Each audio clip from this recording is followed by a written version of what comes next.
Are we live? Is it happening? Hey guys. Natty and Ellery. Hi. Hi everybody.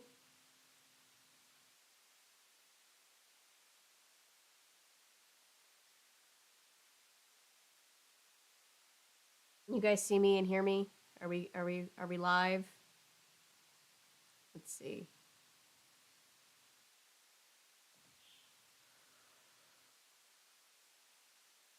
It's saying I'm live on my end. Hi Toonie. I'm live! Woo! And audible. Hey everybody. It's good to be back. It's been almost 5 months since a live stream. That's crazy. Hi, Texas. Squee! Sorry. Oh my god, I'm getting over. I'm better, but I'm getting over being very sick. So if I sound a little weird, that's why. Thanks, Daniel. It's good to hear from you. Oh my god. I think we have a tech ghost right now, unless is there something I can't see on my end. I think we're okay. Oh my god. MH Reels, yeah, I am. Everybody's getting sick right now. It's fucking crazy. It's been 84 years. I was talking to Spencer about this, and I was like, it's been 2 weeks since I posted, which has never happened before. It's the longest I've been since posting, and it's just I've been so busy. We've been starting a production company. We've been, making about 1 million short films, and I really miss just the routine of doing YouTube too. So I'm at this point where I was like, what's the main thing that I missed from doing YouTube? And it's streaming mostly, and it's doing the read streams. So we're just gonna start by doing that so that I can be making more regular content than I've been over the past couple months. Instead of like a video every week or to 10 days, it'll be more frequent until I figure out a better system for the crazy stage that my life is in right now. But anyway, yes, all that to say, I'm very glad to be back. Another live today. Yay! That's so great. Um, yeah, I do make short films. This is our, speaking of production company, self promo moment, the Cinema Playground. It's covered in cat fur right now, but this is the name of my new production company. I've been, God, this past week we did a major shoot for the second episode of our first ever web series. I'm really excited for it. But anyway, yes. Um, Cat fur, the spice of life. Yes, it really is. Camera looks great. Thank you. Spencer helped me set it up. I've got so many things that I'm so ready to bring to the channel. It does feel like forever since we've live streamed Laser. Um, if you missed it, I was just saying I'm gonna get back into doing. I'll probably be doing a lot more live streams than edited videos for a little while, just because that's what I want to do right now, and having to do the amount of editing that I was doing when I was like at the peak of how many videos I used to post was just exhausting. So I think this is a good way to get back to doing more regular stuff. And we're doing Nancy Drew Lie this year. So very excited, very happy to be back to live streaming. Oh gosh, Patrick, please stay safe.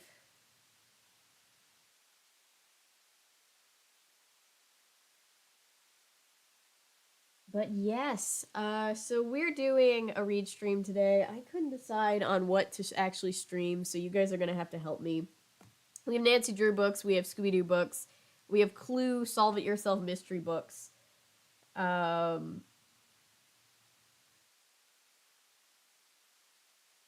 so yeah, a little bit of everything. I already see a vote for Scooby Doo.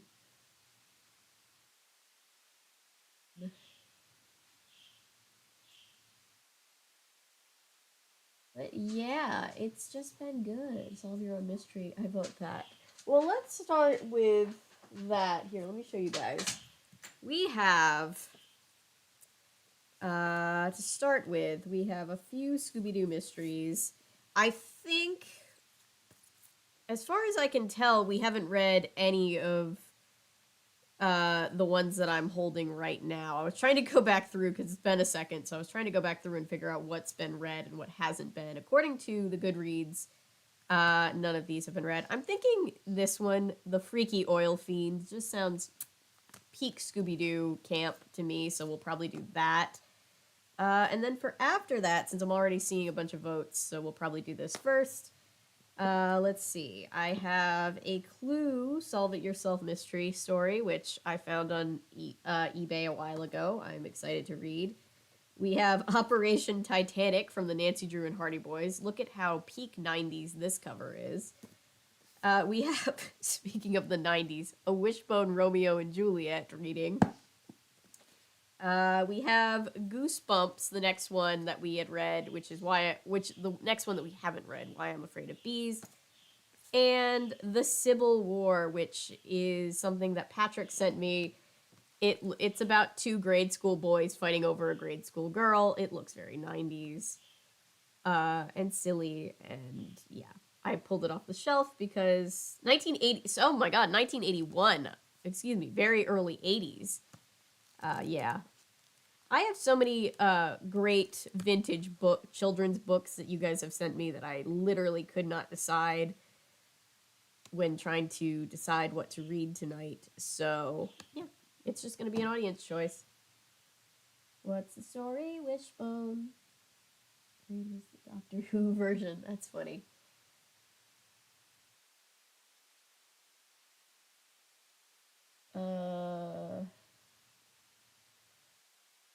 Yep, basically a love triangle. Goosebumps. Oh my god, not the plant zaddy. Wishbone Romeo and Juliet sounds off. Yep. Paulo, how's everyone been? I hope everyone has been well. I've been very busy and then very sick. It's been a while since we streamed. I know I've been keeping up on, or as best I can, keeping up on doing like edited posts, but like I was saying, my nose is kind of runny. That's fun. Like I was saying, it's been harder and harder to keep up with the amount of editing that I've been doing for the video posts, and I don't want to get into a place where this channel goes on like a hiatus, so we're gonna stick to streaming for a little while and see what happens. Hit a Goosebumps one, and I read it. That's so funny, Natty.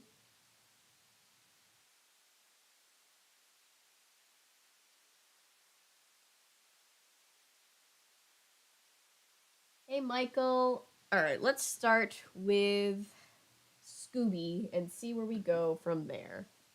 I will let chat talk amongst themselves about what we should read after Scooby. But let's start with Scooby. Also, yes, I'm in my front room tonight. My room is very messy, and so is the reading closet, which I've been taking a break from filming it anyway.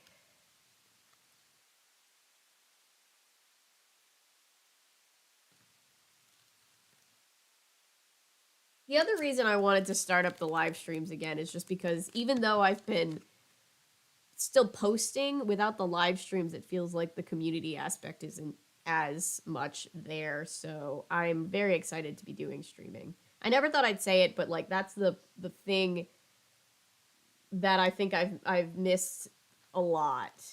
And in the past 2 weeks of just completely not doing anything on this channel, that's the thing that I've missed. So, yeah. Let's see. I've missed the streams. It's time to get back to streaming. All right, Nancy Drew, Scooby-Doo, and you, The Case of the Freaky Oil Fiend. I love the camp of Scooby-Doo so much. If you've never seen me read one of these before, these were early 2000s Scooby-Doo books that are about 50 to 60 pages long each. They're very silly. They're basically for children to like teach. Oh my god, I thought someone was breaking into my house and it's just my dumbass cat. Basically, to teach reading comprehension, they wrote these books where it's like a solve it yourself. Hey, mom. Oh, thank you. My mom tossed me tissues. Was it that obvious that my nose was running on camera? Oh, thank you.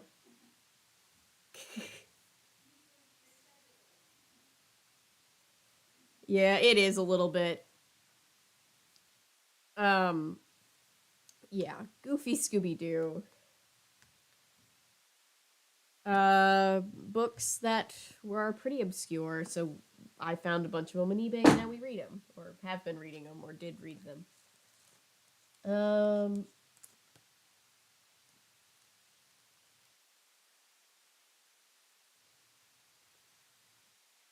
so yeah, let's read this.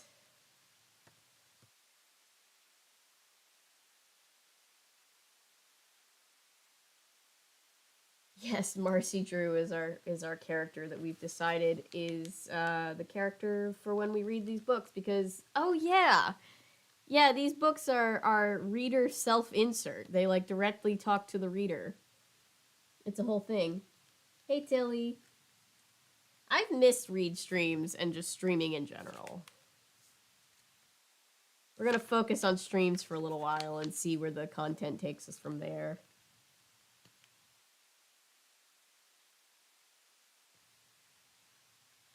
All right.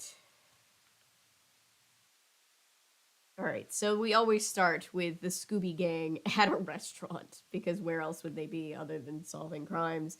And it says Manny's Mongolian Barbecue.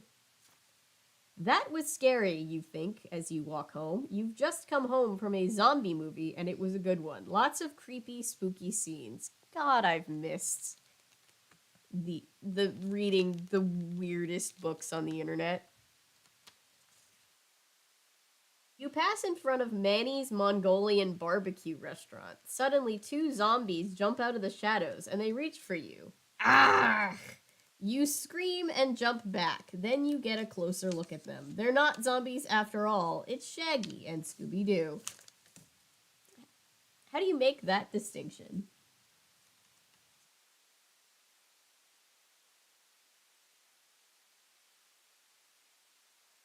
Like, you should have seen your face, Shaggy laughs at you. You were so spooked. You turn 3 shades of pale. Oh god, here's the Scooby-Doo impression, guys. Rhea! Ree-hee! You Scooby chuckles. Thanks a lot, you guys, you say. But you aren't mad. In fact, you start to laugh. It was pretty funny. Sorry, friend. Like, we saw you coming and couldn't resist. Shaggy pats you on the back. Let us make it up to you. We'll buy you lunch at Manny's Mongolian Barbecue here. The delicious smells coming from the restaurant make your mouth water. Okay, you say eagerly. I love that I can see chat just going crazy. As you enter, someone calls to you, Shaggy and Scooby. Hey guys, we're over here. It's Fred, sitting at a table with Velma and Daphne, the other members of the Mystery Inc. Of the Mystery... Okay. Sit down. Glad you could join us. Shaggy and Scooby scramble over to the barbecue area. The far wall. That's where they will collect the food they want. It's all on buffet tables against the wall. The cool thing about Manny's Mongolian Barbecue is you get to decide exactly what you want to eat. Like Burger King. Have it your way, I guess. You can pile up all sorts of yummy meats, vegetables, noodles, and tofu as much as your plate can hold. Then you douse your meal with barbecue sauce and take it to the chef to cook for you. Everything looks delicious, but you want to greet the others before getting your food. Sorry. It made me laugh and that made me cough. Everything looks delicious, but you want to greet the others before getting your food. Oh, I already read that. Hey gang, what's up? You say as you walk over. We just got back from another terrific adventure, Velma says. We spent the week in Texas. Ah, yes. The best place to go adventuring.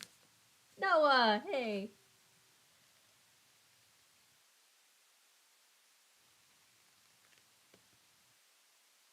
Oh, the Velma series, we reject that.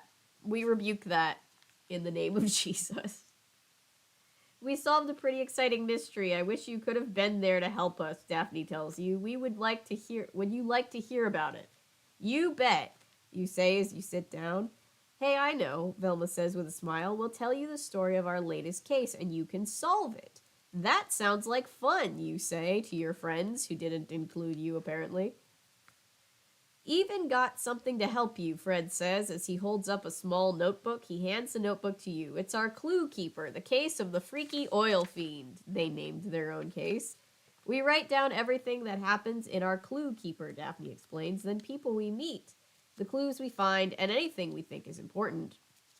All you have to do is read the clue keeper, Velma continues. We've even added some shortcuts. Whenever you see the suspicious looking eyes, I don't know if you can see that, guys. I don't have the dual camera going today. You'll know you've met a suspect in the case, and whenever you see the flashlight, you found a clue. Our notebook is divided into sections, Fred says. At the end of each section, we'll help you organize the things you've found, and you'll need your own clue keeper and a pen or pencil. Solving the mystery sounds exciting, you say. Let's get going. All right, then, Velma says. You'll see my notes on this one since I wrote it up. Oh, Velma got to take notes. Just open the notebook and begin with Clue Keeper Entry 1, the case of the freaky oil fiend.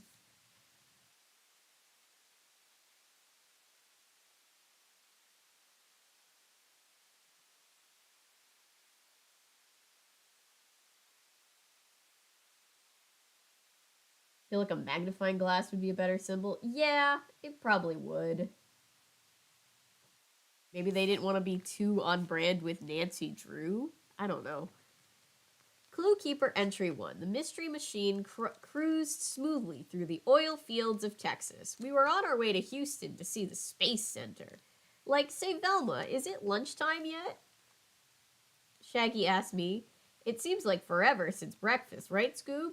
Rhea, forever, Scooby nodded, sucking in his chest so he looked skinny. Rook, rhyme racing, roway. I love that I have to, like, reorient my brain to read the Scooby-Doo parts.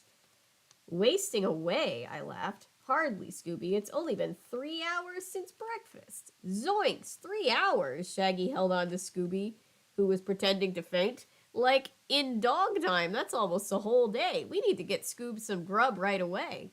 Daphne smiled and looked at a map. Don't worry, there's supposed to be a diner up ahead by an oil refinery. We'll stop there and get you poor guys some lunch. We drove another 15 minutes and came to the refinery in the middle of the oil fields. A refinery is a place where they take oil from an oil well and refine it into other petroleum products. I had expected it to be full of activity, but as the mystery machine pulled up to the diner beside the refinery, we discovered that the diner was closed, and so was the refinery. That's a lot of times to use the word refinery. Checking in on chat. We do need to do Animorph read streams again, Daniel, for sure. My nose is still running. I'm so sorry. This apparently does take place in Houston. We hear and we chat. Good. Thank you, guys. If you could... I should probably remind you guys to like the stream. That always helps. It's been a second since streaming. I forgot to do all the streamer things. Not that I was good at them before.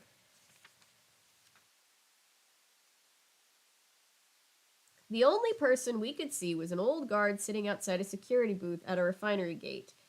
We got out of the mystery machine to talk to him. We introduced ourselves and asked him why the refinery was deserted. My name is Talbot O'Hare, the guard said. Kick-ass name. I've worked at the refinery for 50 years, but I ain't seen nothing like what's been going on here lately. Suspect eyes. At least the first person we met isn't the non-suspicious for some reason contact person. What happened, Mr. O'Hare? I asked. And, like, what do you do for food around here? Shaggy added. Both he and Scooby rubbed their hungry bellies. O'Hare pointed to a shed nearby on the other side of the chain-link fence surrounding the refinery. There's lots of grub in that storage shed, he said. Help yourself. It literally is like Y apostrophe self. Yourself. Ain't nobody else around here to eat it. Like, come on, Scoob, Shaggy cried happily. He and Scooby trotted inside the gates toward the storage shed and disappeared inside. The refinery is empty because it's haunted, O'Hare said sadly. It began last week. The men were in the middle of their work when this creature appeared. It was some kind of fiend covered in crude oil. It's a lot to unpack. Give me a second. Or maybe it was just made of oil. Jinkies, I said. The men are so scared of the oil fiend they won't work here anymore. Nobody else will either. O'Hare frowned. But if you ask me, the owner of the refinery and oil fields, J.D. Steerhorn, that's his name, got what was coming to him. Why is that, Mr. O'Hare? Fred inquired. Steerhorn's granddaddy tricked my granddaddy out of all the land. Of course he did. O'Hare should be, O'Hare said, by all rights, this land and its oil should be mine. Fred, Daphne, and I looked at each other. Here was an employee with a gripe against the boss. That spells possible suspect in our book. Also, he's like an oil executive, so he's automatically suspicious to me. Do you mind if we take a look around, Mr. O'Hare? Fred asked. Help yourself, O'Hare said as he got up and hobbled over to an electric cart nearby. He got inside. I was just about to take my lunch break anyway. With that, O'Hare drove inside the gates past the storage shed. I think there's more to this mystery than meets the eye, Fred said. Come on, let's go fetch Shaggy and Scooby and get to the bottom of this. Only we didn't have to fetch them. They suddenly came running out of the storage shed towards us. They both looked frightened, out of their wits. Zoinks, there's a greasy ghoulie in there, Shaggy yelled. They were so proud of themselves for that one. And it's trying to get us. Scooby was right behind him. Relp! Relp! We turned to look. We couldn't believe our eyes. Out of the storage shed came a creature that looked like a blob covered from head to toe in thick black crude oil, and it seemed to glide as if on a carpet of oil. It growled angrily. Growl. It literally wrote growl, but just with like a bunch of O's. It was the oil fiend.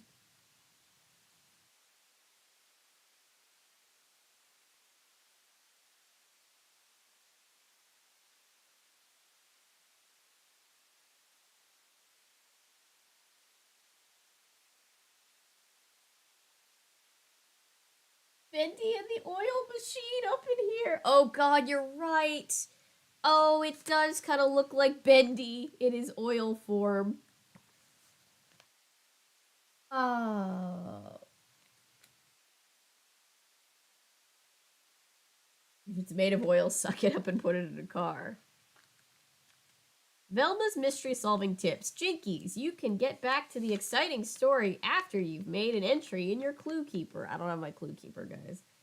Did you see the suspect eyes on page 8? That's your tip that you found your first suspect.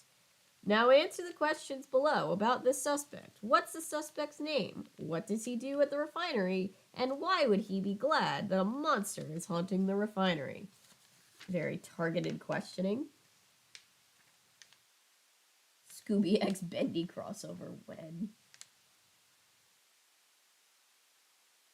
Clue Keeper entry 2. Hang on, let me get a sip of my drink first. I can try to do it without burning myself.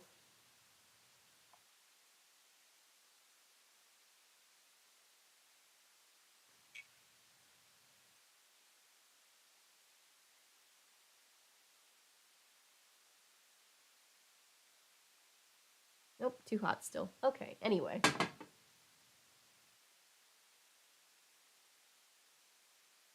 Clue Keeper entry 2. Aren't you glad that I'm out here bringing you the childhood content that you didn't think nor care about before? I love that for us.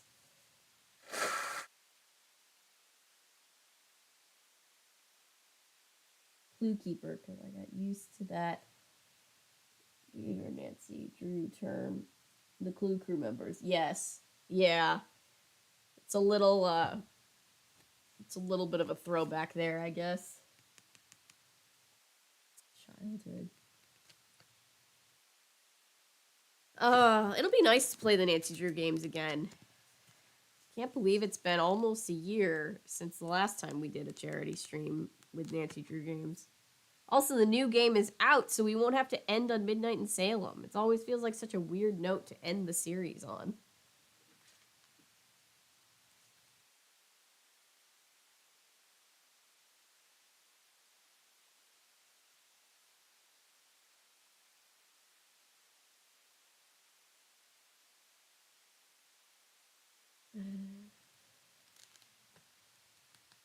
Will the DS games be included? Oh god. I probably not, honestly. My sanity might not be able to take another playthrough of those. We'll see. Blue Keeper entry too. I should probably be showing you the pictures. I know you're kind of far away for that, but there are pictures. They exist.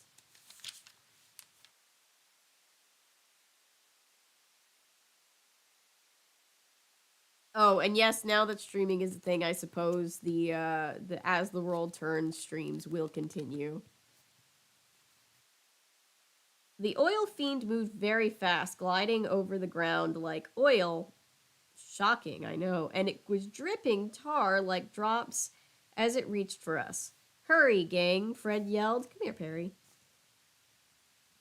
Let's go up there. He pointed to one of the tall exhaust towers where gas fumes were once buried off. Once burned off. Buried off doesn't make sense. It looked like a metal smokestack with a stairway spiraling upward around it. Around and around, higher and higher, we climbed. When we were about halfway up, I took a chance and looked behind us. I hadn't heard the creature growl for several seconds. Hey, everyone, look! Shaggy pointed to below. The creature was so oily it couldn't climb the stairs. Instead, it kept slipping down. Finally, it growled in frustration and slithered away smoothly, disappearing from sight. I didn't like that visual. The Perisaurus Rex. Phew, that was a relief, Fred sighed. Now maybe we can figure out this mystery. Well, we're not going to find any clues up here, Daphne commented. Let's take the bridge over to that platform. We climbed up a few feet more to a bridge that ran straight out from the exhaust tower to a platform atop a nearby tank. The tank looked like a big ball with a flat top and was colored bright yellow. Suddenly, we heard a gruff voice. Hi, Perry. What are you kids doing? Scooby was so scared he jumped into Shaggy's arms. Raw! R-O-H. R-O-O-H. I don't know how to pronounce that. A chubby, short man was climbing up to the platform from the far side of the tank. He had on brown coveralls. We're from Mystery Inc., I said. We're trying to gather clues about the oil fiend. Normal sentence to say to somebody. We told him about our run-in with the slick oil creature. The man said. My partner and I haven't been able to catch him so far. What makes you kids think you'll have better luck? Then you can see him too? I questioned. Sure we have. The legend of the oil fiend haunting the pipelines has been told here for ages, the man muttered. My dad worked here before I died, and he heard before I did. Okay. I was confused. Never mind. And he heard the story too. But this is the first time the creature has shown himself in 50 years. I wonder why he's back now, Fred said. He's back all right, said the man. My name is Roger Culber. My partner and I once worked at this place. Now we've opened our own detective agency. We've been hired by the Steerhorn Oil Company to get to the bottom of this puzzle.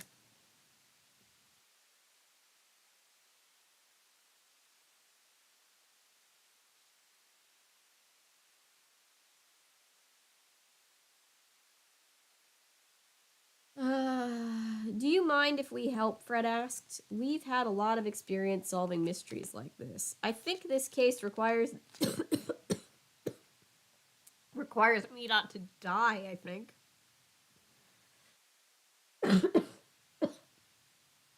God, I love cold season.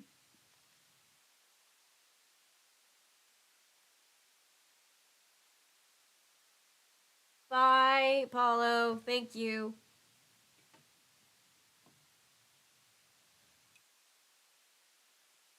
Sorry, taking a break to breathe.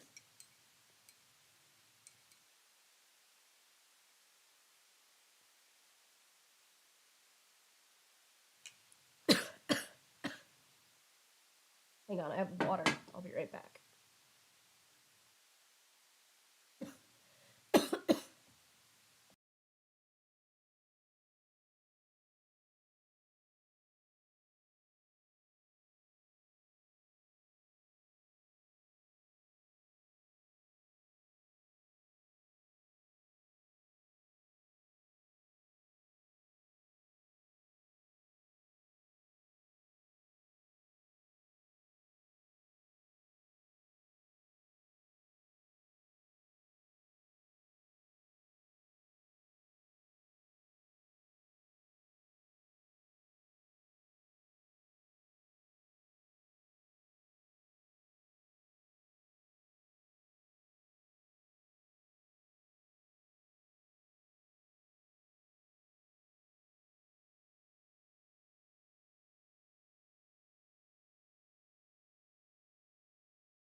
All right, I'm back and alive.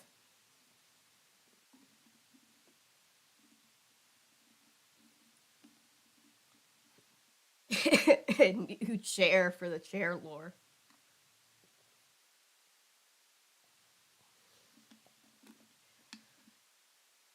Don't die on stream. I'm really trying.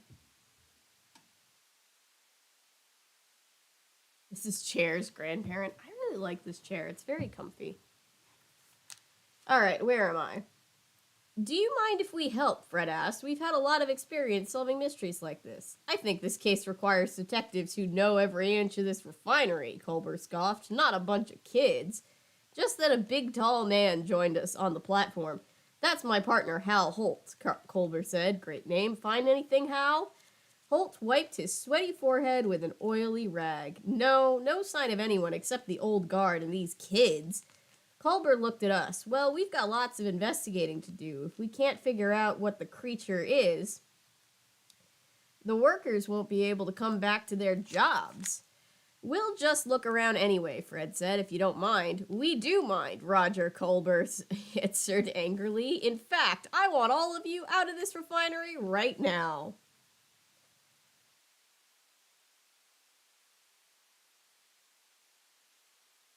Your opinion on Madam Web. So I haven't bothered to see it yet. But the bits that I have seen from just reviews, obviously I can't make my own opinion or review without seeing it, but the things that I've seen look very goofy.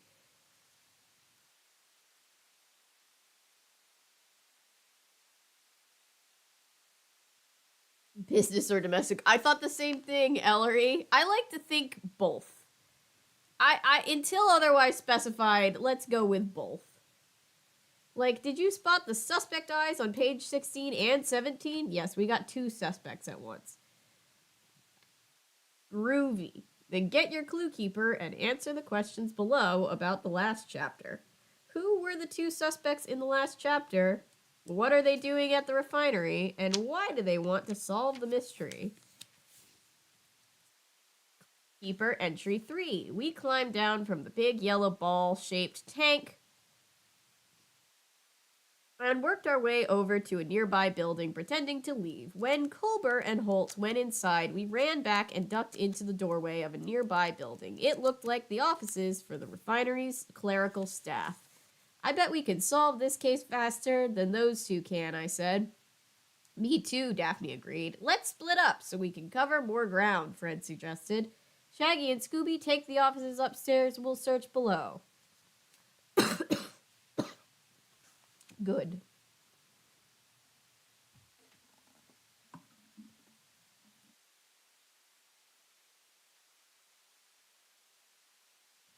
Valid both it is.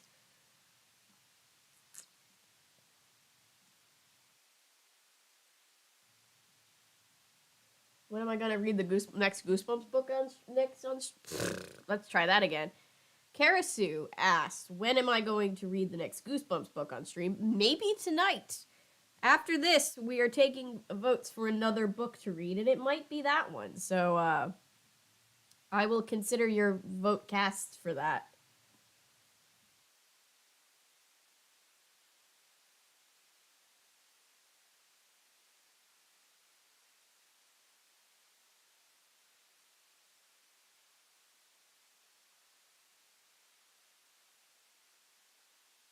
I'm scared of bees. They're just little guys.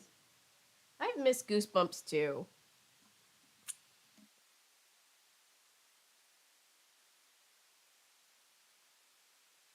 The Oz books from the Wizard of Oz. So I actually, might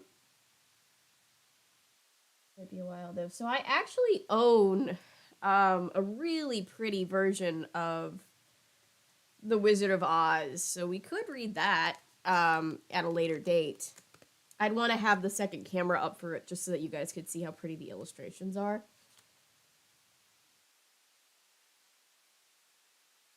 It is true. Wasps are like bees' angry, awful big brothers. I bet we, where was I? Who knows? Maybe you'll find some food up there. At the mention of food, Scooby and Shaggy were up the stairs and out of sight. Daphne and Fred and I searched the first office downstairs. The lights wouldn't turn on, so we had to search in the dim light that filtered through the dusty windows. We suddenly heard a loud creak like a door opening. We almost jumped right out of our skins. Was it the oil fiend launching a surprise attack? No, as we turned to the sound, we saw a man wearing a big cowboy hat stomping down the hall towards us. Y'all must be the kids my Detective Talbot told me about. They said cowboy hat, I immediately know what he's supposed to sound like. The man said, I followed your footsteps right in here. My name's J.D. Steerhorn, and this here's my refinery. Suspect eyes. Steerhorn angrily threw his cowboy hat on the ground and started to stomp on it. Oh, I'm mattered. Wait. So it's, I'm mattered in a polecat? Caught in a clothes dryer, he shouted, and they spelled it M-A-D-D-E-R apostrophe N. Stellar writing. Who wrote this one? Jesse Leon McCann. No offense, Jesse. I just find this very, very fun. Pages do we have? 60 even? 60, 60. 60 pages.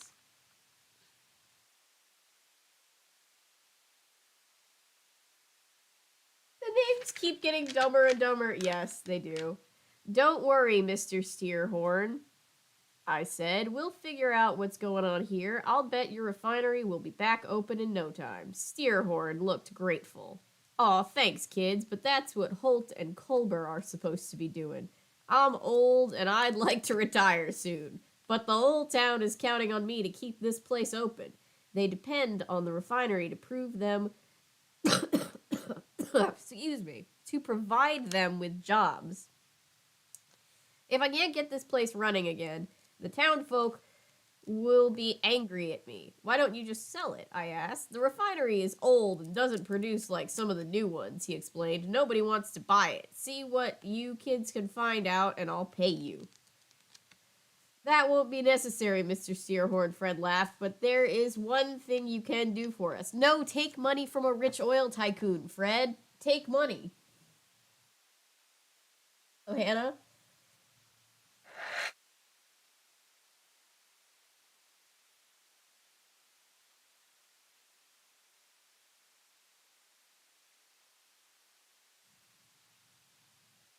Yeah, I've missed the live streams, Hannah. I was saying before we're gonna go to a probably very heavy live stream model.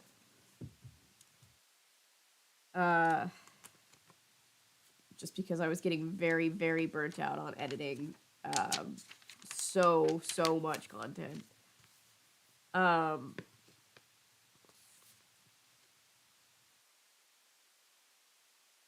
where was I? Fred whispered into Steerhorn's ear. Steerhorn listened for a second, then nodded. Who is he trying to keep from hearing this?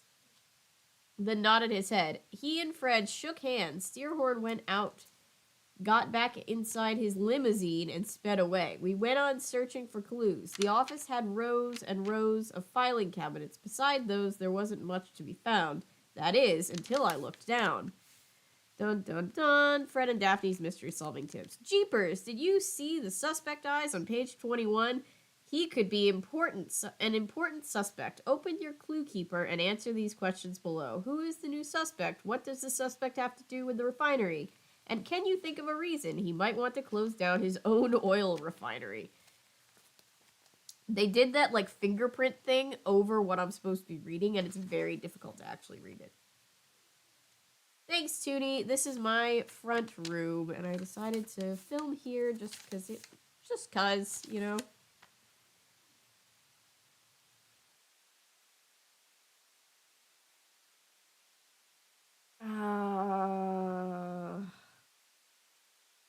Thank you guys who have liked the stream. If you're new, please subscribe. And if you haven't liked the stream yet, please do so. It helps other people find us.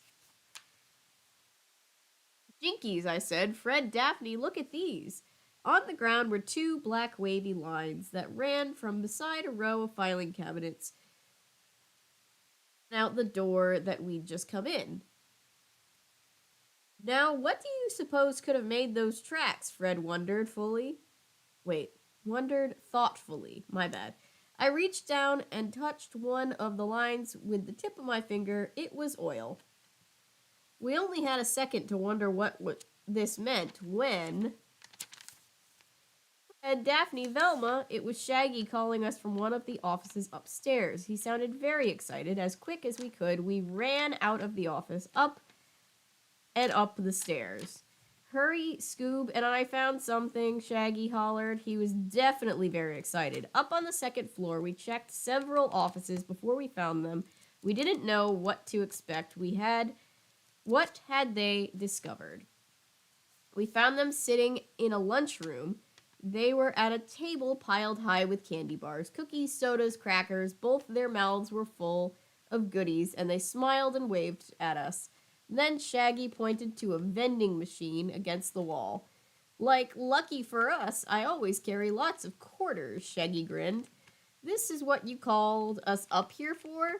Vending machine goodies? I asked, then folding my arms sternly.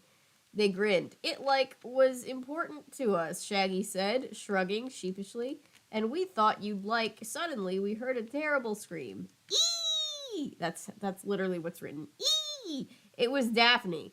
Fred, Shaggy, Scooby, and I raced out of the lunchroom and onto the second-story balcony that ran the length of the building. Daphne was nowhere to be seen. Like, what are we going to do? Shaggy pulled at his hair, worried. You can start by looking down. Fred, Shaggy, and Scooby and I all looked over the railing. There was Daphne hanging over the edge of the balcony. Little help, she asked. There's a picture of her dangling, too. Poor kid. We all quickly reached over and helped pull her up. What happened, Daph? Fred asked. I found more oil tracks up here on this floor, she explained. I was following the oil tracks, and I guess it got too slippery. The next thing I knew, I slid over this railing. Oh, that makes me dizzy thinking about it. I don't like heights. More oil tracks, I wondered, as I looked down. Sure enough, there were the two thin, wavy lines we'd seen before. We hadn't noticed them when we ran upstairs, so we decided to follow the tracks, making sure not to step on them. We followed the trail down the first floor hall and out the back door. It kept going out onto the refinery grounds, winding through pipes around tanks and smokestacks. At one point, we came to a big, empty tunnel. We could see that the tracks were leading inside. I guess we just have to keep going, I said. No, we don't, Shaggy disagreed. Come on, I insisted, entering the tunnel along with the others. Luckily, we always carry a spare flashlight with us. Unluckily, after we walked several hundred feet into the tunnel, the flashlight's batteries quit on us. We were plunged into total darkness. Shaggy, I scolded, wasn't it your turn to replace the batteries in the flashlight? I told Scooby to do it, he replied. Whoops. The word ropes is so funny to me. ROOPS, ropes. Scooby said meekly in the blackness. Oops was right. Now we would have to continue on in the dark. That was bad. Then we heard something right behind us that made things worse. A growl. I know how you feel, pal, Shaggy said to Scooby. My stomach is growling too. Sorry, making myself laugh and it hurts. The awful sound filled the tunnel again. I don't think that was Scooby, I said nervously. Slowly we all turned and saw a horrible sight. Fred's mystery solving tips. Write down the clue you found in the last entry. Did you see the flashlight on page 25? Great. Grab your clue keeper and answer the questions below. What was the clue found in the last entry? What does the clue have in common with the oil fiend? Could any of the suspects have left the clues? Which suspects? That feels like 2 questions in one, Freddy. It is a very goofy word for sure.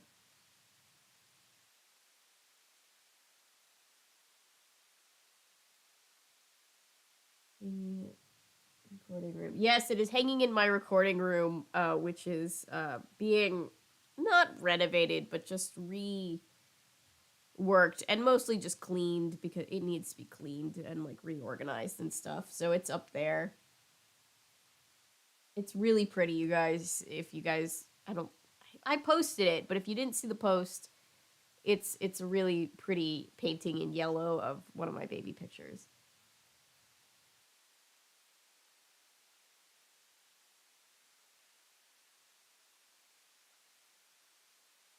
Oh,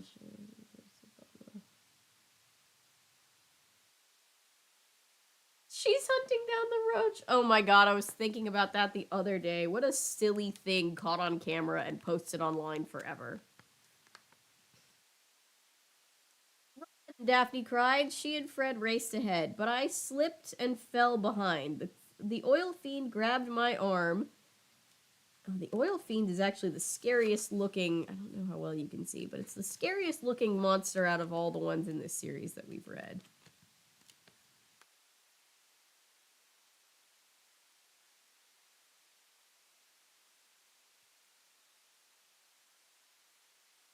The oil fiend grabbed my arm and I could feel its slick fingers holding me. I squirmed but couldn't get loose. Jinkies, I cried.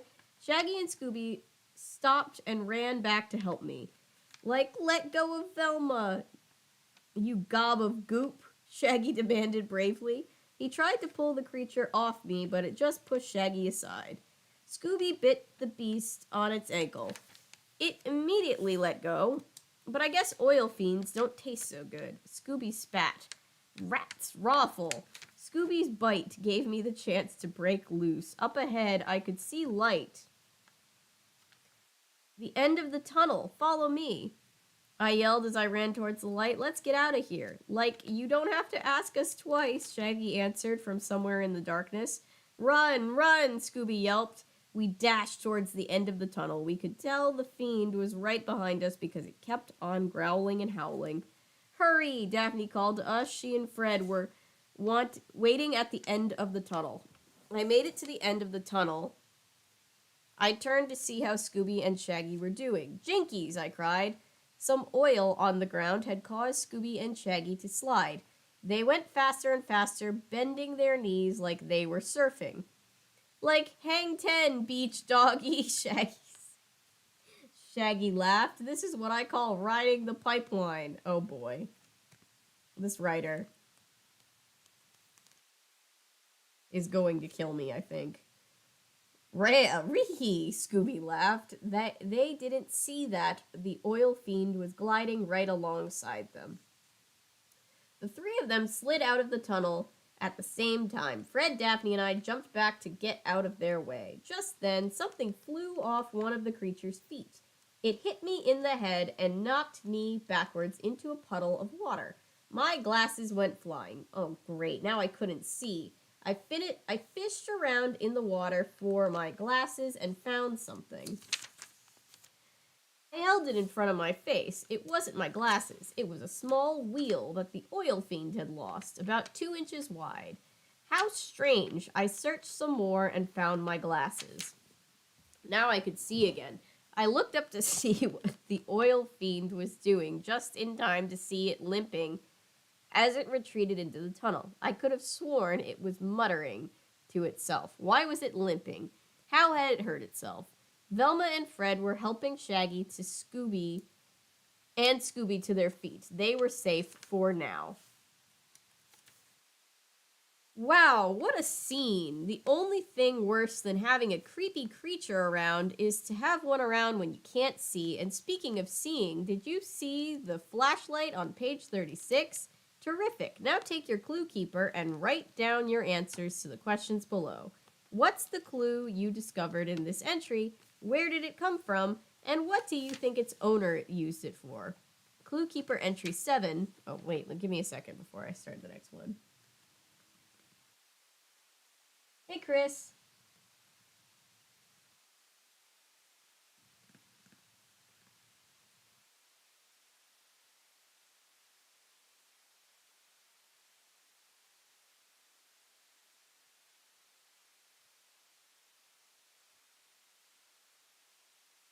My guess in the use was crime, right?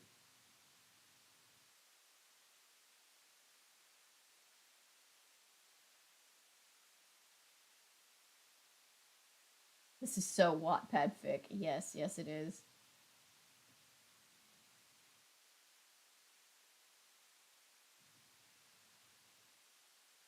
Let's see.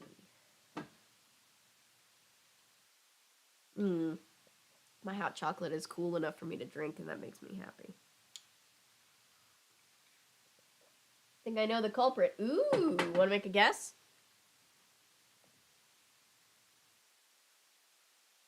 Thank you guys so much for being here, by the way. This is a good turnout for a stream, and it makes me very, very happy.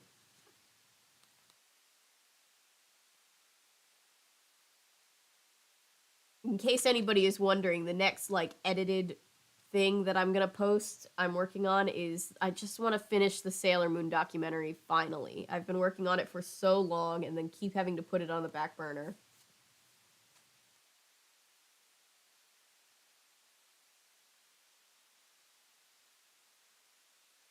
Wow, Toonie. That's a lot of anime for one season.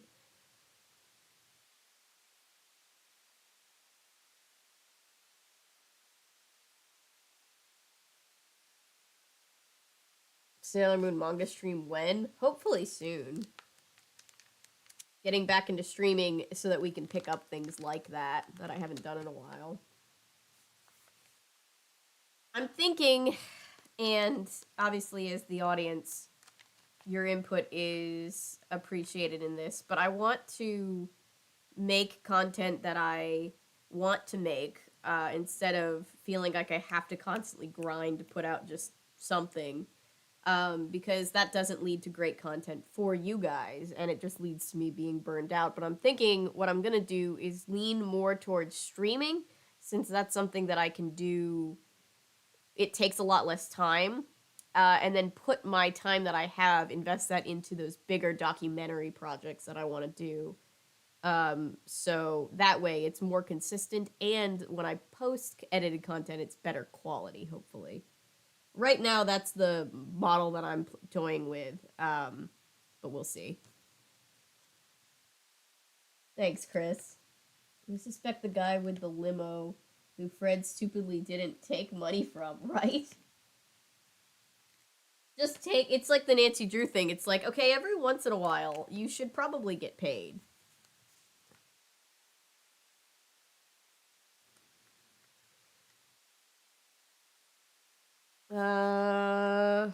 Clue Keeper entry 7. We're already almost done with this book. They're not very long books. Daphne walked back to the side of the tunnel and knelt down. This is weird, she said, picking up something brown. It was a box. The side read, black rubber scuba diving outfit. We opened it up. Inside was a pair of rubber flippers and a mask. Fred reached in and took out the flippers and mask, but the black rubber suit was missing. From the picture on the box, We could tell it was the kind of scuba suit that covered a swimmer from the neck to the ankles. And look at this, Daphne said. She lifted a roll. Excuse me. Ah. Hang on. Oh, for everybody saying they're getting over being sick, right there with you. So sorry. I hope that wasn't too loud. Um, She lifted a roll of long black garbage bags from the box. I wonder what this is doing with a bunch of scuba stuff, she said. I showed the others the wheel I'd found. Fred pointed. She just now showed them that? Fred pondered. I'm starting to get an idea of what might be going on here. Let's follow that creature. But back to the spooky dark tunnel, Shaggy stammered. But we still don't have a flashlight. Like, that's nuts. Rhea, ruts. Scooby agreed. Don't worry, Fred said confidently. I have a feeling that the oil fiend is going to be busy for a while. Once more, we entered the dark tunnel. Once more, we were totally blind, feeling our way along. There's a lot of repetition in the way that this is written. I'm not saying it's bad, but, like, I'm kind of saying it's bad. I'm sorry. Knock on wood. Yes, hopefully you won't be sick if you haven't already gotten it.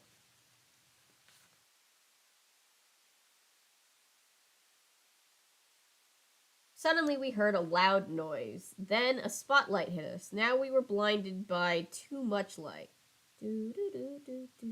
Sorry.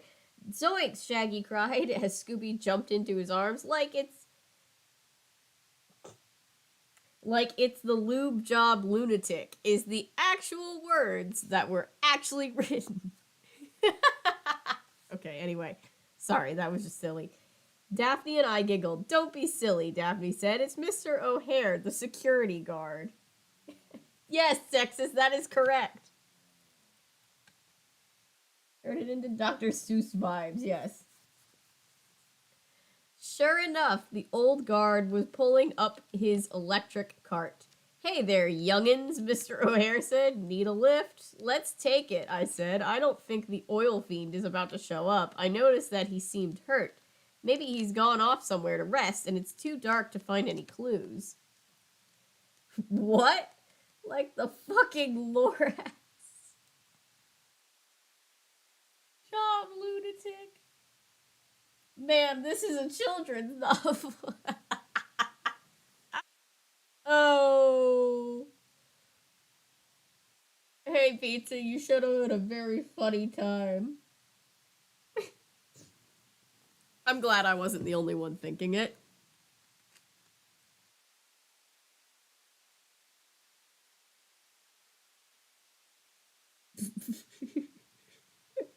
I feel like I'm gonna need some context. I wish I had it to give to you. We're reading Scooby-Doo Solve It Yourself children's books.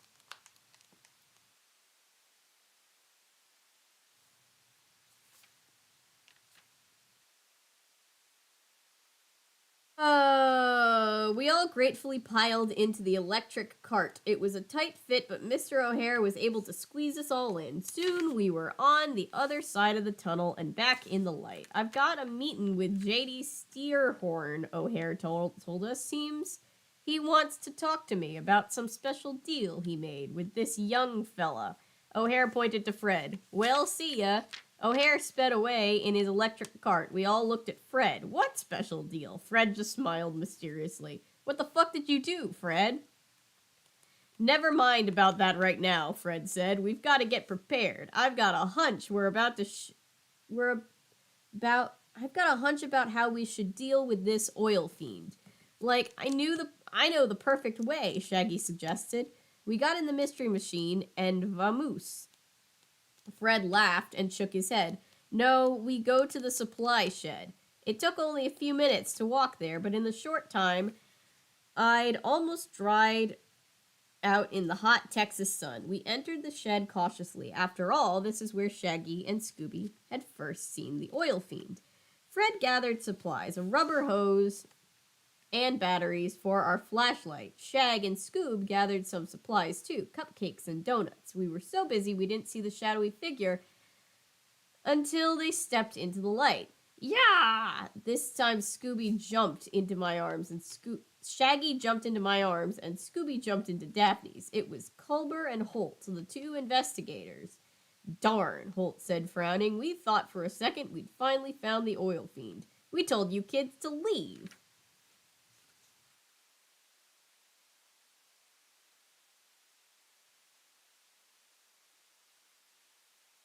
'80s were kids' movies, right? Did Fred fall to the dark side?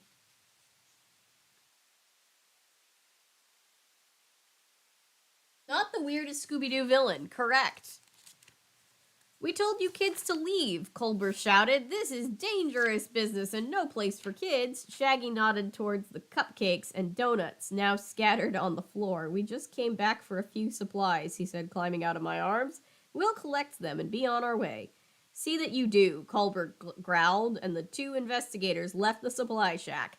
Come on, Fred said after they'd gone. We've got an oil fiend to catch. Like, did you notice the far out clue on page 39? Cool, it's a really important clue. I don't need to tell you that it's Shaggy speaking, right? You know. Make sure you answer all the questions below in your clue keeper. What was the clue you discovered in this entry? What do you think this clue is used for? And which of the suspects do you think uses this clue? Keeper entry 8. I'm just going to keep going at this point. We've been kids since the 70s. I think it'll be fine. Correct.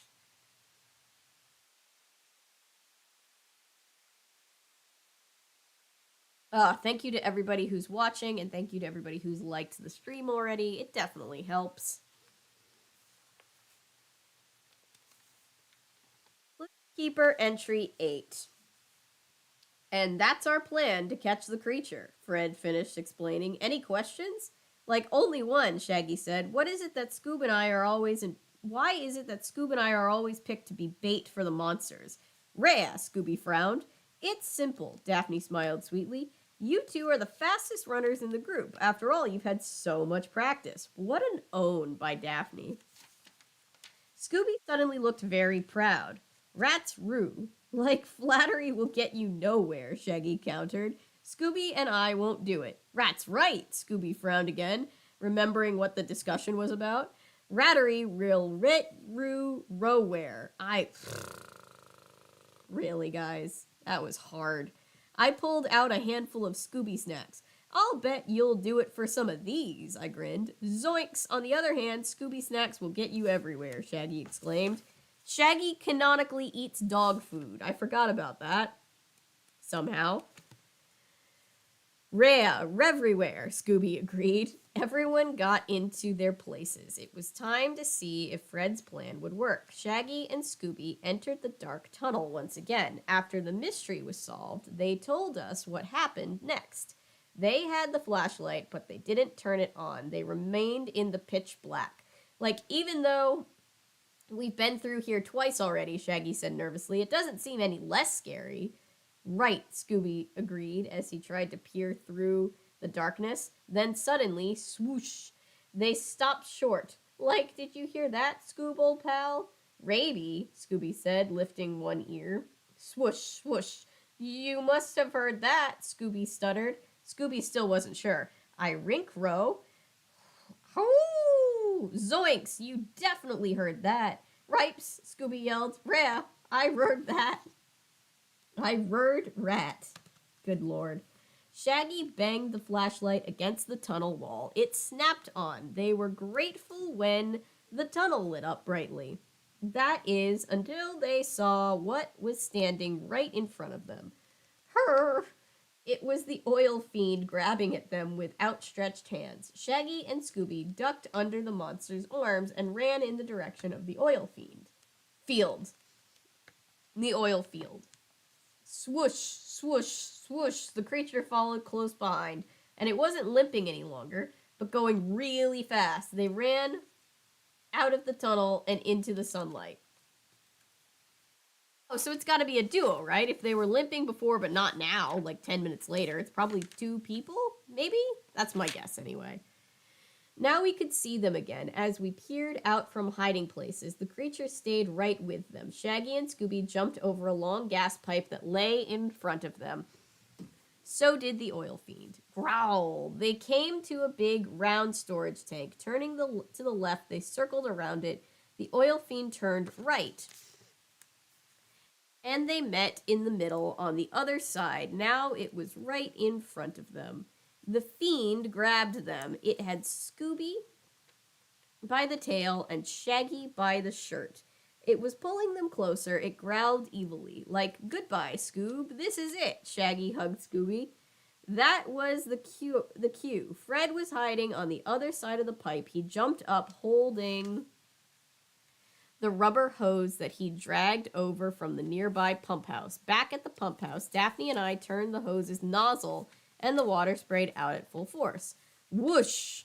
All the water washed off the oil. Now the oil fiend just looked like a man in scuba suit wearing a mask. We ran over to him. He was moaning dizzily. Fred pulled off his mask.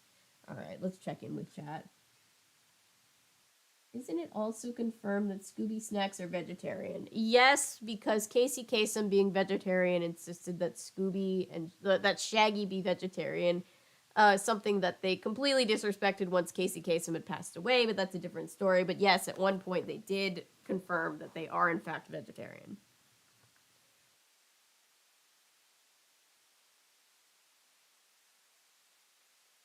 More real ingredients back then.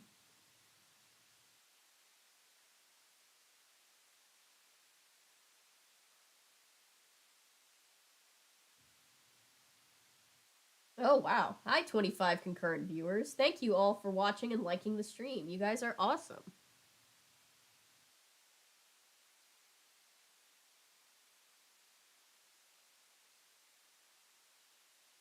Back at Manny's Mongolian barbecue, munch, munch, Shaggy and Scooby were finishing their second helping of Mongolian barbecue. You've only finished your first since you've been so involved with the story and writing down clues. Scooby and Shaggy get up and go for thirds. It is, after all you can eat, and they can eat a lot. Well, now that you've met all the suspects, you found all the clues, Fred says. Do you think you can solve the mystery? You smile and say you think you can. Terrific, Daphne says. Here's some advice. Look at your list of suspects and clues, then answer these questions.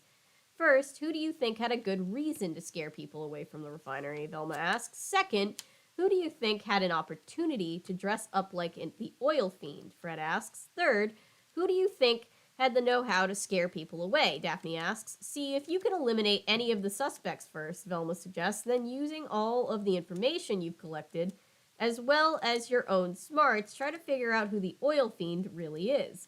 Like, I'd like to know how hot this extra hot Mongolian barbecue sauce really is, Shaggy says as he dips a spoon in and tastes it.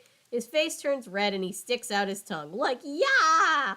Really rot, Scooby decides. Why don't you solve the mystery while I get Shaggy a glass of water, Daphne says. Then when you think you've got it figured out, we'll tell you who was behind the mystery of the freaky oil fiend. You start thinking very carefully. See if you can solve the mystery, then turn the page to 56, then turn to page 56 to find out if you're right.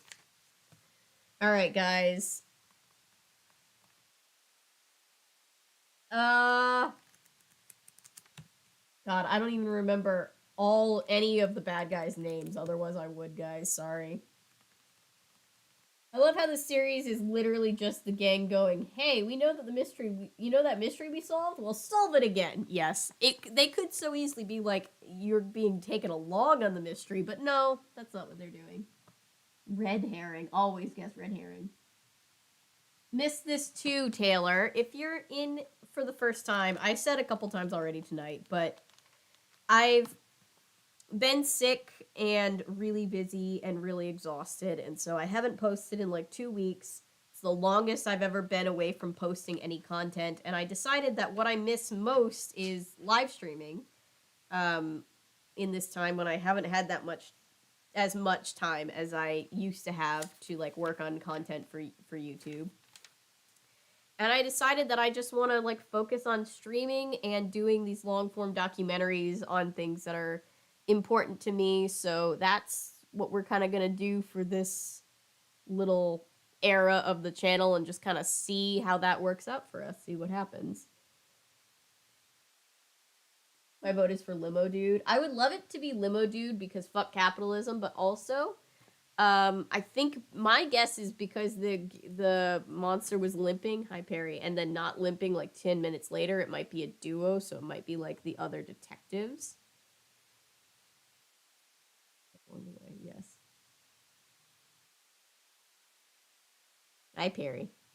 You're just in time, Perry. Let's see. All right, let's see.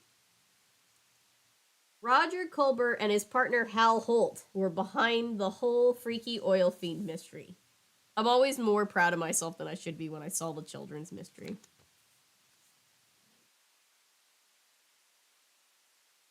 Velma explains Holt would put on the scuba outfit and the mask, then Culber would cover him with oil.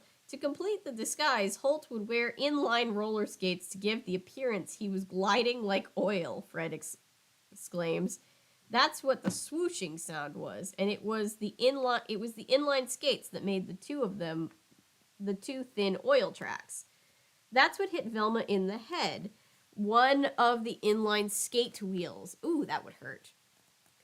It broke off and flew through the air. That's why he was limping, Fred continues. Ah. When we saw the creature later, he must have repaired his skates. I was right, but for the wrong reason. Since Holt and Culber had worked at the refinery, they knew all about the oil fiend legend, and they knew how to get around the refinery, Daphne says. They also knew that if they scared away all the workers, J.D. Steerhorn would hire them to solve the crime.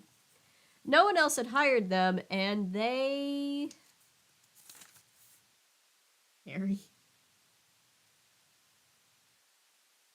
Harry, why are you staring into people's souls?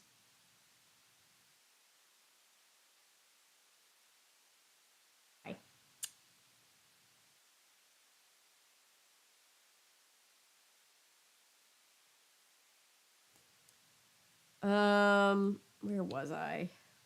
I lost my place, Perry. Don't bite the book. I completely lost my place.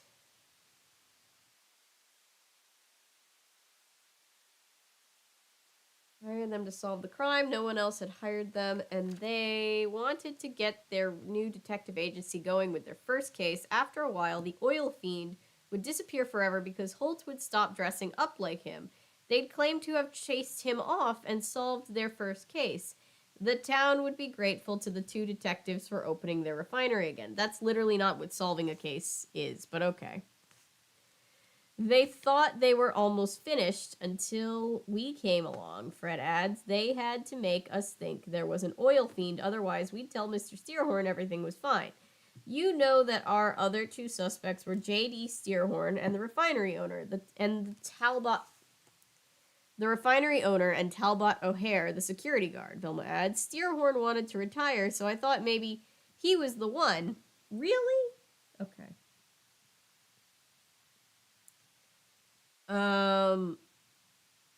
He might have created the trouble to close down the refinery without everyone in town being angry with him, Daphne commented. But he seemed like too good a businessman for that. Just shutting down the place would cost him a lot of money. And Mr. O'Hare couldn't have been the creature. He was too old. He had to drive around the refinery in an electric cart. No way he could have skated like that, Velma says. There was one thing I don't understand, you say. What was it you whispered to Mr. Steerhorn, Fred? And why did Mr. Steerhorn want to meet with Mr. O'Hare? Fred smiles. J.D. Steerhorn offered us half his fortune if we could solve the mystery of the freaky oil fiend. I merely suggested that he should give half of his estate and his refinery to Talbot O'Hare. It's only fair, Daphne says. After all, Steerhorn's grandfather did swindle Mr. O'Hare's grandfather out of all that land, rich with crude oil. Now Mr. Steerhorn and Mr. O'Hare run the refinery and the oil field together, Velma concludes. In fact, they make pretty good partners, and they're making some great improvements to the refinery. With two people running it, it will almost be like a half retirement for both of them. Okay. Also, just take a regular rate. I get not taking the whole half of the fortune, but take, like, something. All the Mystery Inc. gang are now looking at you. So how did you do? Daphne asks. I'll bet you solved the mystery like a pro. Velma smiles. You're pretty smart. You smile. I'll tell you what really smarts. That hot sauce, Shaggy winces. He holds ice cubes to his tongue. I can't even read what he's supposed to be saying. Ree! Scooby laughs and starts eating Shaggy's meal. Cut it, Scooby Doo. I can't do it. Thuby. Thuby Doo is very funny. Shaggy says as he grabs his lunch, the ice cube stuck to his tongue. You get up to go. Come back and visit us again, Velma says. There's always plenty of mysteries that need solving. Right, Scooby Doo? Ruby, Ruby, Roo! Scooby cheers in full agreement as he goes back to the barbecue for fourths. The end. We read that in like an hour. That was like record time for us. We did pretty good, guys. Maybe invite us to the actual crime next time. Yes, the Ree is my favorite. They really took don't weirdest verbs for said that I've ever heard, right? Another one, another one. Yes, what do you guys want to read next? I'm personally, if I could throw my vote into the ring. Actually, let me log that this one has been read on our Goodreads. If you're a Goodreads homie, feel free to join us over there and keep up on what we read on this channel. It's always the most obscure children's books you probably don't remember, or if you do remember, you haven't thought about in a long, long time. But let's log that one's read. And then I also just realized that Patrick sent me a Mary Kate and Ashley mystery, which I remember vividly, and they're also just as silly as these. So we have that. I also feel like Wishbone, Romeo and Juliet would be pretty fun, or the Clue mystery. So either one of those I can definitely get behind reading next. Hang on, I can't see chat right now. Let me go back. Oh, I fucked it up. Hang on.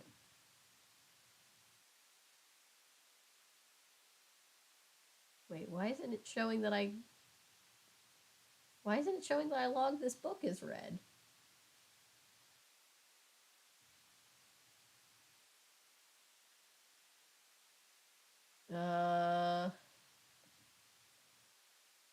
This is a very silly thing for me to be worried about.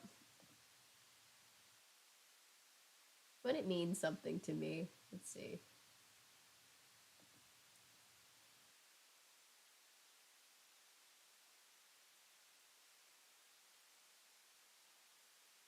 Marcella Marcy Drew.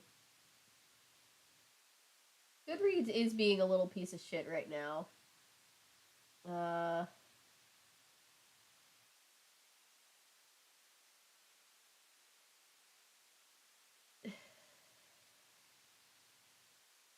Traumatized, right? Wasn't that traumatizing? Treehouse. I do have a bunch of Treehouse.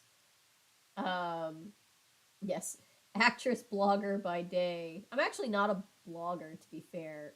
Actress by day, librarian by night, vlogger. I guess. Well, I don't know if I could technically be called a vlogger, but that would be.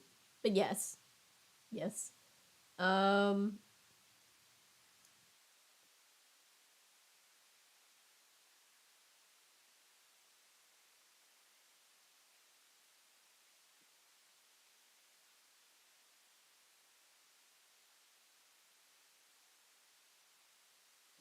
it's really weird that I like Goodreads. Does anybody else have problems with like Goodreads not logging what you log?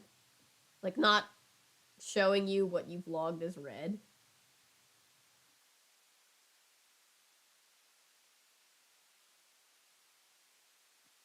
Oh, maybe I'm on the wrong. No. Sorry, guys. While we're taking a break, I'm just trying to figure out why Goodreads is like this. Oh, it put it at the bottom? Why did it put it... Okay. Oh, I know what happened. I know what happened. I have to put in the read date. Sorry, guys. No one else cares about this but me. I care. Write a review. Sure. I'll give it like 3 stars. I don't know. Set to today. We started today. We ended today. It's not a very long book. That's been posted.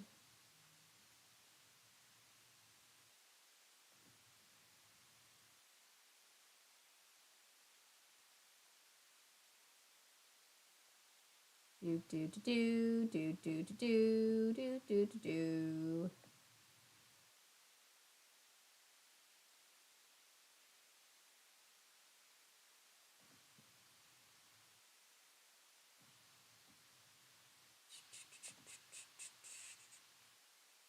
Cheetah-licious. Yes, we have. We've read the first 3 Cheetah Girls books. We do need to read more.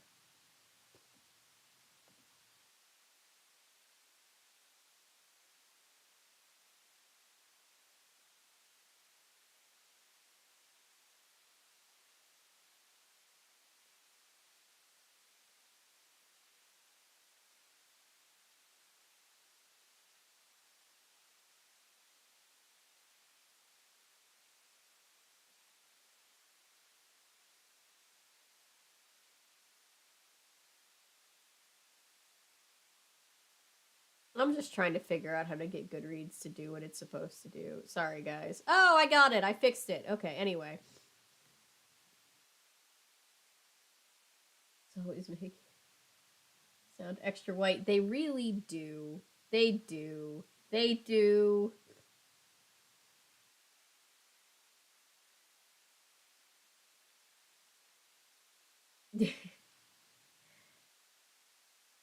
Treehouse books on Sam's Club yesterday. Have we read any? I don't know that we've read any of them on the channel yet. Um,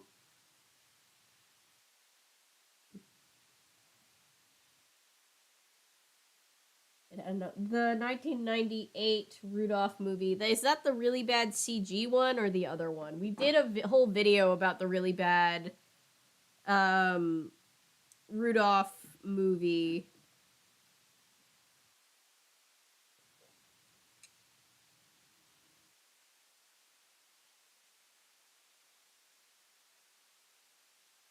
We might at this point do Goosebumps on another day just because it might take up a whole stream by itself at this point. I don't know, maybe not.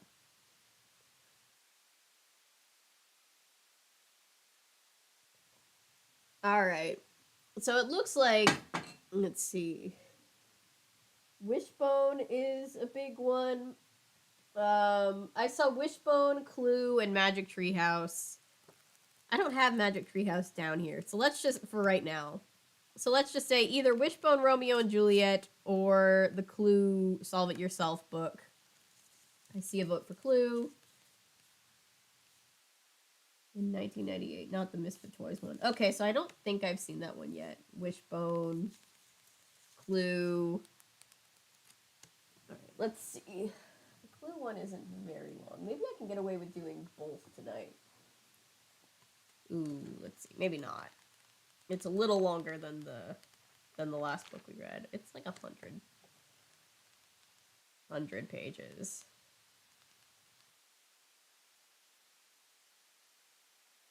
Clue, Clue, Clue. I'm seeing a lot of Clue votes. So let's read the Clue book, and then if I have extra time, we'll do Wishbone. Because neither of these are very long books. Alright. I have the 3rd book in the Clue series. They're obviously all anthology. We don't have to read them all in order. But this is The Case of the Invisible Cat. I actually don't think I own all of them, but I own a few.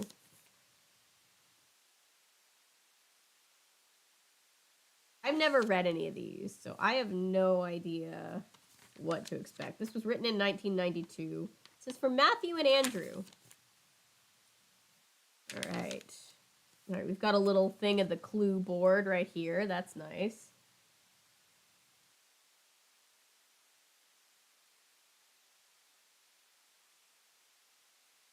It is choose your own adventure. That is true. It's not a full 100 pages.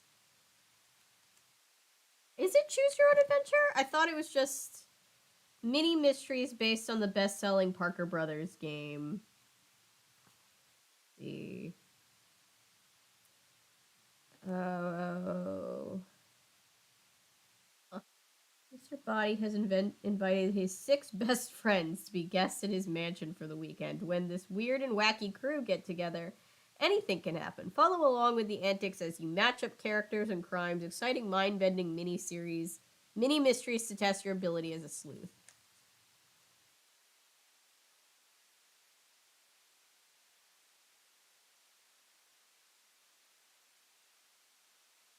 We will do more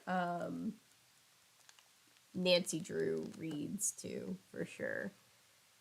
All right, allow me to introduce myself. My name is Reginald Body, and I'm your host for the weekend. Please give your bags and your weapons to my maid, Mrs. White. I have no intention of being murdered again. Already the lore, I've got questions, but you know what? Let's press on. I should probably explain about that. It seems that during your previous visit, one of the other guests accidentally shot at me 3 times. Everyone thought I was hit, but as it happens, I had just swallowed some snake venom antidote. That was what knocked me cold. Never mind, I'm fit as a fiddle now.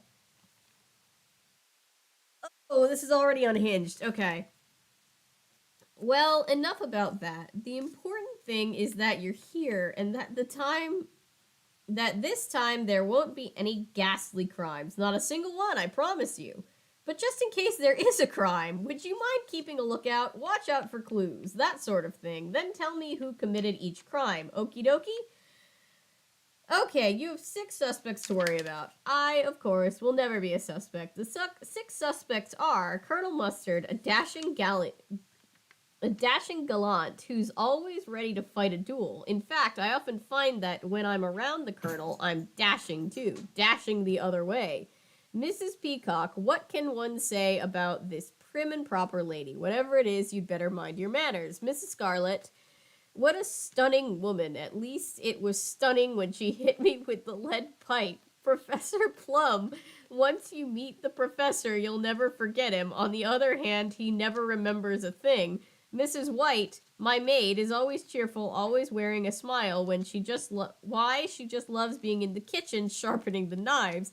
Mr. Green. All right, so this businessman is a bit of a bully.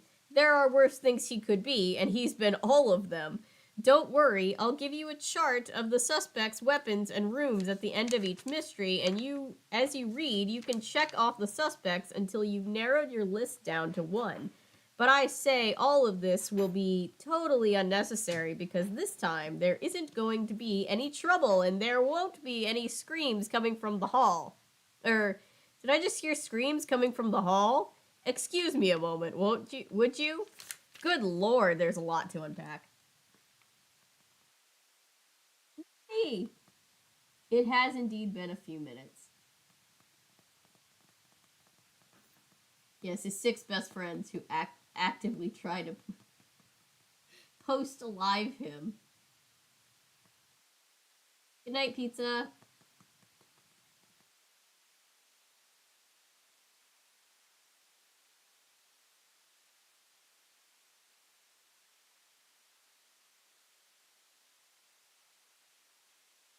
Oh, hang on one second, guys. Whoop. Hey, guys. Thanks for the 26 concurrent views. Thank you for liking the stream, and if you haven't already, please like the stream. It does help. Alright, it looks like we've got 4 little mysteries. So, 4 short stories in a already pretty short book. And the solutions on the back. Alright. It has been quite a while since last stream, Maddie. I was telling them I've just been really burnt out from all the editing that goes with trying to keep up with a regular posting schedule. And what I miss is streaming. So we're going to do like, I'm going to try to do a kind of model where we're doing more frequent streams. And then I'm spending my time on less edited posts, but more like lengthy and hopefully better quality edited posts. So reading while you read, yay! Hey Austin, I know it's been a while since I've been live. Alright, 1. A mixed bag. There was a loud knock on the front door of Mr. Body's mansion. Mrs. White, the maid, hurried to open it. Before her stood a tall, dashing gentleman in a yellow cap, a yellow coat, and yellow boots. Colonel Mustard, said Mrs. White with a broad smile, it's always a pleasure to see you. As the colonel strode past Mrs. White, Mrs. White's smile changed to a snarl. It would have been an even greater pleasure not to see you, she muttered under her breath. Let me take your bag, she said aloud, reaching for the colonel's black leather suitcase, but her hand never reached it. Mustard whipped out a revolver and fired 3 times. Mr. Body raced in, and he found the colonel with his revolver raised in the air. His monocle was quivering, so was Mrs. White. Those were just warning shots, explained the colonel, but let this be a lesson to you, and to anyone else who tries to touch my suitcase this weekend.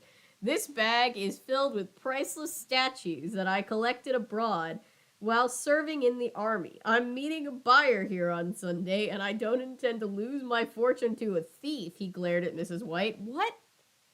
Huh? Damn. Good night, Karasu. You cannot just simply shoot at people for touching your stuff, right? Nancy Drew does not wear glasses canonically.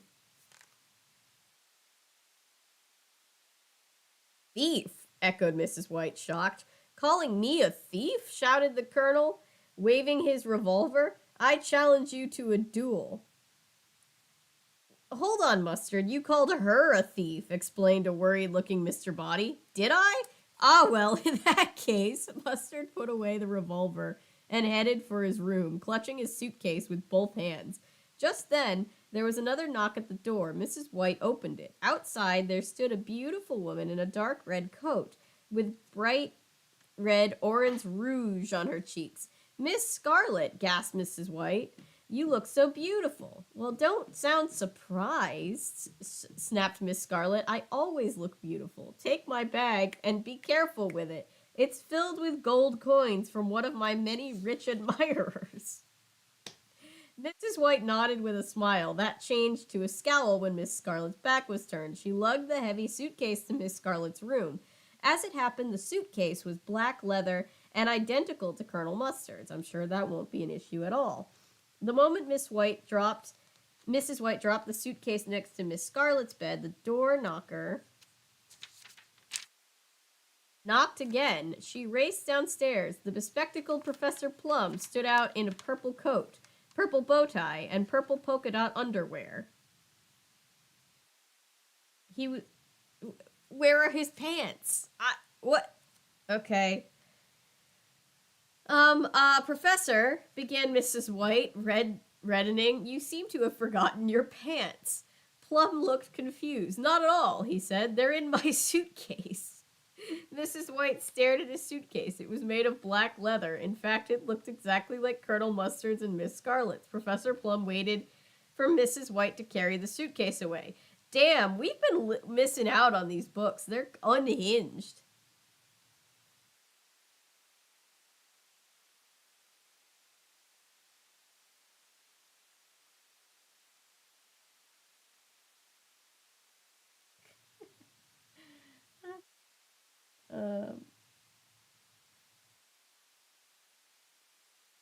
Bye, Maddie. I'll see you soon.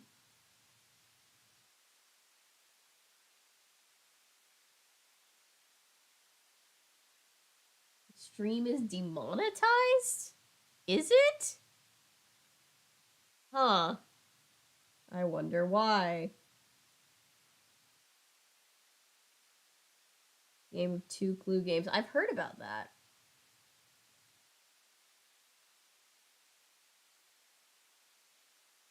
Oh, do you just mean because he doesn't have pants? That's, yeah. Um,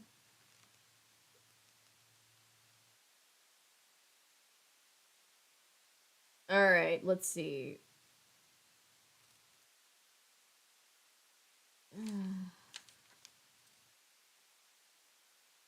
Waited for Miss White to carry the suitcase away. Don't worry, the maid told him. I won't take your suitcase, I promise. You won't take my suitcase? Asked Professor. That's rather odd. Why won't you? Well, said Mrs. White, I just thought you might have priceless valuables in there or something. No, no, said Plum. My pants were on sale. Then a puzzled look crossed his face. Come to think of it, I can't remember what else is in there. Okay. Continuing on. He handed the black suitcase to Mrs. White. Her arm nearly fell off as the suitcase crashed to the floor. Ah, yes, now I remember what's inside, said Plum. Fossils. Fossils? Asked Mrs. White. Dun dun dun.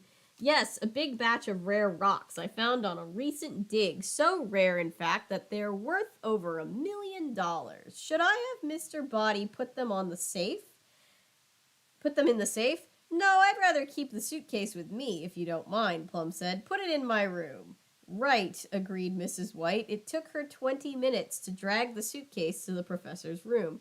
Then she hurried back to the hall to answer the door again. This time it was Mr. Green. He was wearing a cucumber green coat, a pepper green tie, and an olive green hat. That's a lot of green, like a lot of different greens going on. Now that's what I call dressing, said Mrs. White, complimenting Green's green clothes. Salad dressing, she added under her breath. Unfortunately, Mr. Green heard her. Don't insult me again, he grumbled, or I'll... He raised a wrench in the air. You'll what, Mrs. White said, holding up the candlestick. They're just, like, holding up things to, like, hit each other with.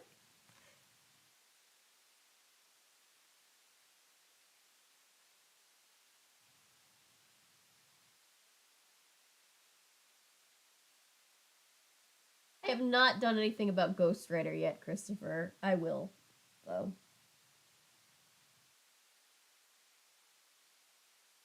These are children's books, or are they?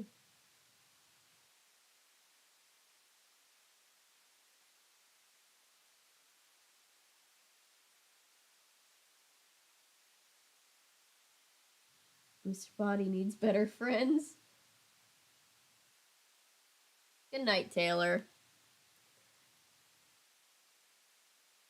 Let's see. No fighting, please, begged Mr. Body as he rushed back into the hall. Mr. Green and Mrs. White slowly lowered their weapons. Here, take my bag, would you, Mr. Green told Mrs. White, and be sure to put it in the right room. It's only got about $1 million worth of stocks and bonds in it. Mrs. White nodded and dragged the suitcase from the hall. As luck would have it, the suitcase was black leather just like the others. Of course it was. Mrs. Peacock was the last guest to arrive. She smiled at Mrs. White, and the maid opened the doors. Mrs. White didn't know she was smiling, though, to Mrs. Peacock's... Wait. As the maid opened the door, she didn't know she was smiling as Mrs. Peacock's blue coat was modestly buttoned up to her forehead. After Mrs. Peacock had undone the buttons, she handed Mrs. White her black leather suitcase. By sheer chance, the suitcase looked exactly like the others. Mrs. Peacock handed over the bag, and the contents shifted slightly with a chink of glass and slosh of liquid. What's inside? Asked Mrs. White, arching one eyebrow, surprised. What's inside? Mrs. Peacock blushed blue. Blushed blue. I feel like you... That feels like a medical thing, if you're blushing blue. I'm afraid I cannot tell you. It wouldn't be proper to say the word aloud. What the fuck is in the bag? Mrs. White shrugged. Of course, she smiled politely, then turned away and rolled her eyes as she carried Mrs. Peacock's bag to her room. Meanwhile, outside the mansion, darkness began to fall, and within a few hours, Within a few hours, it was pitch dark, the guests were asleep, and all was quiet at Mr. Body's mansion. Too quiet. Then a floorboard creaked, and creaked again.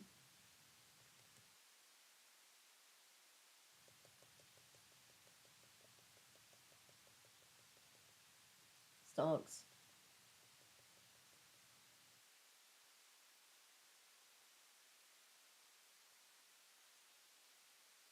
Immortal. Or at least regenerated, thus blushing blue. It just means they're all mutants, right? Nancy Drew's eyes are, well,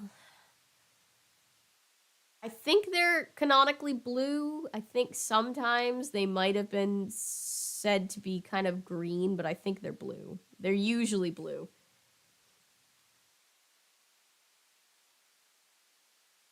X-Men, yes, you're right.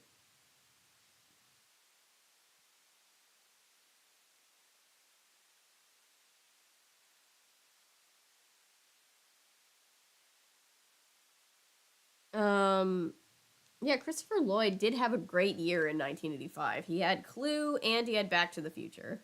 A good year for hits for him. Wait, so is the stream actually demonetized, or is that was somebody just joking about it? That could just be a joke.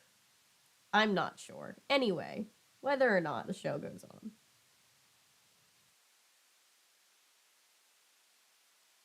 Blonde, and when she's a redhead, they tend to be green. Yes, and canonically, she is supposed to be redhead. It was just that people misunderstood what Titan blonde meant, so she's sometimes mistaken for blonde over the years. One of Mr. Body's guests was tiptoeing through the hallway toward Mr. Green's room. In one hand, the guest carried a black leather suitcase. The guest found Mr. Green sleeping with his black suitcase clutched in his arms. Gently, the guest pried Mr. Green's fingers loose from the bag, pulling one finger at a time. Luckily, Mr. Green didn't wake up. But when the guest tried to pry the last finger away, Mr. Green suddenly stopped, snoring. "Stop, Mama," he shouted. "Please don't take my toy."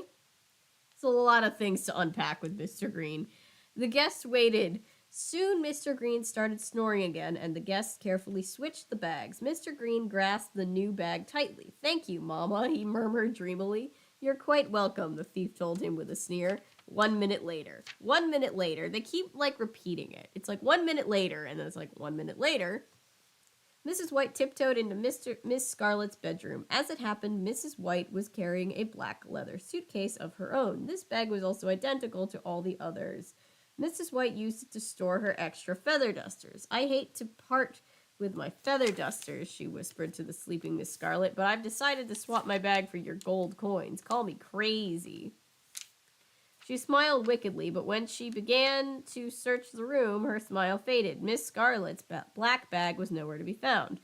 "Where did you hide it, you vain thing?" the maid muttered. "What?" She slowly opened the closet door, trying to keep it from squeaking. Inside hung 30 expensive scarlet dresses, but no black bag. Mrs. White glanced at Miss Scarlet. She was still sleeping peacefully, her head resting on a large black pillow. A black pillow? Mrs. White did a double take. Miss Scarlet was sleeping on her suitcase. Mrs. White thought for a moment, then she crouched down behind the headboard. She reached into the pocket of her white nightgown and found a bobby pin. She threw the bobby pin at the window. It rapped against the glass. "Who's there?" demanded Miss Scarlet, sitting bolt upright in bed. Seeing no one, Miss Scarlet settled right back down and fell asleep again. Her head once again rested on the black leather suitcase, but it wasn't the same black leather suitcase. Mrs. White had switched the bags. At the exact same instant that Miss Scarlet sat bolt upright in bed, Professor Plum sat bolt upright in his bed. "I'm so confused." "I've just remembered something," he said aloud. "My fossils are worth less than $1,000,000. In fact, they're just plain worthless." Then he remembered something else. He remembered that Mr. Green's suitcase was filled with $1,000,000 worth of stocks and bonds. He tiptoed into Green's room, pried Green's fingers loose and switched the bags. Then Professor Plum tiptoed backwards out of Mr. Green's room, carrying the black leather suitcase. At the same time, Mrs. White tiptoed backward out of Miss Scarlet's room, carrying the black leather suitcase she had just stolen. Both Plum and White tiptoed quietly. They didn't make a sound, but they tiptoed right into each other. The two thieves screamed and dropped their bags. "Why don't you watch where you're going?" cried the professor, grabbing one of the suitcases. "Sorry, sir," mumbled Mrs. White, grabbing the other suitcase. "What are you doing up so late?" demanded Professor Plum. I couldn't sleep," the maid stammered, "so I went for a little walk." "With your suitcase?" Yes, I thought it might be a long walk." Then she saw the suitcase in the professor's handbag. "What about you? What are you doing so late with a suitcase?" The professor thought quickly. "The same reason as you. Good night." He headed for his room. Oh, why is that so funny?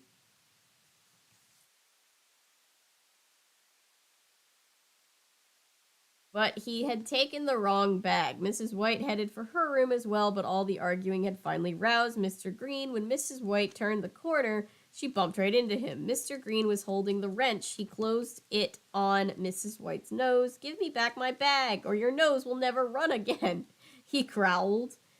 But What? "But id's not your bag," said the maid in a pinched nasal voice. "Don't you have a cold? Do you have a cold?" Mr. Green asked. "No, it the wrench." Oh, Mr. Green kept the wrench on her nose. However, as he snatched the suitcase, he flicked it open. Inside the suitcase lay bottle after bottle of blue mouthwash, 10 in all. "What? This isn't my bag." "That's what I'd been trying to tell you," said Mrs. White. Mr. Green's angry face collapsed into tears. "I'm ruined," he blubbered. "Ruined. Who stole Mr. Green's suitcase? Good Lord." Hey, Jay.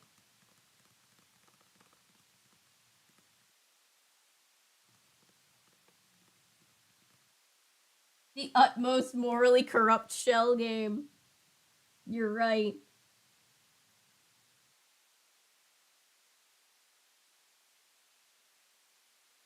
Hi, Jay. I've missed live streaming, so I'm back. Thank you guys for watching and liking the streams. It definitely helps people find us.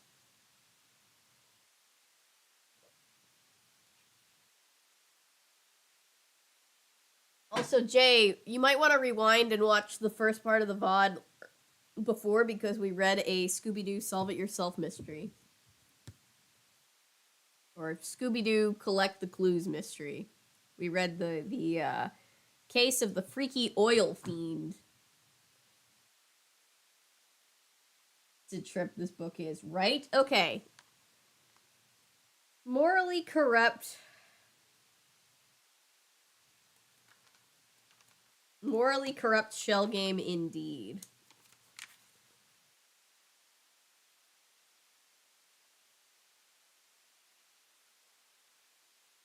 Who stole Mr. Green's suitcase? So, God help us all. Should I go back, or should I just read the, They did not use the meddling kids line. Should I just read the solution, or do you guys want to actually think about it?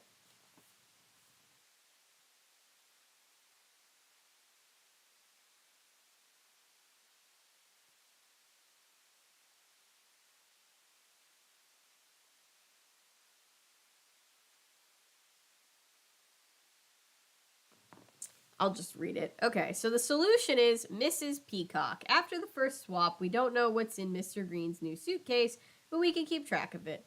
Professor Plum took Mr. Green's new bag.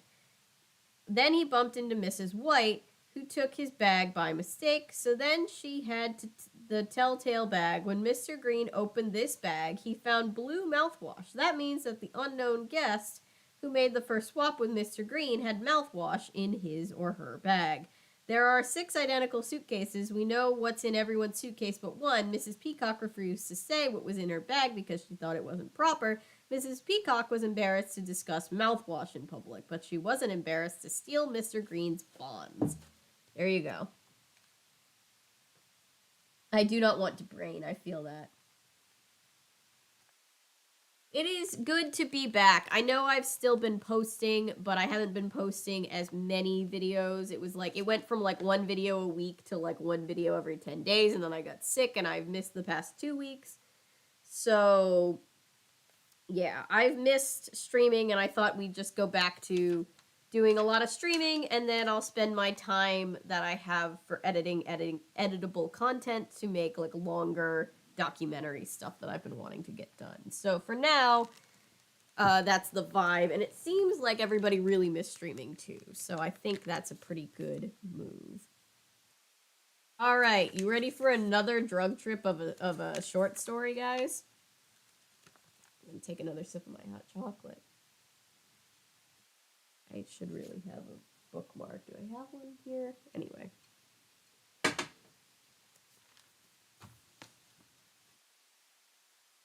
Yes, unfortunately.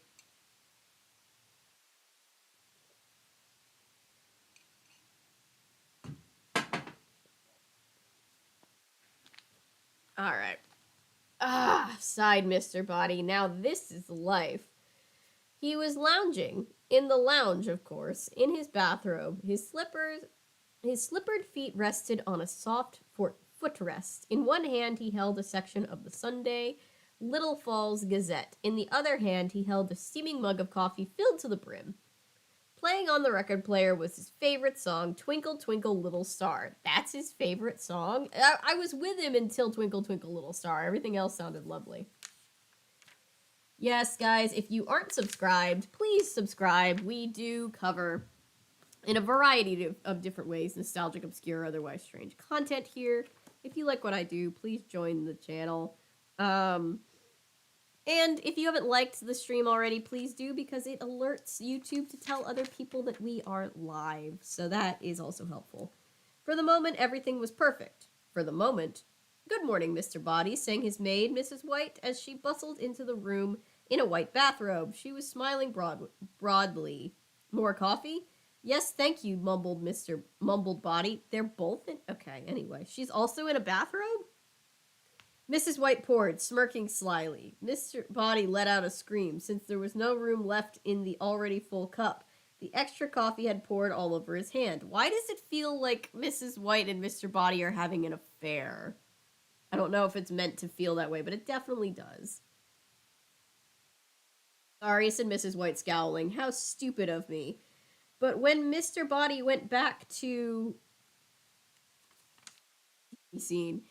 Reading, her scowl changed into a smile. She bustled out. Reginald, darling, exclaimed Miss Scarlet as she sailed into the room. She was wearing red silk pajamas, clutching a bright red teddy bear. She stretched like a cat, yawning, and screamed. Mr. Body threw his paper in the air. Sorry, said Miss Scarlet with a laugh, just clearing my throat. Huh? Oh, well, that's all right. Make yourself at home, Mr. Body returned to reading. Oh my, what a beautiful morning. Miss Scarlet rushed across the room and flung the windows open wide. The cold breeze... Oh, thank you so much, Chris. Hope you feel better soon. Thank you. Stay safe too, Chris. I really appreciate you. That's his favorite song, Hopi Joy. I don't know why.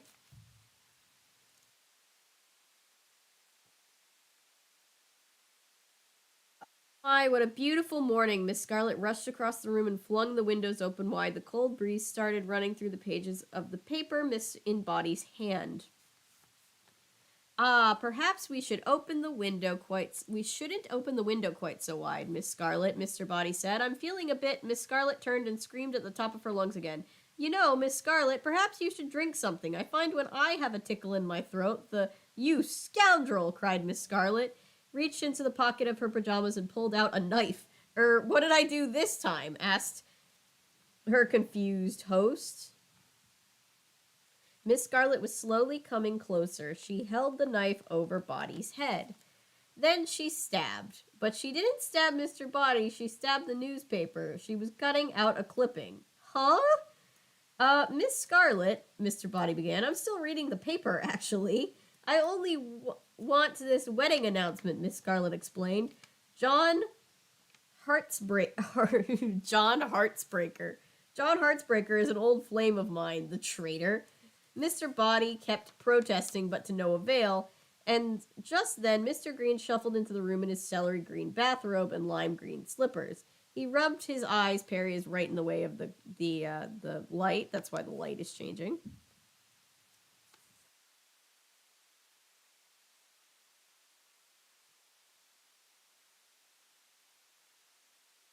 Good night, Chris. Murder was about to happen, right?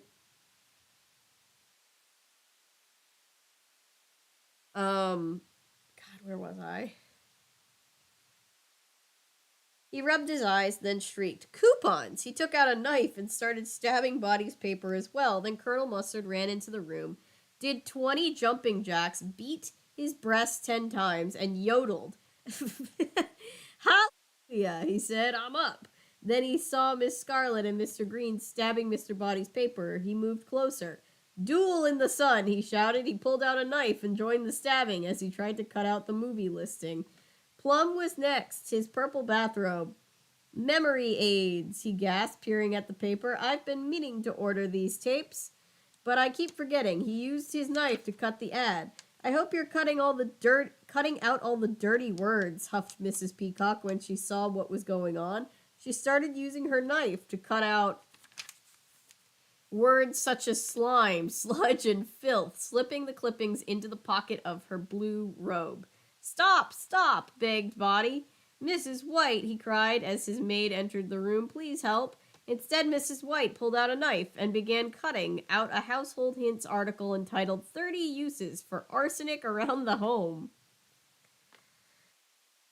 "Everyone out," Mr. Body roared. "Why, Mr. Body," said Miss Scarlet, "I've never heard you raise your voice that way." "That's true," agreed all the guests. Then they went back to stabbing the paper. Finally, they were done. The guests filed out of the room, studying their clippings. At last, all was quiet. Mr. Body looked at the paper in his hands. It now looked like Swiss cheese. His heart was pounding. Mr. Body gritted his teeth. Then he took a deep breath. Slowly, he began to calm down. 10 minutes later, he was absorbed in his paper, humming happily along with the music. "Twinkle, twinkle, little star," he sang to himself. "How I wonder what you are." Wait. "How I wonder why Miss Scarlet is screaming." Mr. Body put the paper down. "Why is Miss Scarlet screaming?" "Mr. Body," gasped Mrs. White, running into the room. "Miss Scarlet just found Colonel Mustard in the ballroom. He's been murdered." Okay, give me a second. This feels like a really weird, fever dream. We have established that Mr. Body cannot die. What the fuck is correct, everybody? Friend group / messed up polycule is wild. I don't know. I'm dying laughing.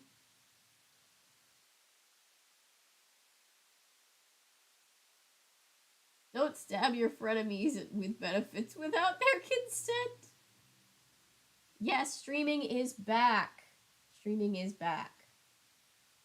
I know you guys miss live content, and I did too. So here we are. In the ballroom, Colonel Mustard sat slumped in a chair, his copy of the Sunday paper draped over his lifeless body. "He's been stabbed with a knife," said Mr. Green after examining the Colonel's wounds. "How rude," said Mrs. Peacock. Just then, Mr. Body rushed into the room, followed by Mrs. White. Mr. Body took one look at the corpse, then covered his face with his hands and began to blubber.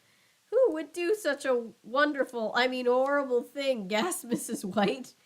Mrs. White really is kind of a real one, isn't she? "Don't look at me," said Miss Scarlet. "All right," said Professor Plum. He turned and gazed at the wall. "Well," said Mrs. Peacock, "I know one thing. The murderer is in this room. But who had a motive?" asked Green. "Yes, good question," said Miss Scarlet. "Who hated mustard?" "I've always thought it was good on hot dogs," mumbled Plum. Mr. Body, meanwhile, was pulling the papers off Mustard's body. "Will you look at that?" said Mrs. White. "I guess nothing can keep Mr. Body from reading his Sunday papers." "Quiet," said Mr. Body. He flipped through the newspaper briskly. There were pieces cut out of the wedding page, the Household Hints page, and the food coupons page. Sure, said Mr. White. That's what's important. For us to be quiet while you read your papers. Never mind that a man's been killed and his murderer is on the loose. Not on the loose, said Body slowly. The killer is indeed in this room, and I know from my own recent experience how this murder occurred. It was an accident, you see. An accident, Mrs. Peacock chuckled. Oh, Mr. Body, you're so trusting. Who would walk up to the colonel and stab him in the chest by accident? Someone who wanted to cut out a clipping from Mustard's paper, said Body, holding up the shredded newspaper. Apparently the murderer slipped while he or she clipped, and he gestured to the colonel. This is the terrible result. Apparently they don't know what scissors are. Meanwhile, Mr. Green was strolling casually toward the door. Going somewhere, Miss Scarlet asked him. Yes, I'd love to stick around, but I've got an important business appointment. Mr. Body crossed the room and locked the door. No one's leaving this room, he said. Not until you let me see those knives of yours. It's Knives Out, but weirder. The flood of laughing emojis is just funny. The guests all took out their knives. Mr. Body studied them closely. He said, disappointed. Not a trace of blood on any one of them. There goes that theory, said Plum. Not necessarily, said Mr. Body. The killer must have wiped the knife on his or her robe. Everyone stared closely at everyone else's robe. At first glance, there didn't appear to be any blood on anyone's clothes.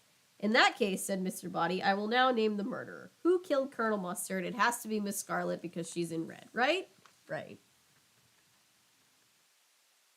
He should invest in safety scissors.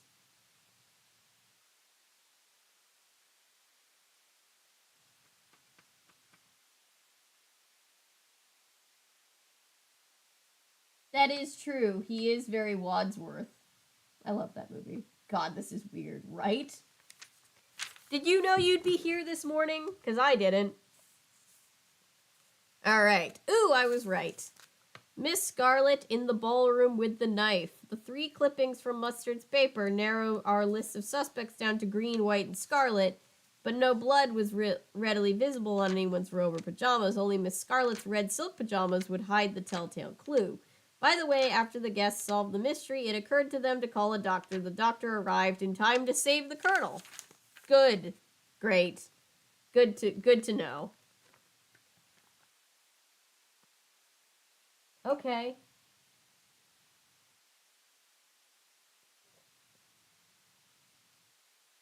The colonel was hiding coupons inside his vital organs. Hello, Boots.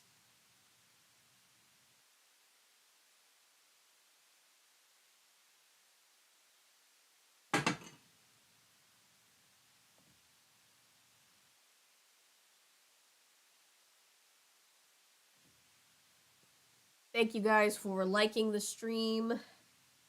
And thank you guys for tuning in. It is good to see you live again. My past 2 videos that I posted, I didn't even appear on camera. So it's nice to be here. All right. 3, Dress to Kill. How many are in this store? Are there just 4? No, there's a few. There's 10. There's 10 of these. There's 10 of these. Okay. Mrs. White, called Miss Scarlet, clapping her hands. My tea, please. Make that 2 teas, Mrs. White, added Mrs. Peacock. There's a lot of suffixes. Or wait, not suffix. That's your last name. Prefixes? Prefixes. 3, said Mr. Green. 4 teas, Mrs. White ordered. Colonel Mustard. 6, called out Professor Plum. He means 5, Mrs. White, corrected Mr. Green. I wish she'd get here soon, he muttered to himself. It was Monday night, and the guests were all gathered for a tea party in the dining room at Mr. Body's mansion, but so far no one had seen hide nor hair of Mrs. White. Now the doors opened. A maid in a black dress and white apron entered, wheeling a silver cart. At least it looked like a maid, but then the figure raised its head. Mr. Body, cried all the guests. What on earth? Wait. I like that Mr. Body is just, wearing Mrs. White's dress. They definitely have a thing going on. It's Mrs. White's night off, explained their host. His eyes twinkled merrily. I thought I'd surprise you. Colonel Mustard guffawed. Guffawed. I love that word. Mrs. Peacock sniffed. It's vulgar. Take that dress off at once. Fuck you, Mrs. Peacock. Gender is a social construct. Why, I think he's the best dressed one in the room, said Mr. Green. You're joking, said Miss Scarlet. I'm serious, Mr. Green insisted. Miss Scarlet jumped to her feet. Take that back, you ignorant buffoon, she yelled the words at Mr. Green. Admit, I'm the best dressed. Calling somebody else ignorant when you're upset about a guy wearing a dress is weird. It's very, I think it's ironic. I can never remember what the actual definition of ironic means. Mr. Green leapt up. He was waving the wrench in his hand. Please, please, cried Mr. Body. He ran forward and tripped on his maid's dress and fell flat on his face. Actually, said Plum, admiring his own outfit, I think I'm the best dressed one here. Don't you start, said Miss Scarlet, or you'll what? Demanded Plum. He pulled his left hand out of his pocket. There was nothing in it. He looked annoyed. Then he pulled out his right. This hand held the knife, He raised his left hand high and said, Don't push me too far. Mr. Body had gotten to his feet again. Please, please, no fighting, I beg you. You're all dressed wonderfully. In this current story, what's happening? Who's to say? Mr. Green deserves rights, not the hot take I was expecting. Just got back. What happened? Mr. Body is wearing a dress and everybody's fighting about it. I'm not kidding.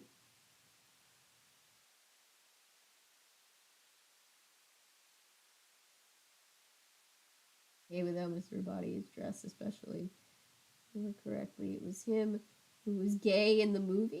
Thought it might have been Plum. I don't. All the different endings. I need to watch Clue again.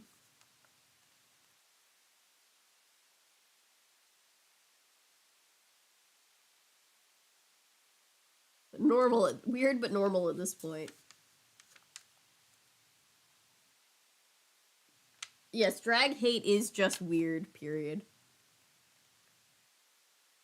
But by then the fighting had broken out on all sides. A blow struck Body on the back of the head. The host fell back to the floor and he didn't wake up again until the next morning. Oof, grunted Mrs. White. She was straining to tie a tight knot around a tree on the edge of Mr. Body's lawn. There. She had hung up the rope to use as a clothesline. Now she started hanging the laundry. It was odd. She hadn't seen a soul since she arrived in the mansion an hour earlier. Just then the front door opened. Mr. Body, enraged, emerged and made his way across the sloping lawn towards Mrs. White. At first he seemed to be wearing a white hat. When he got closer, he saw that his head was wrapped in a bandage. Hello, Mrs. White, he said. Beautiful day, isn't it? Yes, agreed the maid, but what happened to you? Nothing to worry about. Feather dance, peanut trumpet. I'm sorry? Asked the maid. No, I'm sorry, said Mr. Body, tapping his head. I've been having a little bit of trouble talking straight this morning. Last night's dinner party got a little umbrella, I'm afraid. Oh? Yes, I'm afraid the elephant banana garbage noodle. Sorry. Okay. I'm just picturing Tim Curry now that someone in chat said it was very Mr. Bot. He was very Clue Mr. Body. Wadsworth. He tapped his head again. Sorry, he tried again. I'm afraid the guests started arguing about who was the best dressed, and he waved a hand and said, You can probably imagine the pancake that started. I certainly can, said the maid. I hope no weapons were involved. I'm afraid they were, admitted Mr. Body. Each of the guests had one. How awful, said Mrs. White. Yes, it was. Well, the police will be here any tornado, but I don't know what I can tell them. The events of last night are all a mystery to me. I certainly can't answer the most important question. You mean who is the best dressed? No, said Mr. Body, gently rubbing his sore head. Who was Ducky Daddles? Right, said Mrs. White, tapping. She tapped his head again. So who was the best dressed? I have no sneaker. All I can remember is that Professor Plum was the only guest who wore his own color, and both women's dresses were lovely, but beyond that, it's all an utter marshmallow. Well, I'm going to lie down and see if I can clear my pineapple before the police get here. They'll, of course, want to know who was Nickel Pickle. Who is Nickel Pickle?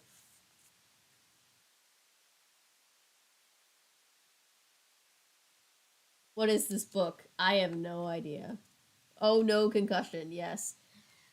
Fun side note, I thought I had given myself a concussion a couple months ago. I was helping Spencer with a short film, and I hit my head. We were filming up in our attic, and I hit my head on a like a wooden beam, and I got like very dizzy and nauseous, and it turned out that I did not have a concussion, but just like the inner ear fluid in my inner ear had just been like shaken. I guess that's the thing. But anyway, me hitting my head actually made it into the final cut of the short film, because Spencer has a rule that if someone gets hurt in a shot, then he has to use it. Anyway, off topic.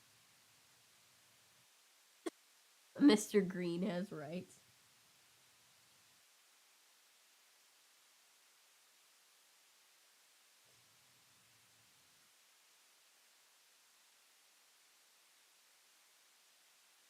Right, yes, I'm sure they will. You have no idea who attacked whom? That's what I've been trying to remember, said Mr. Body with a frown, but all I know is that the women attacked the women and the men attacked the men. Well, I better crack her. With that, he hobbled off. Mrs. White thought for a moment, but she didn't see any way to help Mr. Body solve the mystery. Then she hung up the rest of the laundry, and the events of the previous night suddenly became clear to her because first she hung a scarlet red dress that was riddled with bullet holes. Then she clothespinned up a mustard shirt that had been slit by a knife. Next came a green pair of pants with wrinkles that looked as if they had been wrenched by a wrench.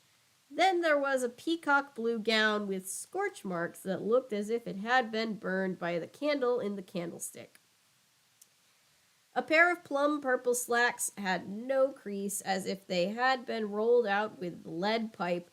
Mrs. White gazed at the clothes as they flapped in the stiff breeze. Which guest was wearing which outfit, she wondered. Then suddenly she had the answer. To solve the mystery, first figure out who was wearing what, and then see if you can figure out who attacked whom. I could go back and try to figure it out, but I'm tired. Is this in between hell?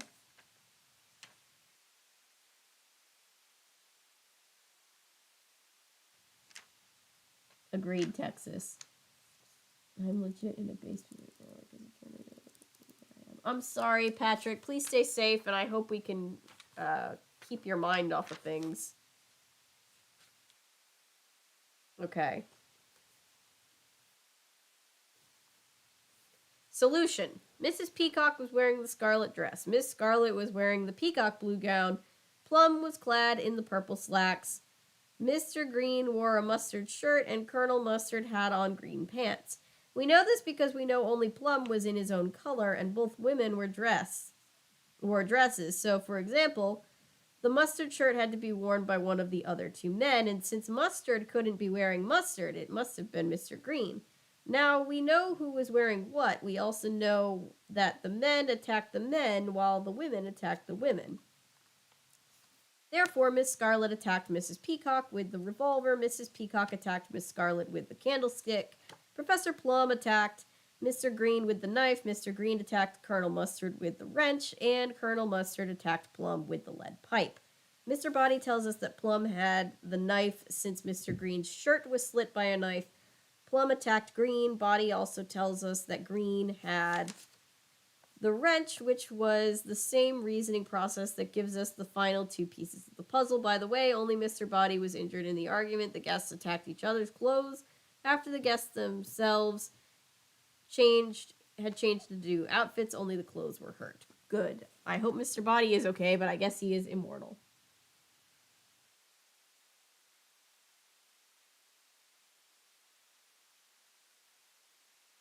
Patrick, oh my god. I hope not.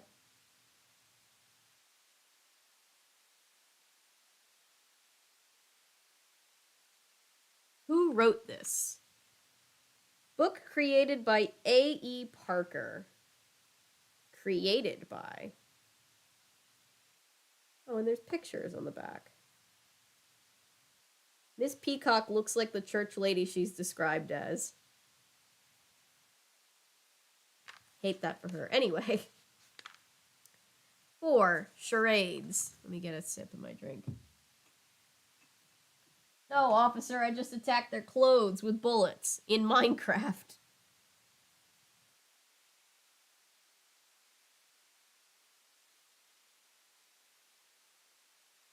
Created by Indeed does not sound like the author.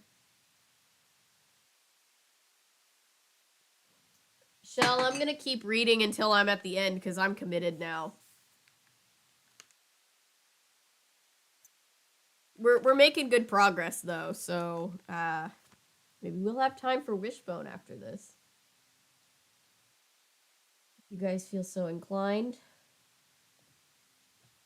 We've already read like almost a book and a half in just 2 hours, so.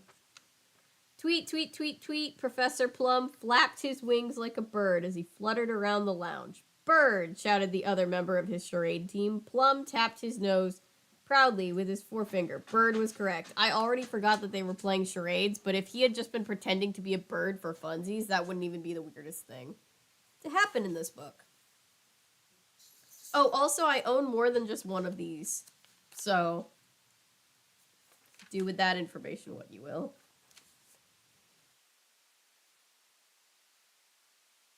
"1 minute left," called Mr. Body, who was studying his stopwatch. This was turning out to be a very close game of charades. Professor Plum's team was in the lead, but now Professor Plum appeared to be lost in thought. "Give us another clue," yelled one of his teammates. Plum shrugged helplessly. "Shrugging helplessly," guessed his other teammate. Plum shook his head no. "Shaking your head no," guessed the first teammate. Plum looked blank. "Huh?" guessed the second teammate. Plum shook his head again. Then both of his teammates cried out at the same time, "You forgot the clue!" Plum tapped his nose happily. "They got it right that time. 30 seconds left," yelled Mr. Body. Does that count?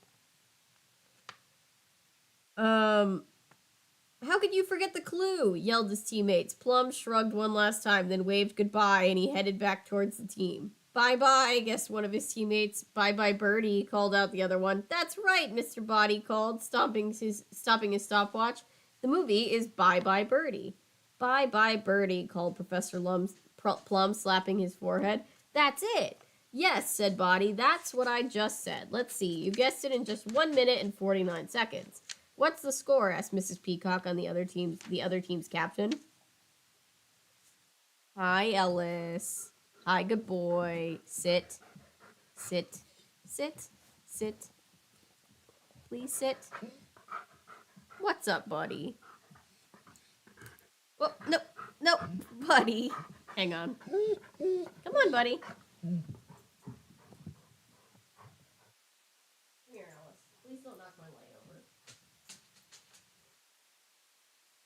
Go lay down. Go lay down."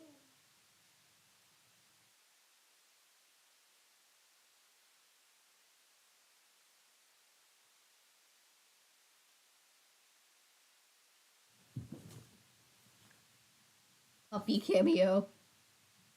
Big pupper. Yes, he is a very big pupper.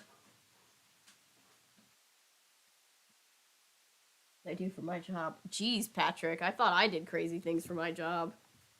I'm a filmmaker, but I'm not a storm chaser by any means. Okay, sorry, where was I? Mr. Body studied his score sheet. "Professor Plum's team is still in the lead, but your team has one last term. To win, you'll have to guess your final movie clue in less than 30 seconds. 30 seconds, Professor Plum chuckled. "Impossible."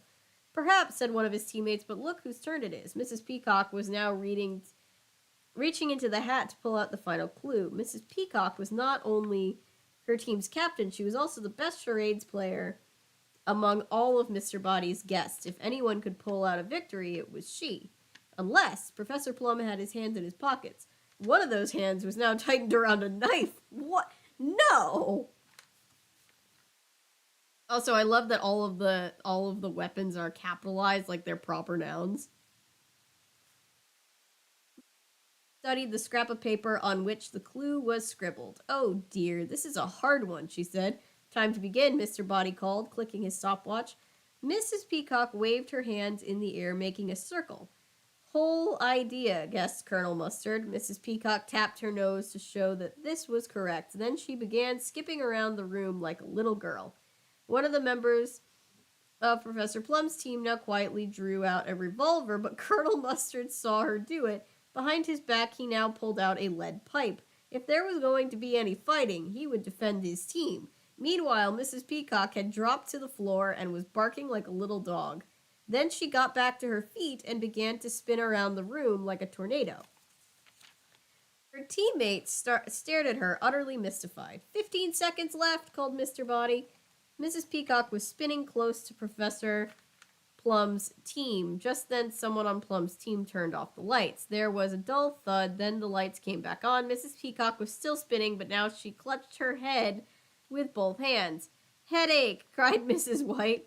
Mrs. Peacock shook her head. She pointed at the opposite team. Pointing, guessed Colonel Mustard. Mrs. Peacock rubbed her head and said, Ow, no talking, warned Mr. Body. Then Mrs. Peacock fell to the floor.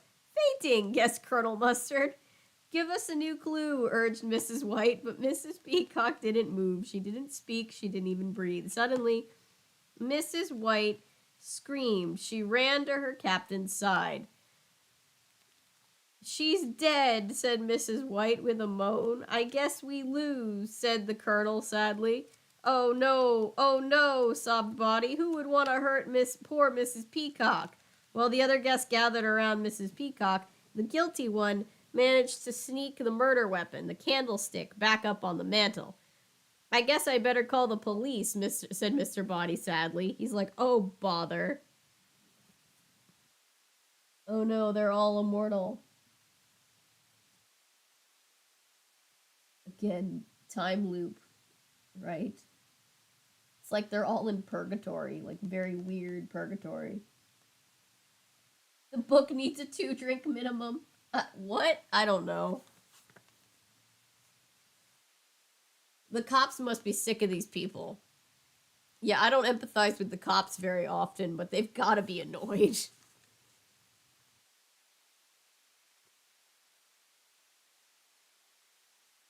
A minute, exclaimed Mrs. White. I've just figured out the mystery. The guests all waited. It's the Wizard of Oz, shouted the maid. Mr. Body looked confused. Why would the Wizard of Oz want to hurt Mrs. Peacock? No, said Mustard. She means that's the final movie clue. Oh, you're right, said Mr. Body. But there's something more important to figure out here, don't you think? What's that? Asked Professor Plum innocently. Who killed Mrs. Peacock? Cried Mr. Body. That's easy, said Mrs. White. I've already figured it out. Since each of us had only one weapon, I know exactly who the murderer is. She turned slowly toward the opposite team. Then she raised her finger in the air and pointed, You! Who killed Mrs. Peacock? It's either Scarlet or Mr. Green. I don't know which one. Let's see. It was Mr. Green with the candlestick in the lounge. We know by process of elimination that Plum's teammates were Mr. Green and Miss Scarlet. Plum had the knife. Colonel Mustard saw her take out the revolver. That leaves Green with the murder weapon and the candlestick. There you go. Luckily, in the dark, Mr. Green's aim was off. He delivered only a glancing blow. Mrs. Peacock woke up a moment later, and when Mr. Body awarded the charade's victory to her team, all was forgiven. Interesting. Like, I'm as ACAB as it gets, but also I too would become corrupted by Mr. Peacock. Yeah, I know what you mean, Ellery.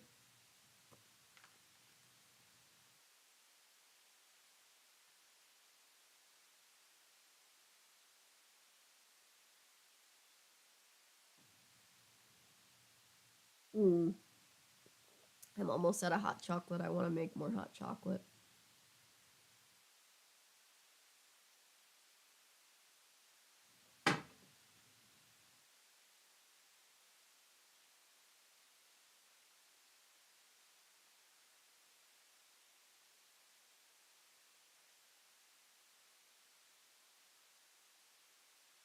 honey pot to me. Thank you. This is from Paolo. Paolo sent this to me, and it is my favorite mug. Also, speaking of honey pots, I also have my water bottle, which I get told looks like a honey pot all the time.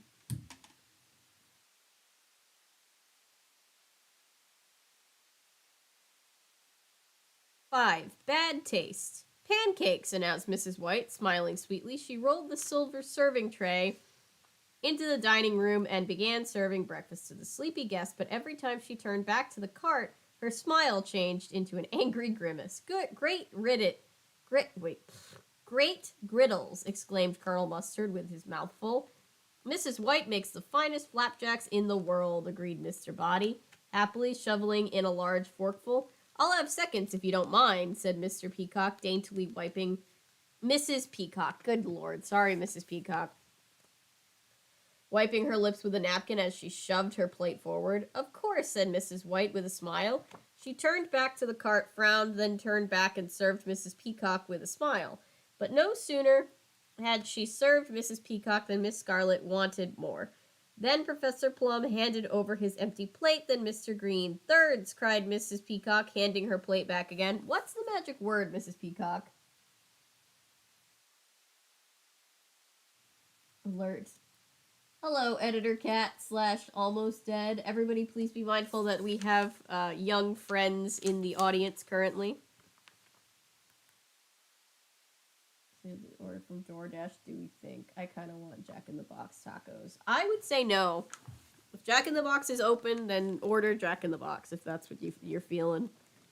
I should also probably get food soon, too. In short, the guests... Hang on. Here we go. In short, the guests were going crazy for Mrs. White's pancakes. The pancake tower on her serving cart was growing shorter and shorter, but the guests kept asking for more. They were eating the pancakes faster than Mrs. White could serve them. And as she turned faster and faster from the cart to the table, she had to change her smile into a scowl and back again more and more quickly. Soon she got so confused that she was smiling, while her back was turned and grimacing when she was facing the guests. Mrs. White, asked Mustard, wiping syrup off his cheek, is there anything wrong? Not at all, said Mrs. White with a sweet smile and her back turned. Then she whipped around with an angry scowl and muttered directly to the guests, except that I'm sick of serving you buffoons. Buffoons is a rude word to you and beneath you, commented Mrs. Peacock with her mouth full. Perhaps you're overworked. Well, that's also rude, Mrs. Peacock, to talk with your mouth full. But I love my job, said Mrs. White loudly with a smile while facing her cart. Then she whirled back with a grimace and mumbled, it's idiots like you that I can't. She froze mid-sentence, suddenly aware of her mistake. A smile and a scowl rapidly changed places on her face, then she fainted. Fainted? Okay. Cool. When she came to, she found herself lying on the sofa in the ballroom. She looked around the room. It was empty. Then she heard the sounds of glass clinking and laughter tinkling. Then she slowly got to her feet. Hello, Dr. Seuss. The sounds were wafting their way from the kitchen. She followed the noise. Won't she be surprised, she heard a voice say. A smell of smoke and something else. Skunk? Entered Mrs. White's nose. She yanked open the kitchen door. There were pots and pans everywhere, mixing bowls, open cookbooks, cereals, meats, vegetables, cutting boards, batters, soups, rising bread, dough, and 3 live turkeys cluttered the room. Each guest was wearing a different color chef's hat. They all looked at Mrs. White with guilty faces. What is going on? She asked, holding her head and starting to sway. Miss Scarlet caught her elbow. We wanted to surprise you. We decided you've been working too hard, added Colonel Mustard. Aw, what a wholesome thing for all these people that try to kill each other all the time. He flipped an omelet and it landed with a splat on top of Mr. Green's tall green chef's hat. We're making you lunch, said Mr. Green, ignoring the omelet. Go put your feet up. What's all the smoke? Mrs. White asked, trying not to breathe too deeply. Gobble, gobble, answered one of the turkeys. It waddled over to the maid and eyed her curiously. Mrs. Peacock laughed. Oh, the smell, yes. Well, you see, Miss Scarlet is making scarlet chicken flambe. Professor Plum started to make it, but he was making kitchen flambe instead. And the turkeys? Asked the horrified Mrs. White. Professor Plum scratched his head under his purple chef's hat. I thought this recipe called for them, he said, studying a cookbook, but now I don't see where. I don't either, snapped Mr. Green. Since when does a recipe for stewed plums call for live turkeys? Everything will be fine, Colonel Mustard said, taking the maid firmly by the arm. He led her from the kitchen back into the ballroom. You just relax and let us serve you. 2 hours later, 2 hours later, Mr. Green rang the lunch bell. My mouth is watering already, Mrs. White told Mr. Body as they headed for the dining room. It certainly smells delicious, asked Body. Did you bring the stomach medicine? The maid added under her breath. Do you think 3 bottles will be enough? Whispered Mr. Body. In the dining room, the guests were all lined up in a row behind their dishes. The dishes were all hidden beneath silver lids. Streams of foul-smelling steam were slithering out from each metal dish. Slithering, huh? The chefs bowed low, and Mr. Body and Mrs. White entered the room. Welcome to the finest meal of your life, boasted Mr. Green.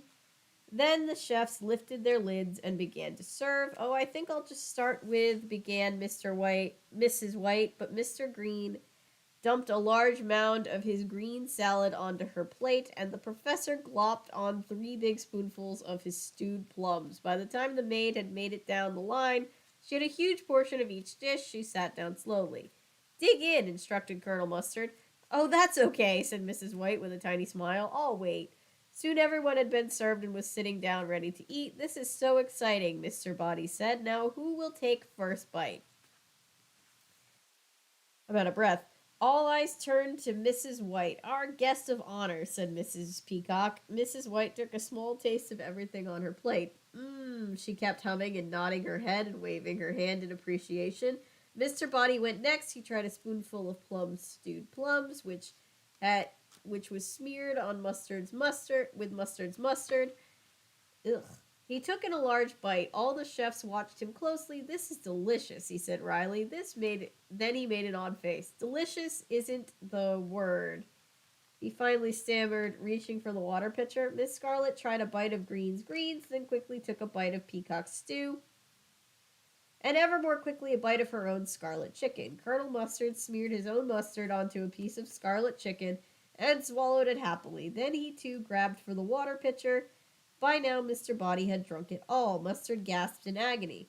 Professor Plum tried the greens and the peacock stew. Mrs. Peacock sampled the scarlet chicken and the greens. They both made very funny faces. Suddenly, Mrs. White leapt to her feet. She was turning blue, then green, then every other color in the rainbow. Then she began to make horrible gargling noises. Then Colonel Mustard and Mr. Body leapt to their feet. Their faces began changing colors as well.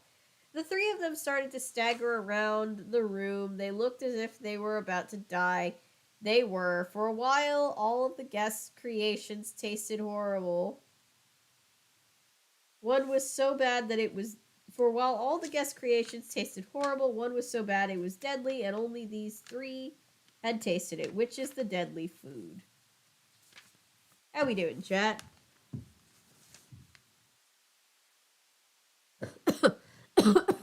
Excuse me. Good lord.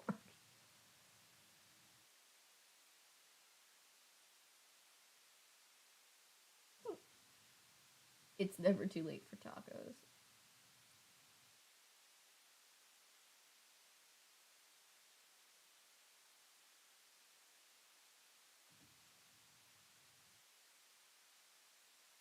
Thank you guys for tuning in, liking, watching everything. It really helps. When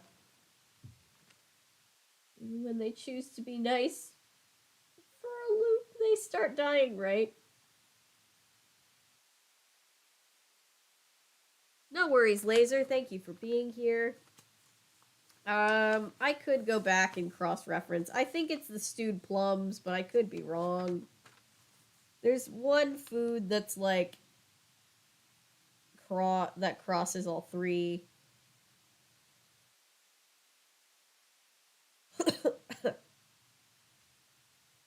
I think it's the plums. I could be wrong. Oh, nope. It's mustard's mustard. Made in the kitchen and served in the dining room, we know that only Body, Mustard, and Mrs. White had the violent reaction to Body had plums and mustard, Mustard had mustard and scarlet chicken. Only Mustard is on both lists. Scarlet chicken. Mrs. White tasted everything, so she had mustard as well. Luckily, Mr. Body remembered his 3 bottles of stomach medicine just in time. It saved their lives, but not their appetites. Okay. Sure. Why not? We're halfway through this book, guys. How are we feeling? Have we felt like our brains are melted yet? I've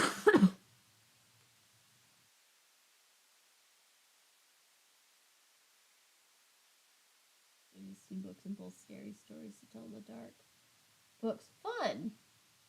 Yes, a puddle in my skull.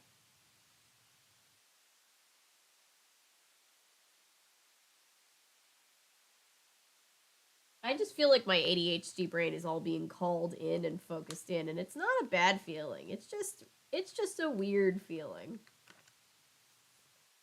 Nothing left.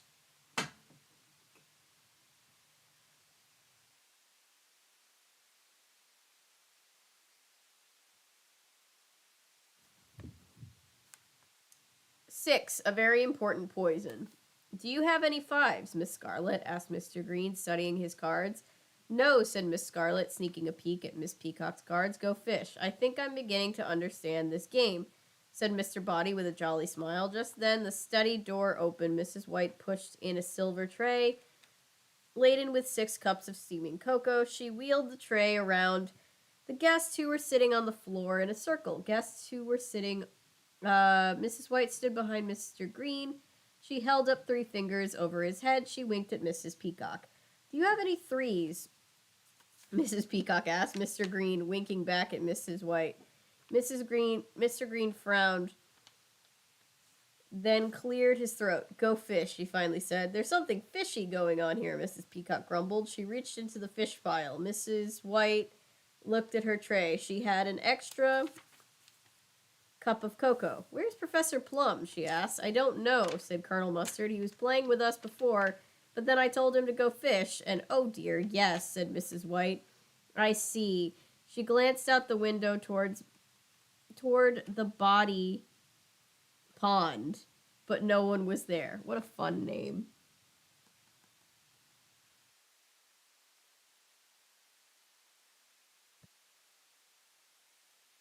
Suddenly, Mrs. Peacock threw down her cards. Mr. Green is cheating. Oh yeah? Barked Green, jutting out his jaw in a menacing manner. Ooh, my jaw just popped when I did that. I tried to jut out my jaw like they said he did. Mrs. Peacock jutted out her jaw as well. Yeah, I mean, yes. Mr. Green crossed his arms over his chest. Mrs. White, the only one who's cheating, he said. She's giving signals. Don't you dare try to pin it on me.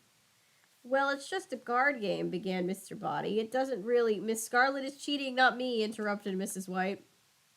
You mean Colonel Mustard, I believe, said Miss Scarlet, pointing a long finger at the Colonel. Right, cheater? You dare accuse me of cheating, cried Mustard, as he leapt to his feet. I challenge you all to a duel. All of us? Asked Mrs. White. But Miss Scarlet is the only one who accused you. Questioning my judgment, Miss White? I challenge you to a duel. You already did, Mrs. White mocked. Mocking me, I challenge you to another duel, and another thing. Ladies, gentlemen, please, interrupted Body. Interrupting, said Mustard. I challenge you too. Mr. Body's right, Mustard, said Green. You shouldn't take the game so seriously. I take it too seriously. I challenge you again. Mrs. Peacock yawned and looked at her watch. At this rate, he'll be challenging us all night. Just then, a voice in a far-off room shrieked, Eureka! There was a clatter of footsteps, and Professor Plum rushed into the study. He was carrying a jar of purple liquid. Look what I've created. The guests looked. What is it? They all asked. It's Plum stared at the jar of purple liquid in his hand. I forgot what it is. The professor sniffed the liquid, then sipped it. Ah, yes, now I remember. Poison. Poison, gasped the guest. Yes, poison, said Plum proudly. I call it evapo, because once it's inside the body, It evaporates. There isn't the slightest trace of poison left. Don't you see? This is the poison criminals. Excuse me. This is the poison criminals have been searching for. A poison that leaves no clues behind, and just one sip is enough to what? Cried Mr. Body. But Professor Plum had gone stiff as a board. He slowly toppled, falling flat on his face. All the guests rushed to Plum's side. They began to wrestle over the jar of poison clutched in his hand. Colonel Mustard got the jar first, but Mr. Green snatched it away. This discovery could be worth millions, said Green. Yes, Miss Scarlet grabbed the jar from Green. It's a very important poison. Of course, Plum is a very important person, said Body, who was trying to revive the professor. That's why we've got to help him. Here, give me that. He pulled the jar away from Miss Scarlet. I'm going to put this away for safekeeping. In the meantime, someone call a doctor for the professor. He ran out of the room. The guests carried Plum into the library. Miss Peacock called the doctor. The phone rang and rang, but there was no answer. How rude, exclaimed Mrs. Peacock as she hung up. The guests propped Plum against the wall. Meanwhile, Mr. Body had hidden the jar of purple poison under the billiard table. It'll be safe here for the time being, Mr. Body told himself. Then he left the room. He was right. It would have been safe, except one of the guests had watched him hide it. That guest now came out from behind the door, reached under the billiard table, and set the jar of poison on the table's green felt. Next, the guest took out the three small darts. Accuse me of cheating, the guest muttered bitterly. Why, no one accuses me of cheating at Go Fish and lives to tell the tale. The guest carefully dipped each of the 3 darts into a thick purple liquid. Meanwhile, we've got to find it, cried Mrs. White, looking at Mr. Green. They were in the lounge looking through the remains of Plum's experiment, hoping to find an antidote for the poison.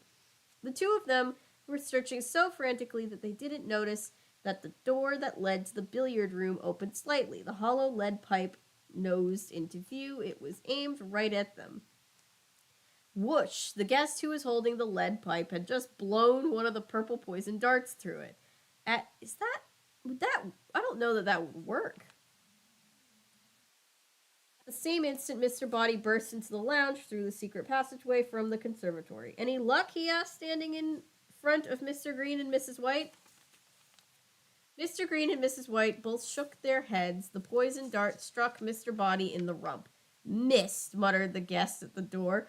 The lead pipe disappeared from view. Mr. Body yelped. He gave Mrs. White an odd look. Mrs. White, he said, one should never pinch one's boss.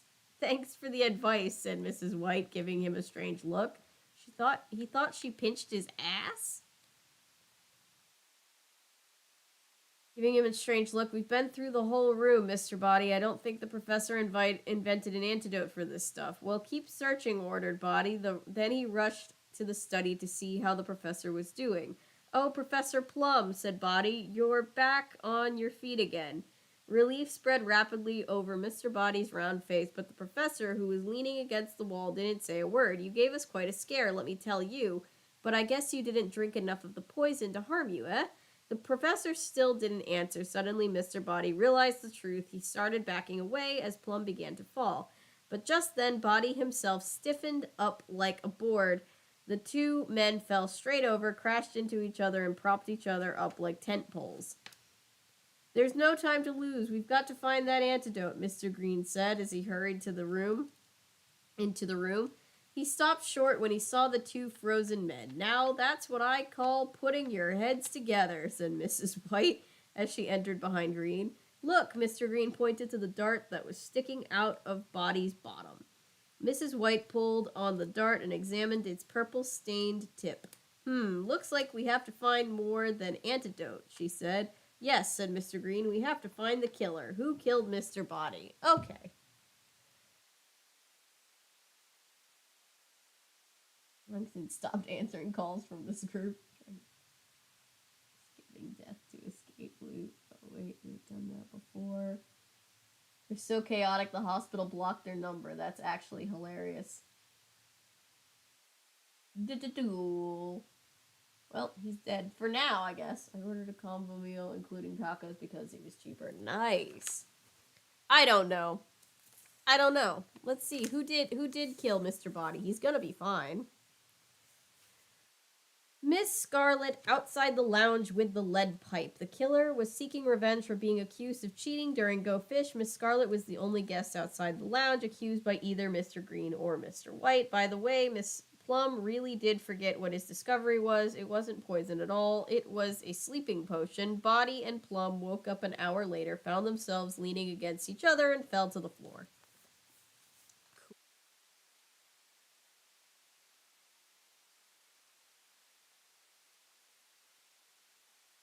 Ooh.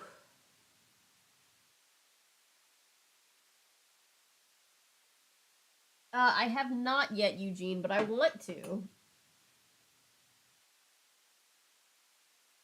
I love the Muppets.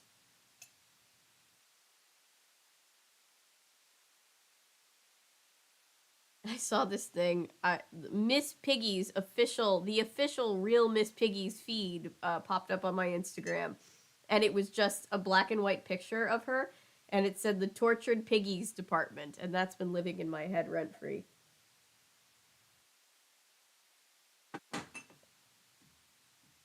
The Elton John, Paul Simon, and Alice Cooper episodes. Yes, yes, you may. I've actually gotten the Alice Cooper one recommended to me a lot.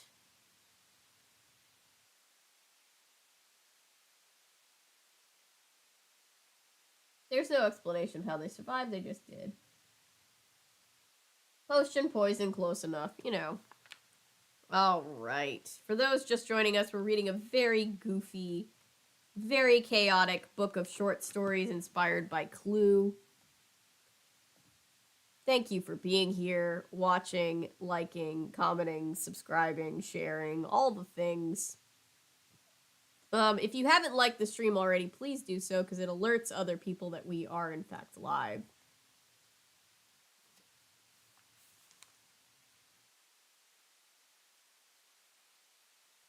Also, it happened with very little fanfare, except for a video being late enough to be posted on the day. But May 2nd, the channel's 4th anniversary came and went this year, so happy anniversary to all of us, friends.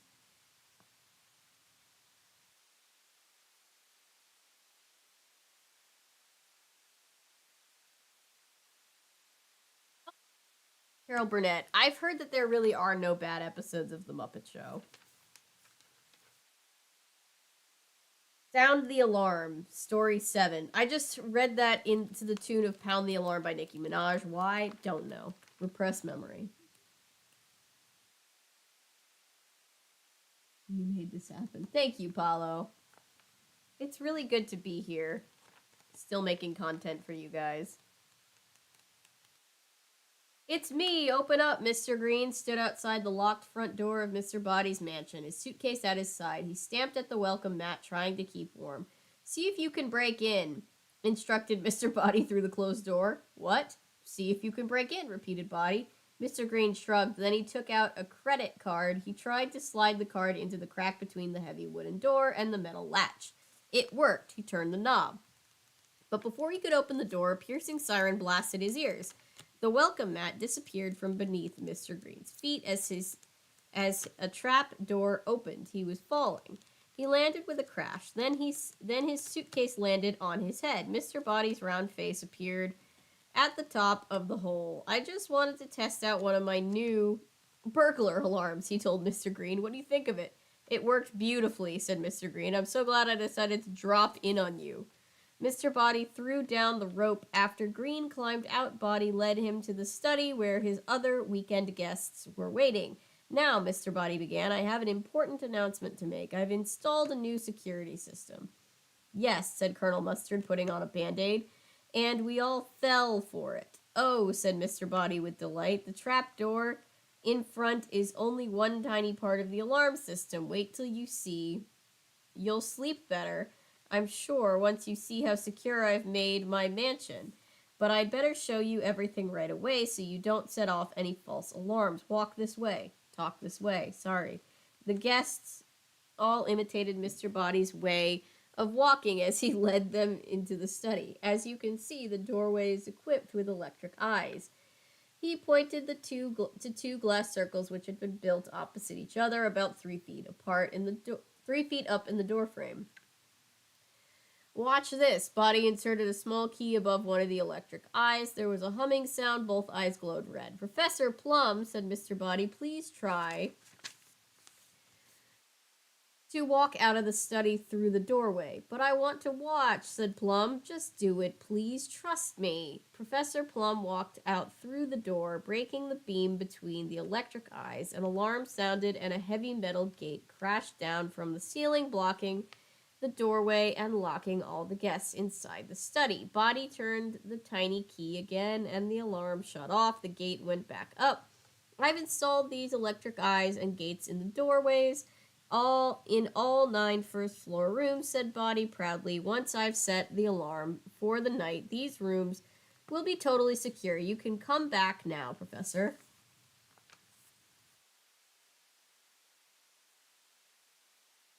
Earn credit card times. Make it less safe. They're the biggest threat to you, right? Do one bad episode. It's the rich little episode. Interesting.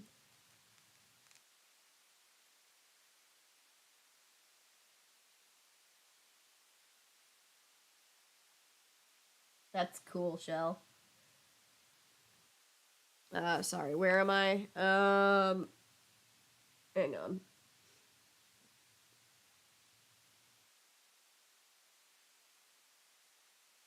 Totally secure. You can come back now, Professor. I think that's where I was.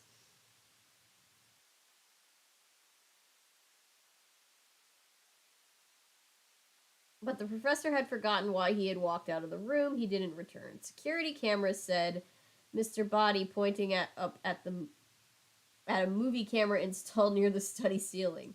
Using a movie camera for a security camera?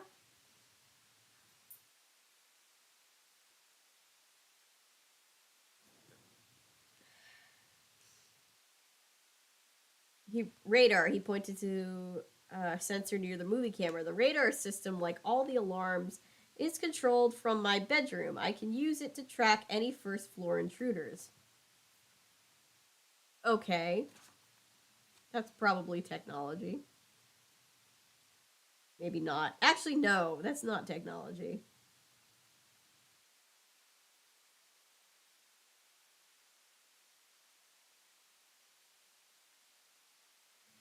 You can use it to track any first floor intruders. He pointed to a speaker that had been built into the wall, the special security loudspeaker system. Very impressive, said Colonel Mustard, but Mr. Body held up a hand. There's more. All of you tried to break in through the front door. You failed because of the trap door, but let's say a burglar somehow succeeded in opening the front or back door, or any window in the mansion. The whole first floor would ooze with glue fired from special nozzles, and the sticky-fingered burglar would find himself or herself quite stuck. All right, Kevin McAllister, that's a very mousetrappy way to do it.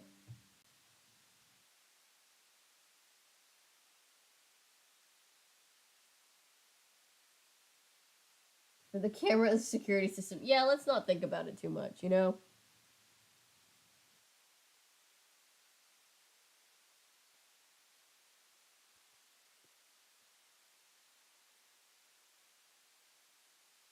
We still haven't gotten to the story that's the actual, like, name of the book, which was what made me want to, you know, read this particular one, so...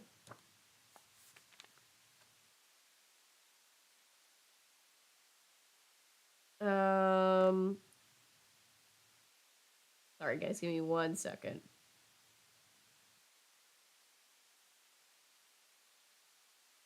Okay. I think I found... Wait, I keep losing my place. Okay, I found it. Mrs. Peacock whistled. A system like this must have cost a pretty penny. It costs a lot more than that, said Mr. Body, but why have you invested in all these precautions? Asked Colonel Mustard. Are you that afraid of burglars? He's like, no, I'm afraid of you. Because I've got the Lollapalooza, answered Body. The famous diamond? Miss Scarlet's eyes sparkled like twin gems. Yes, said Body, his voice a mere whisper. The Lollapalooza diamond, the largest diamond in the world. What did you say? Asked the guests, cupping their hands to their ears to hear better. The Lollapalooza diamond, said the Lollapalooza diamond, said Buddy loudly. I bought it last week. He pointed across the room at a painting of some ducks. I'm keeping it behind there in the safe. Don't you trust us? Asked Miss Scarlet, tickling Mr. Body under his chin. At the same time, she slipped the revolver into her purse. No, he's been killed like 14 times. Of course he doesn't trust them. Mr. Body giggled wildly. Of course I trust you. I would trust you all with my life. These alarms are only to protect us from the rest of the world, which I don't trust one bit. Yeah, right.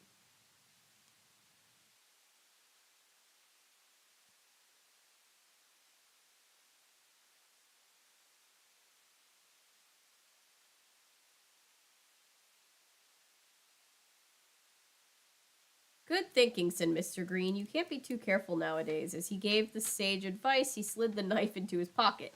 In the very middle of the night, the burglar's alarm began to shriek and whoop. Body's radar blipped loudly. Alarmed, Mr. Body sat up in bed. He studied his radar screen. The blip was coming from the kitchen. The blip moved to the refrigerator. Body reached over to the next console of his burglar alarm control panel and flipped the switch. An image appeared on the dark screen. His security camera showed a tall man in purple pajamas sipping a glass of milk. Mr. Body turned to the alarm. Professor Plum, said Body into his loudspeaker system. The professor looked around bewildered. It's Mr. Body, said Body. Remember I explained to you that no one could go downstairs after the alarm was set? Please go back to bed. Body hit another switch on the kitchen's metal gate, lifted back up into the ceiling. Professor Plum headed back upstairs and Mr. Body hit the reset button. Plum paused on the stairs. My milk, he exclaimed. I don't know why that was so funny to me. He turned his head back into the kitchen. When he broke the beam of the electric eyes, the gate crashed shut behind him again. Again, the alarm began to shriek and whoop. Meanwhile, a masked man was moving quietly down the mansion's long front stairway. When the alarm went off again, he paused, one foot in the air. You've done it again, Professor, the masked man heard Body call on the loudspeaker. The alarm shut off. The masked man continued on his way. He was carrying a chair. He walked straight to the study and set the chair down right in front of the doorway. He stood on the chair and leapt. He cleared the electric beam by several inches. The masked man removed the duck painting from the wall. Then he pulled the wrench from his pocket and went to work on the safe's thick metal door. Just then, someone opened one of the windows on the second floor. Instantly, the alarm sounded again. The study floor began to shake. 12 metal nozzles pushed up through the floor and began spurting thick green glue. The masked man was watching in horror. My shoes, he gasped. They were stuck to the floor. No matter, the thief told him. First, I'll get the Lollapalooza. Then I'll think of some way to escape. He resumed his work on the safe door. Professor Plum, Mr. Body was calling over the loudspeaker system. Oh, Professor, please wake up. The masked man could barely hear Body over the noise of the alarms. As for the professor, he had fallen asleep at the kitchen table with his fingers in his ears. Mr. Body pressed the reset button, but the alarm continued to sound. The reset button was stuck. At the same time, the guest who had opened the second floor window was making a belt out of one end of the rope. The guest began climbing down the mansion wall. The guest with the rope was wearing a mask. The guest opened the study window and jumped into the room. I'm so fucking confused.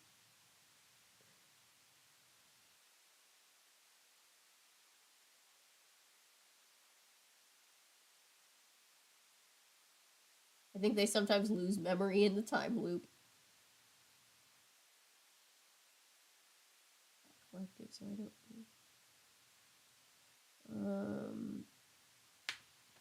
Cool. Sorry, just catching up for a second with chat while my brain adjusted.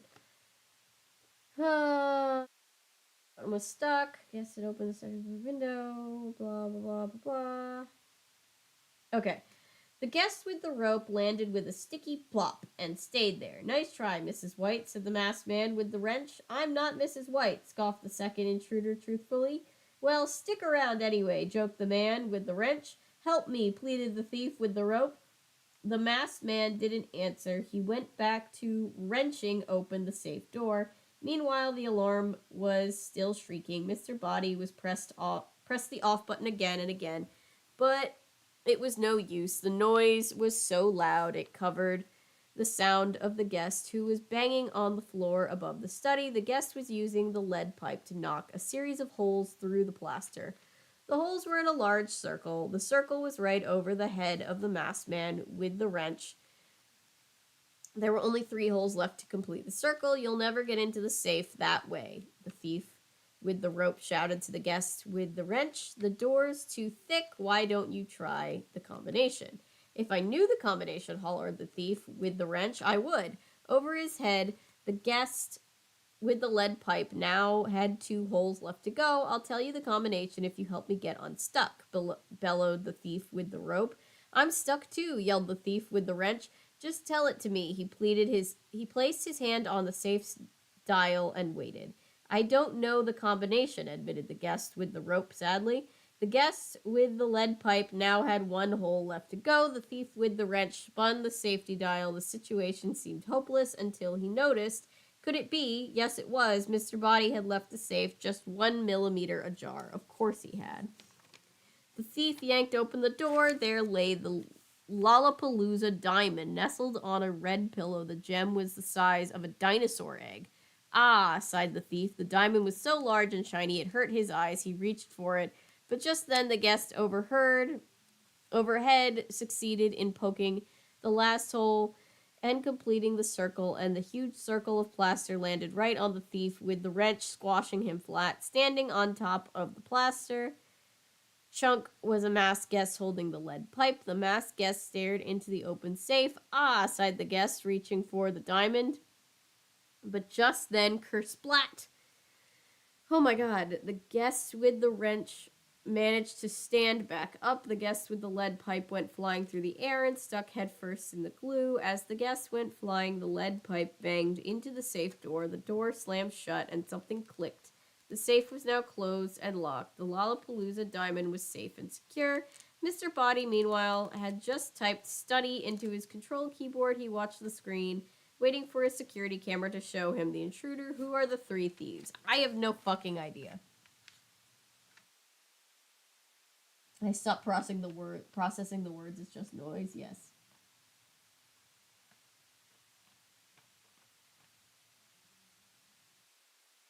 Shell's doing actual detective work, and I'm just out here just like, oh.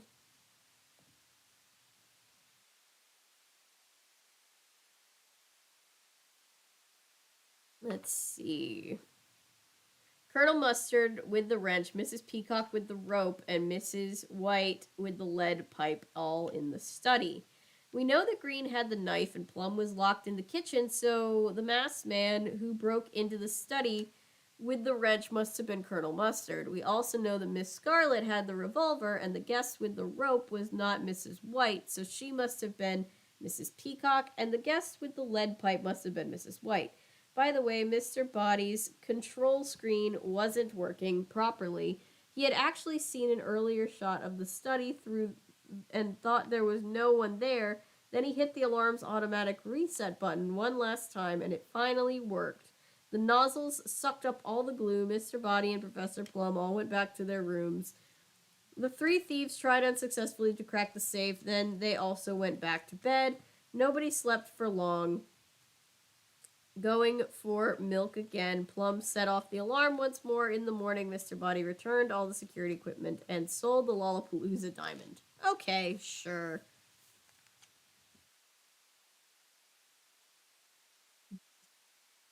Weapons instead of the details I noticed first. Yeah. Yeah. Oh, good. The Case of the Invisible Cat. That's the one on the cover that I wanted to read, and it's going to be very silly, but, you know.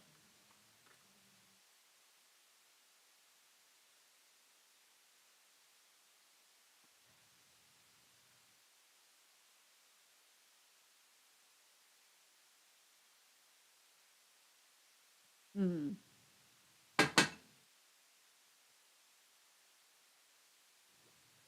And now, said the radio announcer, here's how our weekend weather forecast is shaping up. Oh dear, mumbled Mr. Body. I hope. What Mr. Body was hoping was that he'd have good weather for his weekend polo party. But the announcer continued, well, it looks like it's going to be bad weather this weekend for anyone who's planning a polo party. Rain, rain, and more rain. Disgusted, Mr. Body reached out and turned off the radio, but before his hand got to the knob, the announcer suddenly said, oh no, this just in, ladies and gentlemen, lock your doors and windows tight.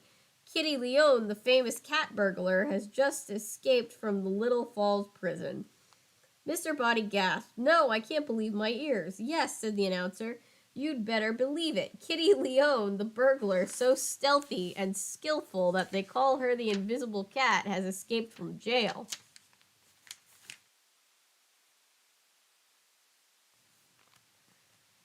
Kitty has escaped! Kitty has escaped! Mr. Body ran through the mansion looking for his guests. Lock all the doors and windows. At the time, all of the guests were gathering in the lounge. Professor Plum heard Mr. Body's warning. He quickly shut and locked the door. Unfortunately, he shut it just as Mr. Body came barreling into the room. He crashed into the locked door headfirst. Hearing the awful noise, the guests opened the door and dragged their host into the room and propped him up in the easy chair. Kitty, Kitty, moaned Body, beginning to come to again. Quick, cried Mustard. Somebody throw that pitcher of cold water on him. Professor Plum did as he was told. No, yelled Mustard. I meant the water, not the pitcher, too.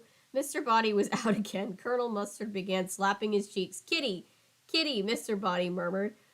What's that? Asked the guest. What are you trying to say? Kitty has escaped. Oh, dear, said Professor Plum. He's gone bats. He put his mouth to Mr. Body's ear and shouted, Reginald, you don't have a kitty. Sorry. This chamber has no windows or doors. 0 out of 10, not a real cat. Oh my god.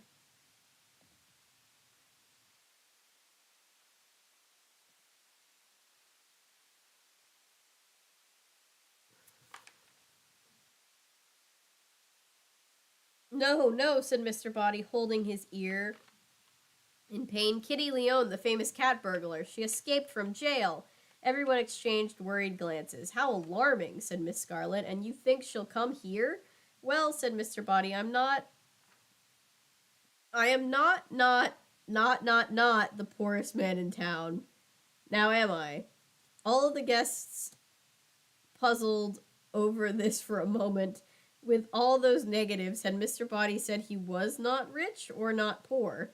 Then Professor Plum said suddenly, I've got it. If you had said just one not, that would have meant you were rich. 2 would have meant you were poor, because it would have been a double negative. So since you said an odd number of nots, you said you were rich.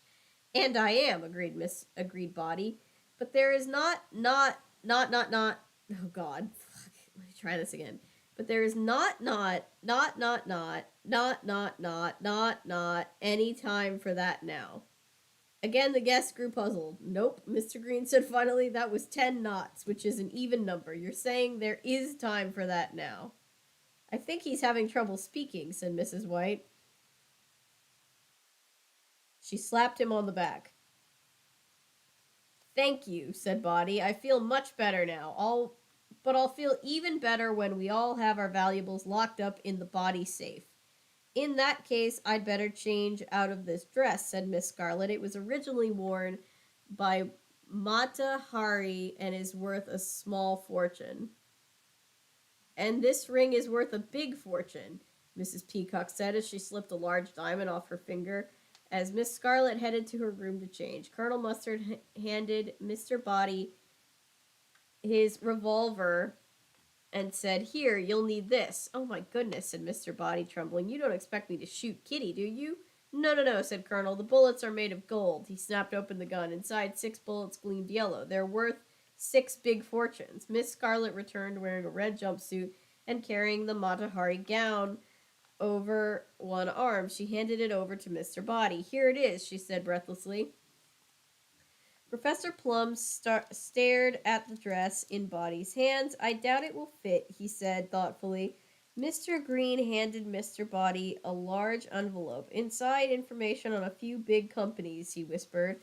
Just put it in the safe, Mr. Green said, patting Body on the head.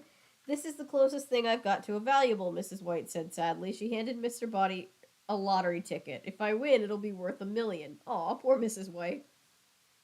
Oh, now, Mrs. White, scolded Mr. Body. How many times have I told you that it's foolish to enter the lottery? Why, the odds of winning are less than the odds of being struck by lightning. Just then, a bolt of lightning streaked through the dark sky outside the window and hit the top of the gazebo. Well, he said, lightning never strikes twice. A second bolt hit the gazebo at the exact same place. All right, Mr. Body said, taking the ticket. I'll put it in the safe.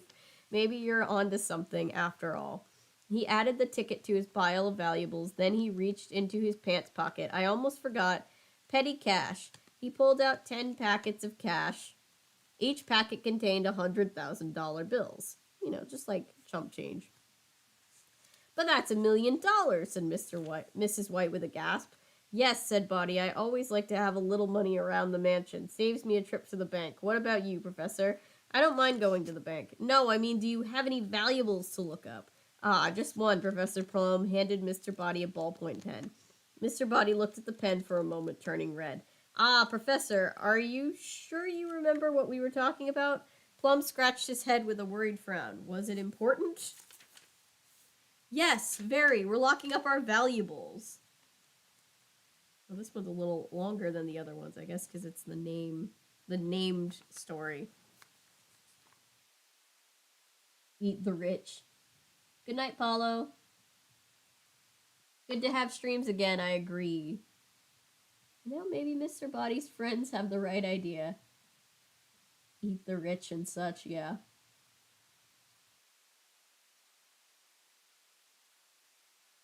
It does sound like something this friend group would have, Ellery. I don't know, Toonie. Maybe we all are having a stroke.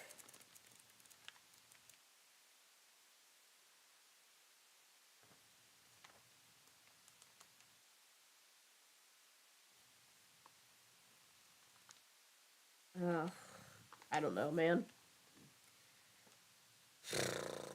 Plum nodded at the pen in Body's hand. It may not look like much, but I'll wager that that pen is worth more than any of the other valuables put together. It's one of my newest and greatest inventions. Ah, said the guests at once. Ah, added Mr. Body, looking at the pen more closely. What does it do? It writes, said the proud professor. Mr. Body eyed the professor strangely. Yes, well, that's not groundbreaking, but it writes by itself, explained Plum. He took the pen. Here, I'll show you. He took out a blank piece of paper and wrote, Mr. Body is a blank. He paused. Now, let's say I get stuck. I just press this little red button on the top of the pen and blank. The pen began to move by itself. In an attractive looping style, the pen added the word ninny. See, Mr. Body is a ninny. That makes sense, right? He said Plum proudly. All the guests clapped except for Mr. Body, who was frowning. Suddenly, the pen began to move again. Said Plum. That's not supposed to happen. The pen now wrote, Mrs. Peacock is a fuss budget. How rude, cried Mrs. Peacock. Miss Scarlet is a flirt, added the pen. Mr. Green is a bully. Mr. White is a blank. But Plum grabbed the pen before he could write any more. Obviously, there are still a few bugs in the system, which I have to work out, but it doesn't matter, Mr. Body cut him off. There's no time for this now. We must secure all the valuables at once. A wave of rain began to fall. The lights flickered and went out. They came back on again almost instantly.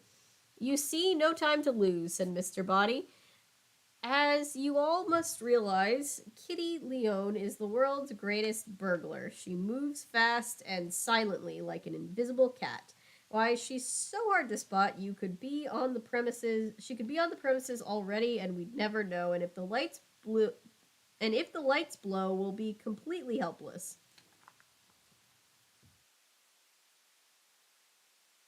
Fortune pen. Hey, Anton. Pen. Mrs. White is a professor. Okay, that's enough. Always felt like mass hallucinations in some capacity. It's true, isn't it?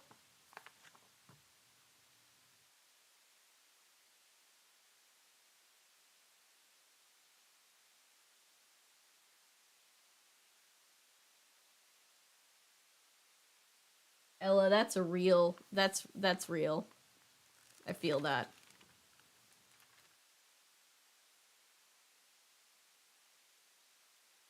Okay.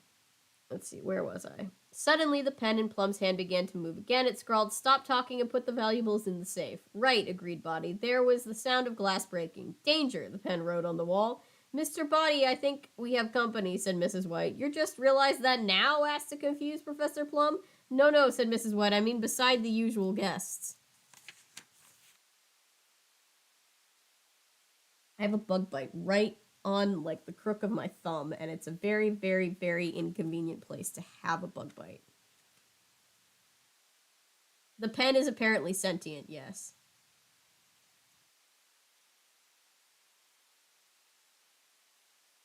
The lounge, footsteps creaked across the old wooden floorboard, and then a third bolt of lightning struck.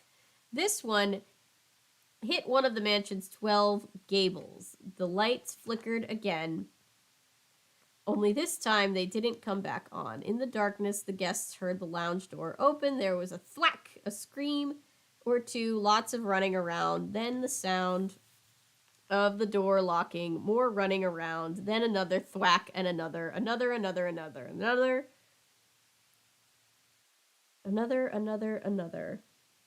one. 3 hours later. 3 hours later, Professor Plum woke up with a terrible headache. Why is it so dark in here, he wondered. Then he realized his eyes were still closed. He opened his eyes and a new puzzle presented itself. Where was he? He peered around the room and saw that he was in the basement of Body's mansion. Problem solved. Then a third problem occurred to him. What was he doing in the basement of Body's mansion? I don't remember coming down here, he thought. Well, no matter. I'll go back upstairs. He tried to move. He couldn't. It seemed that his arms and legs were tied up. He was tied so tightly that he could barely move his head. This is awful, he said. He said it aloud, but it came out sounding more like it awful. Professor Plum had just had another realization. He was gagged. Just then, he saw something moving on the basement wall a few feet away, his self-writing pen. Hello, Professor, the pen wrote. Hello, he cried in a garbled voice. What's going on? You and the other guests are all tied up, the pen wrote. The other guests, Plum tried to turn his head but couldn't, but it was all true. All the guests were tied together in a bunch. There were muffled groans from all sides. Apparently the other guests were also starting to revive. Who did this? Plum asked in a muffled voice. What? Wrote the pen. Plum repeated the question. The pen began to write again. The person who tied you up is named ... The pen kept moving, but no letters appeared. It had run out of ink. More muffled groans from the other guests. It sounded like everyone else was gagging as well, but Plum was able to communicate a little bit. First, a voice that sounded like Miss Scarlet or Mrs. Peacock asked if anyone had a knife so he or she could cut them all free. If we know that it's a female person, why are we saying here? Anyway, from the other side of Plum. The Other Side of Plum. That sounds like a really pretentious, like, young adult novel from the 2010s. Another voice that sounded like Miss Scarlet or Miss Peacock answered. This voice said she had a knife but couldn't move her hands to use it. Then a garbled voice suggested that they all try to make their way up the stairs. The voice sounded to Plum like Colonel Mustard or Plum himself. From the other side of Plum, another voice said that this was a great idea. It sounded like Mr. Green or Colonel Mustard. The tied-up guests began to struggle forward with tiny shuffling steps. The whole group made it to the steps. On the count of 3, said a garbled voice. 1, 2, 3, chanted the muffled voices of the group. Then they all said, hop, and the whole bunch of tied-up guests hopped as one up into the first stair. Hop, they made it up to the second stair. Hop, the third. In a few minutes, they were only one step away from freedom. The group rested for a moment. Then the group began counting again. 1, 2, after which all but one of the group said 3, hop, and they hopped. The one member of the group who didn't say this was Professor Plum. What Professor Plum said was, "Oh dear, would you believe it? I've forgotten what comes after 3." Good lord. He also forgot to hop. As a result, the group tripped and rolled back down the stairs. There were garbled screams, then silence. A few minutes later, one of the group announced she had some matches in her pocket, as sounded to Plum like Mrs. White or Mrs. Peacock. "No thanks," Plum said. "I don't smoke." But the guests ignored him and struggled to get out the matches. There was the sound of a match being struck, a muffled curse, the sound of another match being struck. "This one is lit." The guest explained that she was going to try to burn the rope.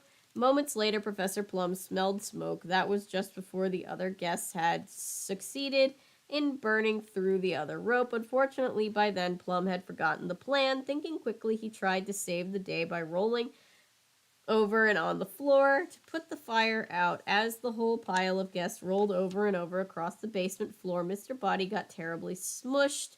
It took him several minutes to regain consciousness. "Now what?" asked a muffled voice. "Looks like we're stuck here for good," answered another garbled voice. Then another one. "Oh my god, I'm out of breath." Then another one of the guests called out in a garbled voice, "I think there are only 6 of us. Isn't that enough?" Plum asked. "It means," the voice continued, "that one of us is missing." The garbled voice sounded to Plum like Miss Scarlet or Miss Peacock or his mother. "And whoever is missing," said a second garbled voice, "they must have something to do with taking our valuables and robbing us." "I've only got one question," said Plum. "What's that?" asked all the garbled voices at once. Plum said, "Could you repeat what you just said? Name the thief." Good lord.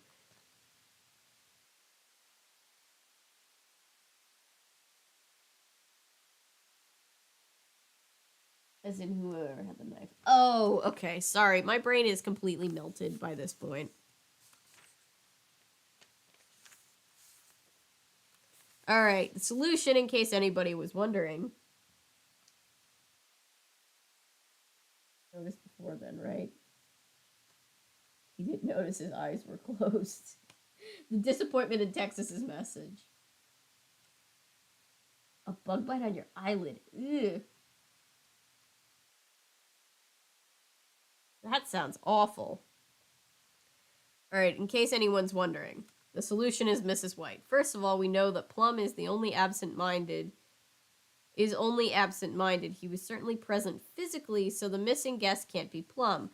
Then a voice that sounded like Miss Scarlet or Mrs. Peacock called out a question, and a voice that also sounded like Miss Scarlet or Miss Peacock answered. That accounts for Miss Scarlet and Miss Peacock. The voice that suggested the guests climb the stairs sounded to Plum like Colonel Mustard or Plum himself. It should be obvious to everyone but Plum that this must be the Colonel. So when Mr. Green or Mustard answered the Colonel, it must have been Mr. Green. Mr. Body is the 6th person and is never a suspect. That means the missing person is Mrs. White. By the way, Mrs. White didn't act alone. She served as an accomplice to the famous escaped cat burglar Kitty Leone, but Kitty double-crossed her and made off with all the valuables herself. Still penniless, the bitter Mrs. White returned to the mansion and her duties as Mr. Body's maid. A few hours after that, she set the guests free. And they were just all chill after that, I guess. The next one is called Cloning Around. I cannot imagine how clones come into this. Plum is a Nepo baby.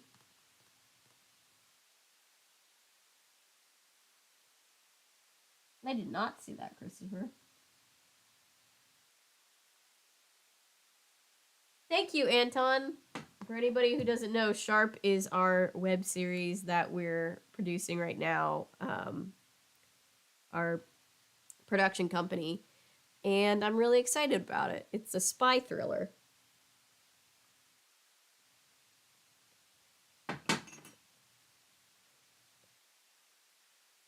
Brain we good? Me, huh?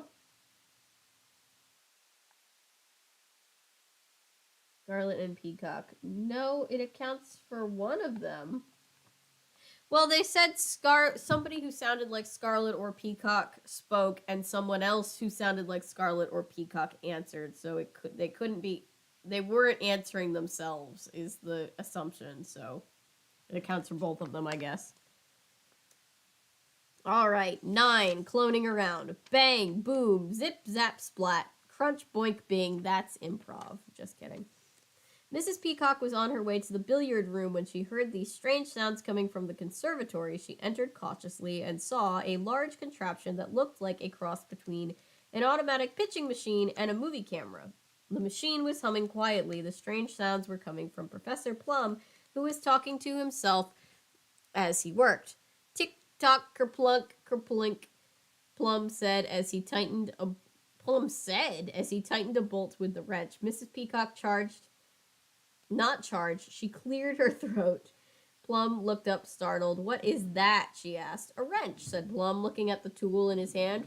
No, Mrs. Peacock pointed. That's your forefinger," explained the professor, "but I'm busy now. You're going to have to figure out some of these questions by yourself." "No, what is that machine?" "Ah," the professor smiled proudly, "this is a new invention of mine. Amazing, really. Would you believe that this device will make someone instantly smarter?" "No," said Mrs. Peacock. She inspected the machine closely. "I would not believe it." "Well then," said Plum, "allow me to demonstrate. Stand over here." He placed her in the front of the machine pitching arm and pressed the button. The machine whirred, its metal hand closed around a tennis ball, lifted it slowly, and flung it at Mrs. Peacock's head. She screamed and ducked. The ball sailed out the window and landed right in the middle of Mr. Green's tennis match against Miss Scarlet. Back in the conservatory, Mrs. Peacock was fuming. "Is that your idea of a joke, Professor?" "Sorry," said Plum. "I hit the wrong button. You see, this machine will also serve tennis balls. I designed that part to help Mr. Body improve his game." He pressed another button. The machine whirred again. Now it began projecting a film on the conservatory wall. The film showed a little baby taking a bath. "That's me," cried Plum. "Age 2. Mrs. Peacock let out an impatient sigh and headed for the door. "Wait," cried Plum, "I hit the wrong button again. You see, the machine doubles as a movie projector, but it really works. Watch." He pressed a third button. Nothing happened. Once more, Mrs. Peacock started for the door. Once more, Professor Plum begged her to stay. When that didn't work, he tripped her. "The machine will work perfectly this time. I promise you," he said. "Now, how much smarter would you like to be? Shall we say 5 times smarter? Good." He hurriedly set the dial to 5. Then he zapped Mrs. Peacock with a purple beam of light. "All right," said Plum as he strode around the room. "Let's give you a little test, shall we? Number 1. What is the capital of North Kitchimongo, sorry. Number 2, what is the speed of light divided by the speed of ketchup when poured from a bottle? Number 3, what was Alvin von Kukucloka's theory of time? He paused. Mrs. Peacock didn't answer. "I know they're difficult questions, but now that you're 5 times smarter, they should seem like a snap to you, right?" Plum turned to face his fellow guest. Then he turned again, and again. There were now 6 identical Mrs. Peacocks standing in the room. All 6 Mrs. Peacocks looked outraged. "You fool!" one of the 6 Mrs. Peacocks cried, looking around at the other Mrs. Peacocks in terror. "What have you done?" Professor Plum began to laugh heartily. "What's so funny?" demanded all the Mrs. Peacocks. Hang on, I need a sip of something. North Kitchy what now? I have no idea. He tripped her. Sure, why not? Sounds about as rational as any other action. Yeah.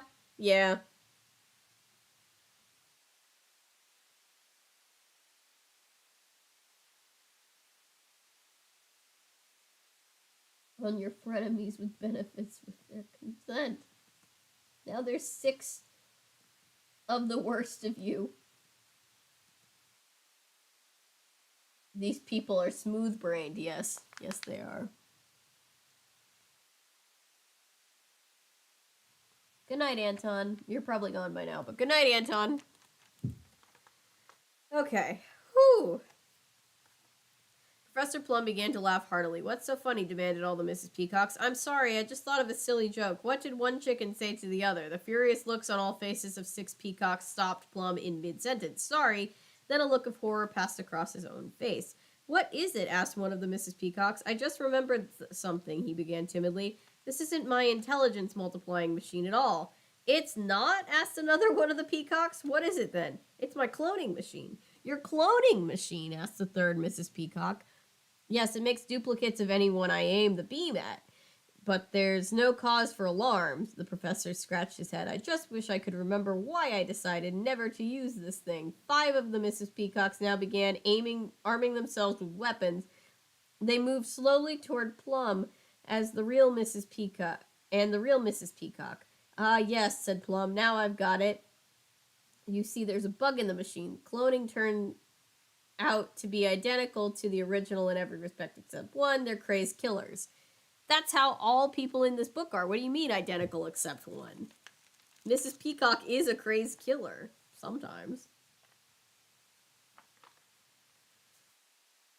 Good lord. Oh boy. Okay. I'm almost done. I feel physically tired at this point. Do you guys feel physically tired? Real Mrs. Pikachu. Yeah, just identical. Right, Ellery?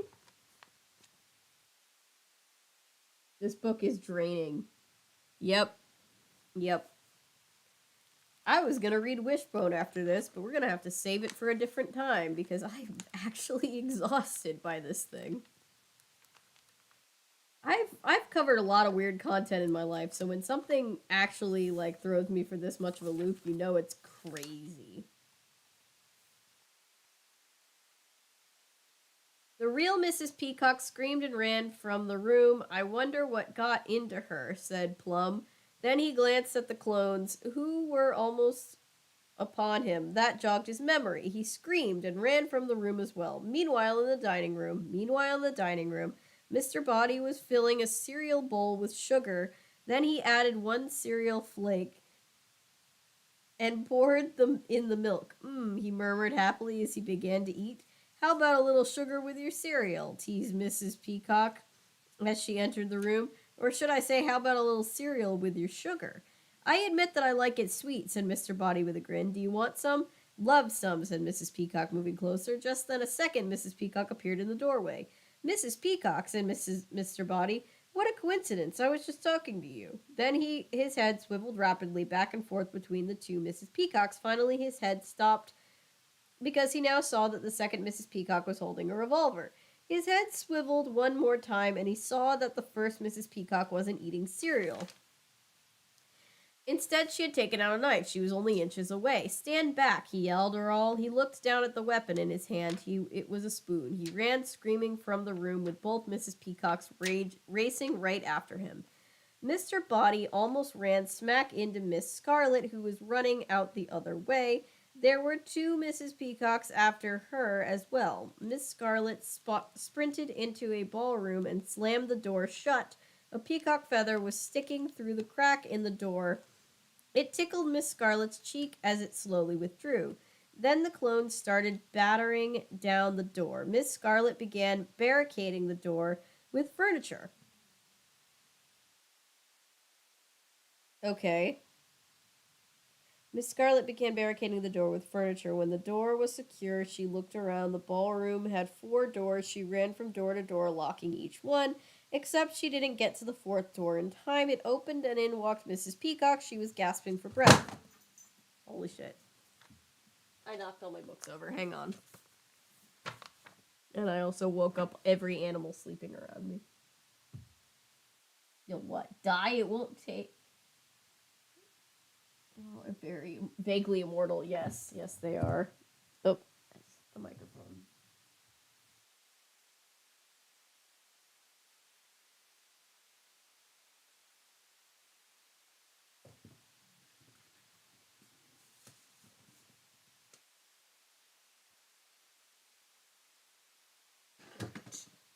Ah!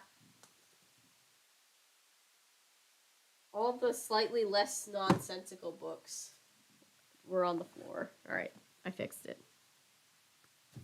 We're in the home stretch, guys.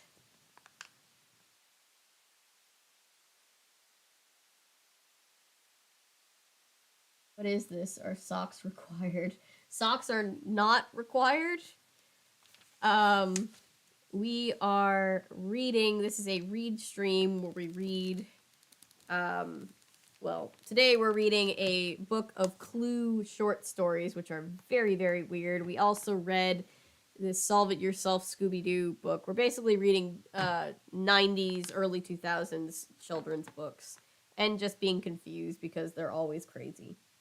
Welcome. Please join our little group of very confused people that love nostalgic, obscure, otherwise strange content.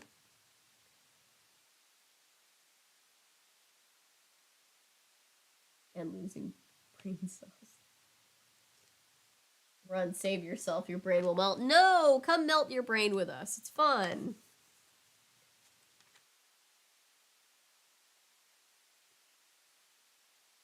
Okay. Sorry, I lost my place.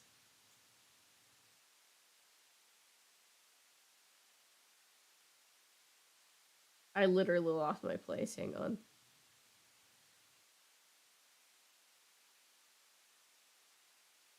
I'm just gonna go back, because I legitimately lost my place. Stand back, he yelled, or all. He looked down at the weapon in his hand. It was a spoon. He ran screaming from the room with both Mrs.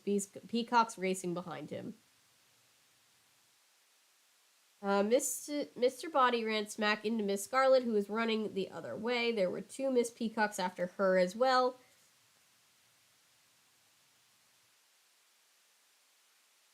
Hey, Cameron. Thanks, I'm in my front room right now.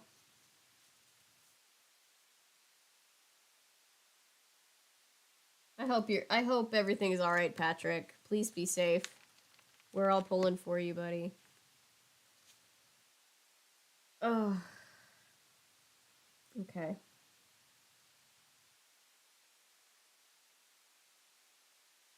Miss Scarlet sprinted into the ballroom and slammed the door shut. A peacock feather was sticking through the crack in the door. It tickled Miss Scarlet's cheek as it slowly withdrew. The clones started battering down the door. Miss Scarlet began barricading the door with furniture.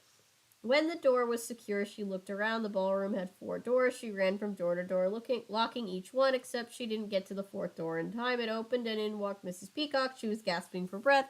"Don't be frightened," she said. "I'm the real Mrs. Peacock." That's what I would also say if I wasn't the real Mrs. Peacock. "And I'm in as much danger as you are. You see, Professor Plum." I know," said Miss Scarlet, swooning onto the love seat. "Lock the door." But before Mrs. Peacock could lock the door, Miss Scarlet was on her feet again.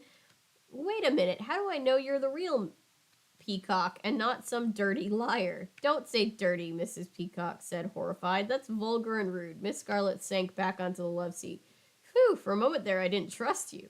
Mrs. Peacock reached down to lock the door, but the door flew open before she could turn the latch. A second Mrs. Peacock burst into the room. "She's lying," said the second Mrs. Peacock. "I'm the real one." "So am I," said the third Mrs. Peacock, who had walked in behind her. "Don't listen to them," said the first Mrs. Peacock, moving to Miss Scarlet's side. "I won't," said Miss Scarlet. "I know you're the real one, because—" "I can't believe you would lie like that," interrupted the second Mrs. Peacock, staring at the first Mrs. Peacock. "That is so rude." "You're lying too," said the third Miss Peacock. "What horrible manners." "Uh-oh," said Miss Scarlet. She said it for 2 reasons. Reason 1, since all 3 Mrs. Peacocks were prim and prissy, she no longer knew for sure which one was telling the truth. Reason 2, the first Mrs. Peacock just had placed the rope around her neck. Oh god, that's horrifying.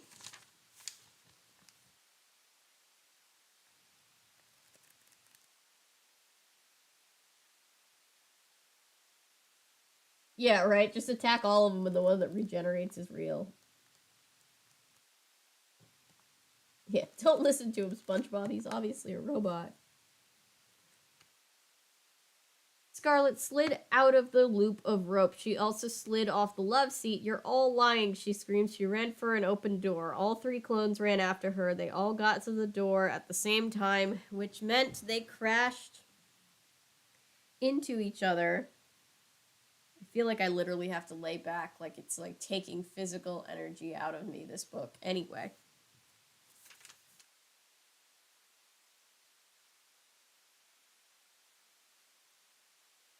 Meanwhile, another Mrs. Peacock was chasing Mr. Green and Colonel Mustard through the secret passageway from the study to the kitchen. Mrs. Peacock was gaining on them.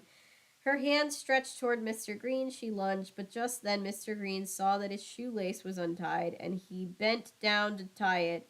Mrs. Peacock sailed over his head with a crash. Colonel Mustard tripped over her and was sent sprawling to the floor. All three scrambled to their feet. Mrs. Peacock raised the lead pipe, bringing it down swiftly over Mr. Green's head, but luckily Mr. Green now saw that his other shoelace had come untied. He bent down to tie it. Thanks to his untied shoe, the blow missed by a foot. Colonel Mustard and Mr. Green both screamed and ran through the passageways and into the kitchen. The peacock clone was in hot pursuit. Meanwhile, Professor Plum and the other guests gathered in the conservatory. "You've got to do something," said Mr. Body, as Professor Plum paced up and down. "I am doing something," said the professor. "I'm pacing. You must do something to stop these killer clones," explained Body. "Ah," said Plum, "that's a little more difficult. We're doomed," said Mrs. White, nervously pulling one on her hair. "Don't say that," cried Miss Scarlet, also pulling nervously on Mrs. White's hair. "I don't think the situation is too serious," said Plum. "The worst that could happen is that the clones will kill us all."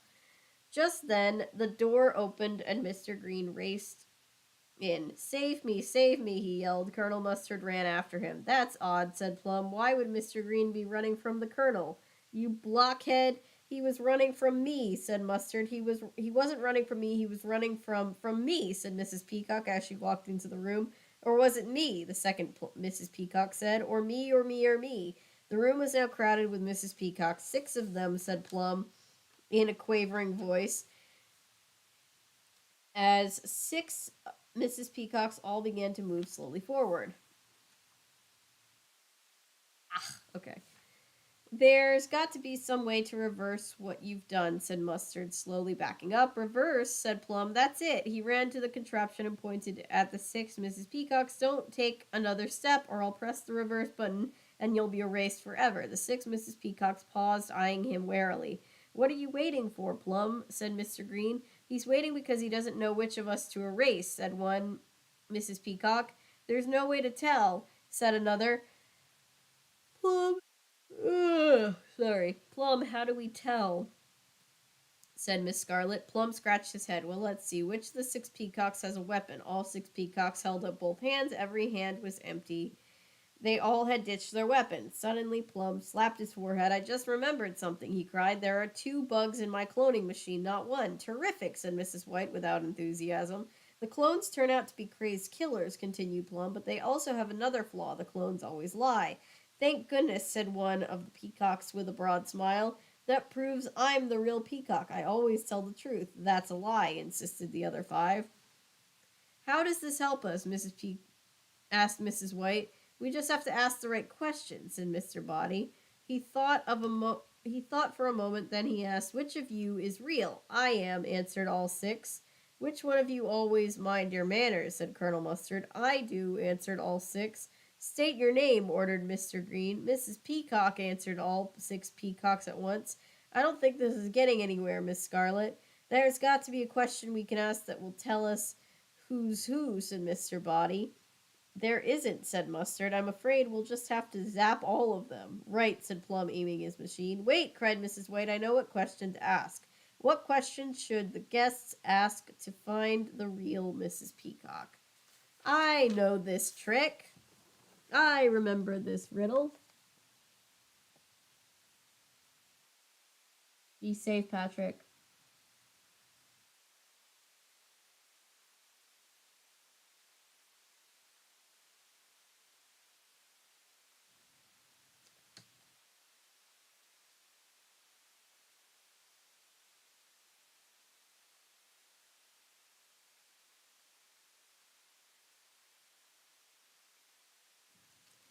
All right. What's 2 plus 2 will work just fine since only the real Mrs. Peacock will answer 4. The clones will all lie and make up some other answer. In fact, the guests can ask any simple factual question and solve the mystery. But they asked who was the real Mrs. Peacock. That also is factual? Maybe not. Anyway. Okay, we've got one more short story and then we're done. And then I think I might have to hop off and go to bed. Ask them what the other would say. That's what I thought I was going to say too. That's the old adage, I guess.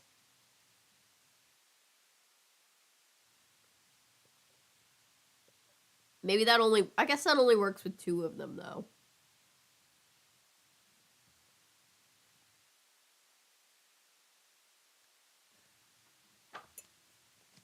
Trying to get the little chocolate chips out of the bottom of my cup.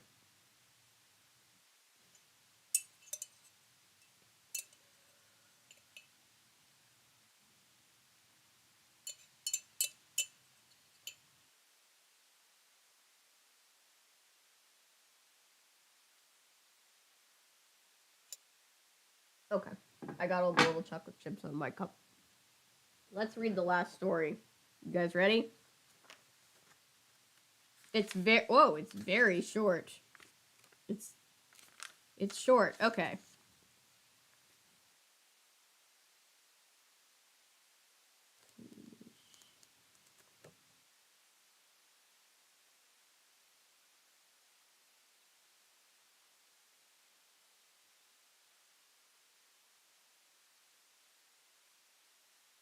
Oh, that's true. The real one is telling the truth by saying she was. That's right. Okay.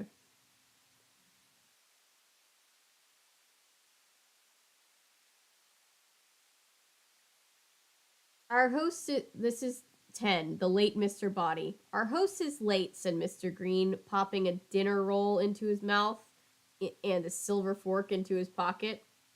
A whole dinner roll at once is my question.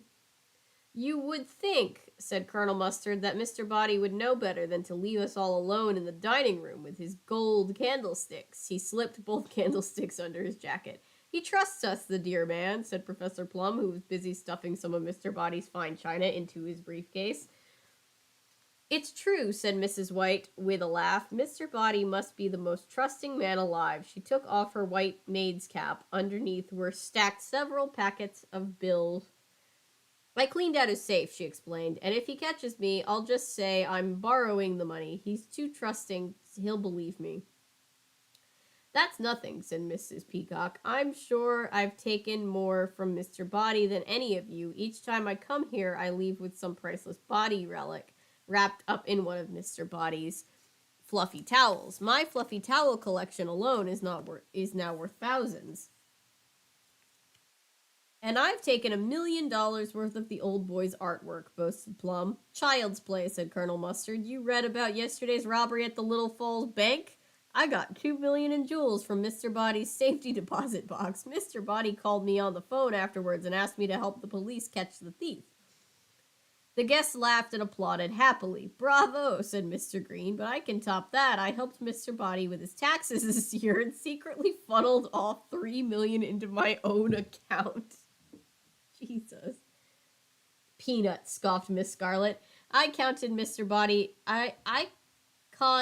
Body into giving $4 million to a phony charity. I told him the money was for research into the dread disease miscarlatosis, which turns its victims bright red. Miscarlatosis, I get it. Which turns its victims bright red. She was almost laughing too hard to speak. I had him make the check out to Miss Scarlet. The guests were all laughing helplessly now as Miss Scarlet added, he's the only one who would turn bright red if he knew. Miss Scarlatosis, wheezed Mr. Green. He slapped the table. That's too much. Wait a minute, said Plum suddenly. The guests quieted down and waited. Mr. Body asked me to tell you something. What? Prodded Miss Scarlet. Plum thought, I haven't remembered that part yet. About the new intercom? Said a crackly voice. Oh, right, said Professor Plum. He asked me to tell you that he wants to test out a new intercom, and that he's upstairs right now listening to every word we say. The guest looked at Plum in horror. You're joking, said Mrs. Peacock. Not at all, said the crackly voice. The guest looked around frantically. There, said Mrs. White, pointing at the white intercom panel on the far wall. Mr. Green ran to the panel. I'm shocked, he said into the intercom. Shocked to hear what scoundrels the rest of you are. Colonel Mustard tried to push Green out of the way. The rest of you were telling the truth, he said into the intercom, a surprised voice. I was making all that up. Mrs. White shoved her way to the intercom and said, Mr. Body, I tricked them all into confession so you could catch them. I deserve a promotion. You deserve something, said Mr. Body. That's for sure. He didn't say it through the intercom. He said it from the dining room doorway as he strode into the room.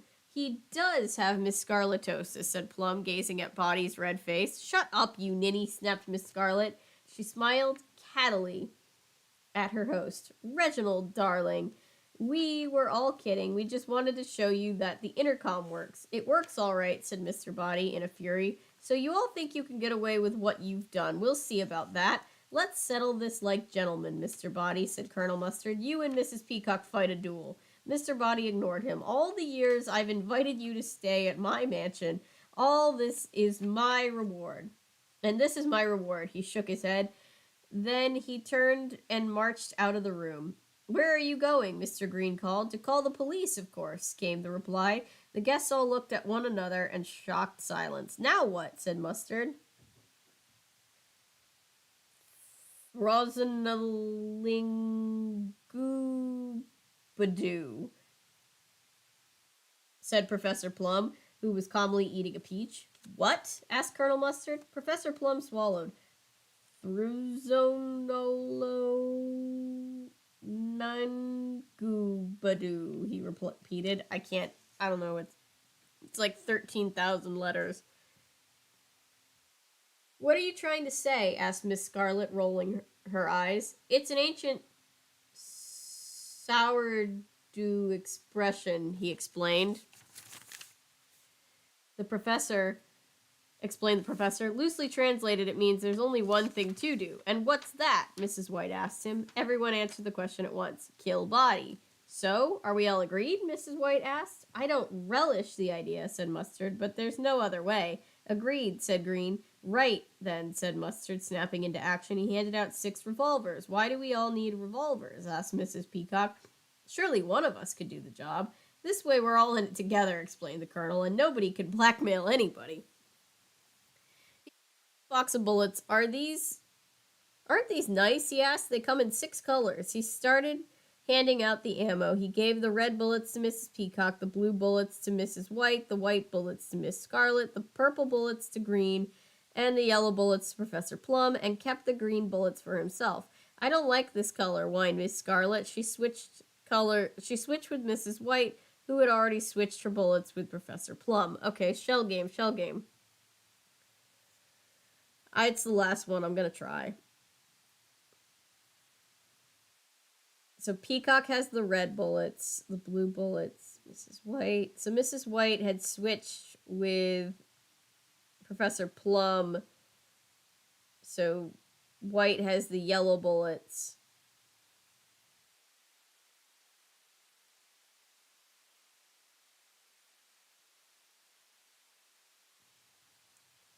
And then she gives them to Scarlet, and Scarlet has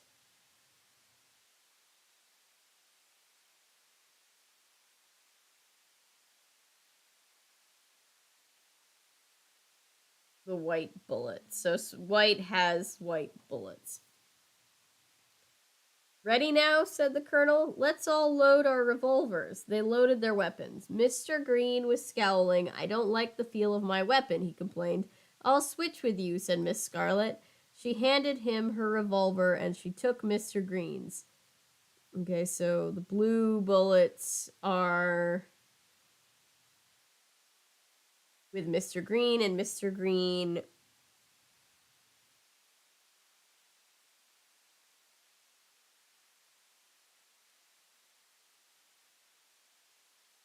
so Scarlet has purple bullets.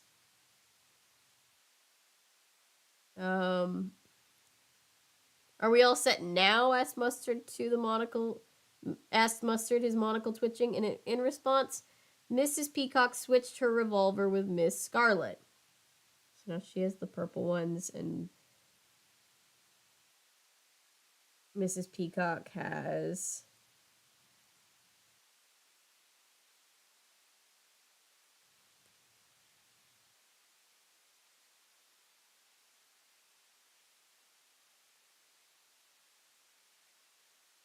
So Scarlet and White both have their own colors. Okay. Sorry. I'm really trying. My brain hurts. It would have been funnier if he did ask to his monocle. Slamming head into wall. Brain. Solidify. Want to solve damn puzzle.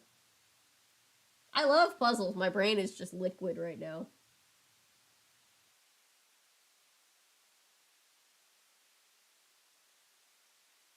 Loosely translated, it means I'm full of bullshit. And Professor Plum switched with Mrs. Peacock. Wait. So Plum has the purple bullets, and Peacock has the yellow bullets. Okay. Colonel Mustard fired his revolver in the air. Enough, he shouted. We have work to do. In the locked library, Mr. Body trembled with rage as he dialed the police. At least he tried to dial the police. He was trembling so much that first he called the dry cleaners, and then he called a zipper repair shop. Then he called a man named Bert. The next 3 times he got a busy signal. As he dialed once again, he glanced nervously around the room. Both doors were locked. Then there was no way the guests could get in. He promised himself. Finally, he got through to the police. Yes, officer, Body began. This is an emergency. Please send every available squad car at once to the following address. 1. Bang, bang. The shots rang out. Mr. Body was right there. Right. There was no way the guests could get in, but their bullets traveled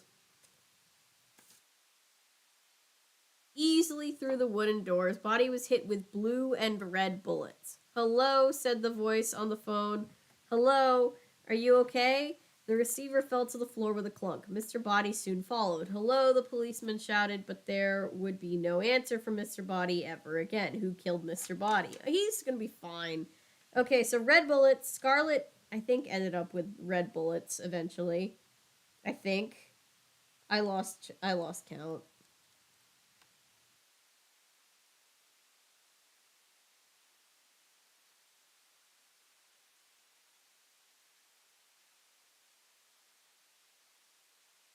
I think it's Mrs. No, wait. I'm so confused. Does everyone in this town have a 3-digit number, or was he calling a non-emergency number for the little? He was calling the actual police, like dialing the number instead of just calling 911.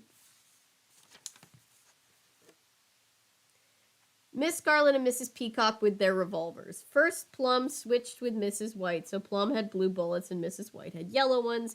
Then Miss Scarlet switched with Mrs. White, so Miss Scarlet had yellow bullets and Miss White had white ones. Then Mr. Green switched loaded guns with Miss Scarlet, so Green had yellow bullets and Miss Scarlet had purple ones. Miss Scarlet switched with Miss Peacock, so Miss Peacock had purple bullets and Miss Scarlet had red ones. And finally, Miss Peacock switched with Plum, so Plum ended up with purple bullets and Miss Peacock with blue bullets. Okay. Anyway, that book was weird.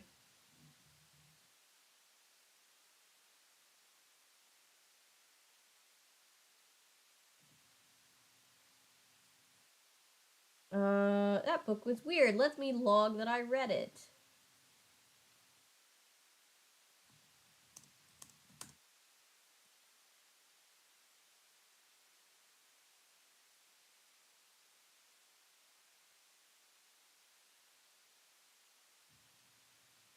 I think this is one of the books that I can take credit for giving. I can't remember for sure, but I think this is one of the ones that I added the cover on Goodreads for. I think.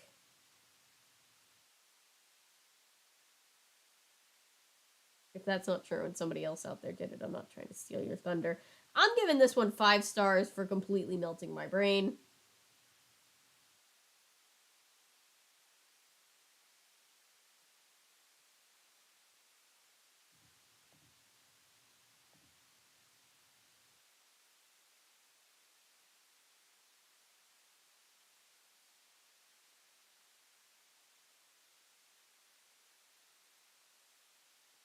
Goodreads doesn't even want to log it for me. I think it's also melted. There we go.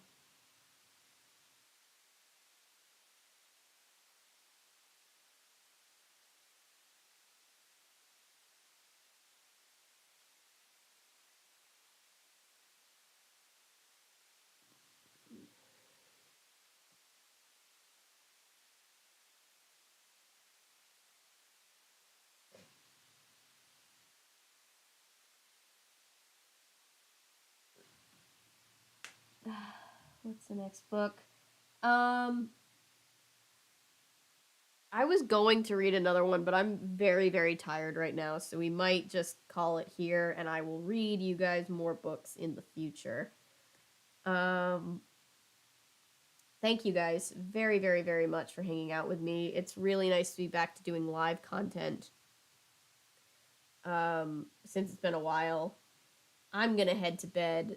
If you're in a place where it's time to head to bed, I recommend also doing so. Thank you guys for making it so that we had a consistently high viewership count tonight. It was really, really nice. It reminded me that everybody else enjoys. Oh, ads have been inserted. I haven't been demonetized this whole time. That's good. Um, yeah, but it's nice to remember that people enjoy live content, and that I enjoy live content. Um, Changing the title. Um, Reading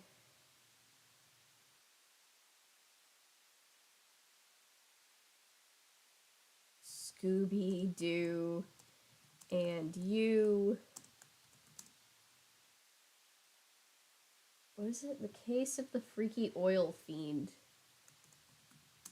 Of the Freaky Oil Fiend. This way we can actually find the books again if we're ever looking to rewatch these VODs. Which allegedly now we can do 24-hour VODs, which I wish we could have done when I did my actual 24-hour stream, but whatever.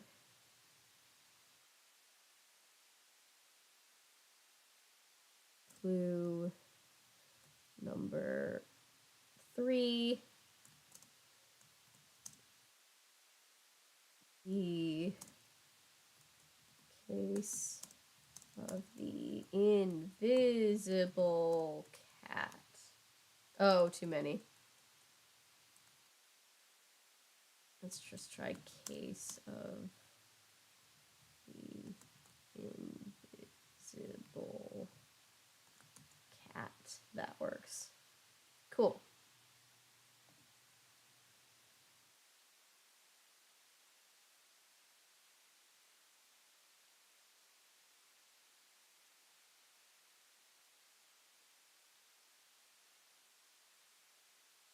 It's almost 3 p.m. my time. It is almost 1 in the morning my time.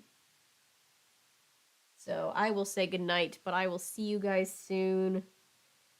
Thank you guys. I appreciate you all. Good night. Be safe. Have a good day, night, unit of time. I'll see you soon. Bye.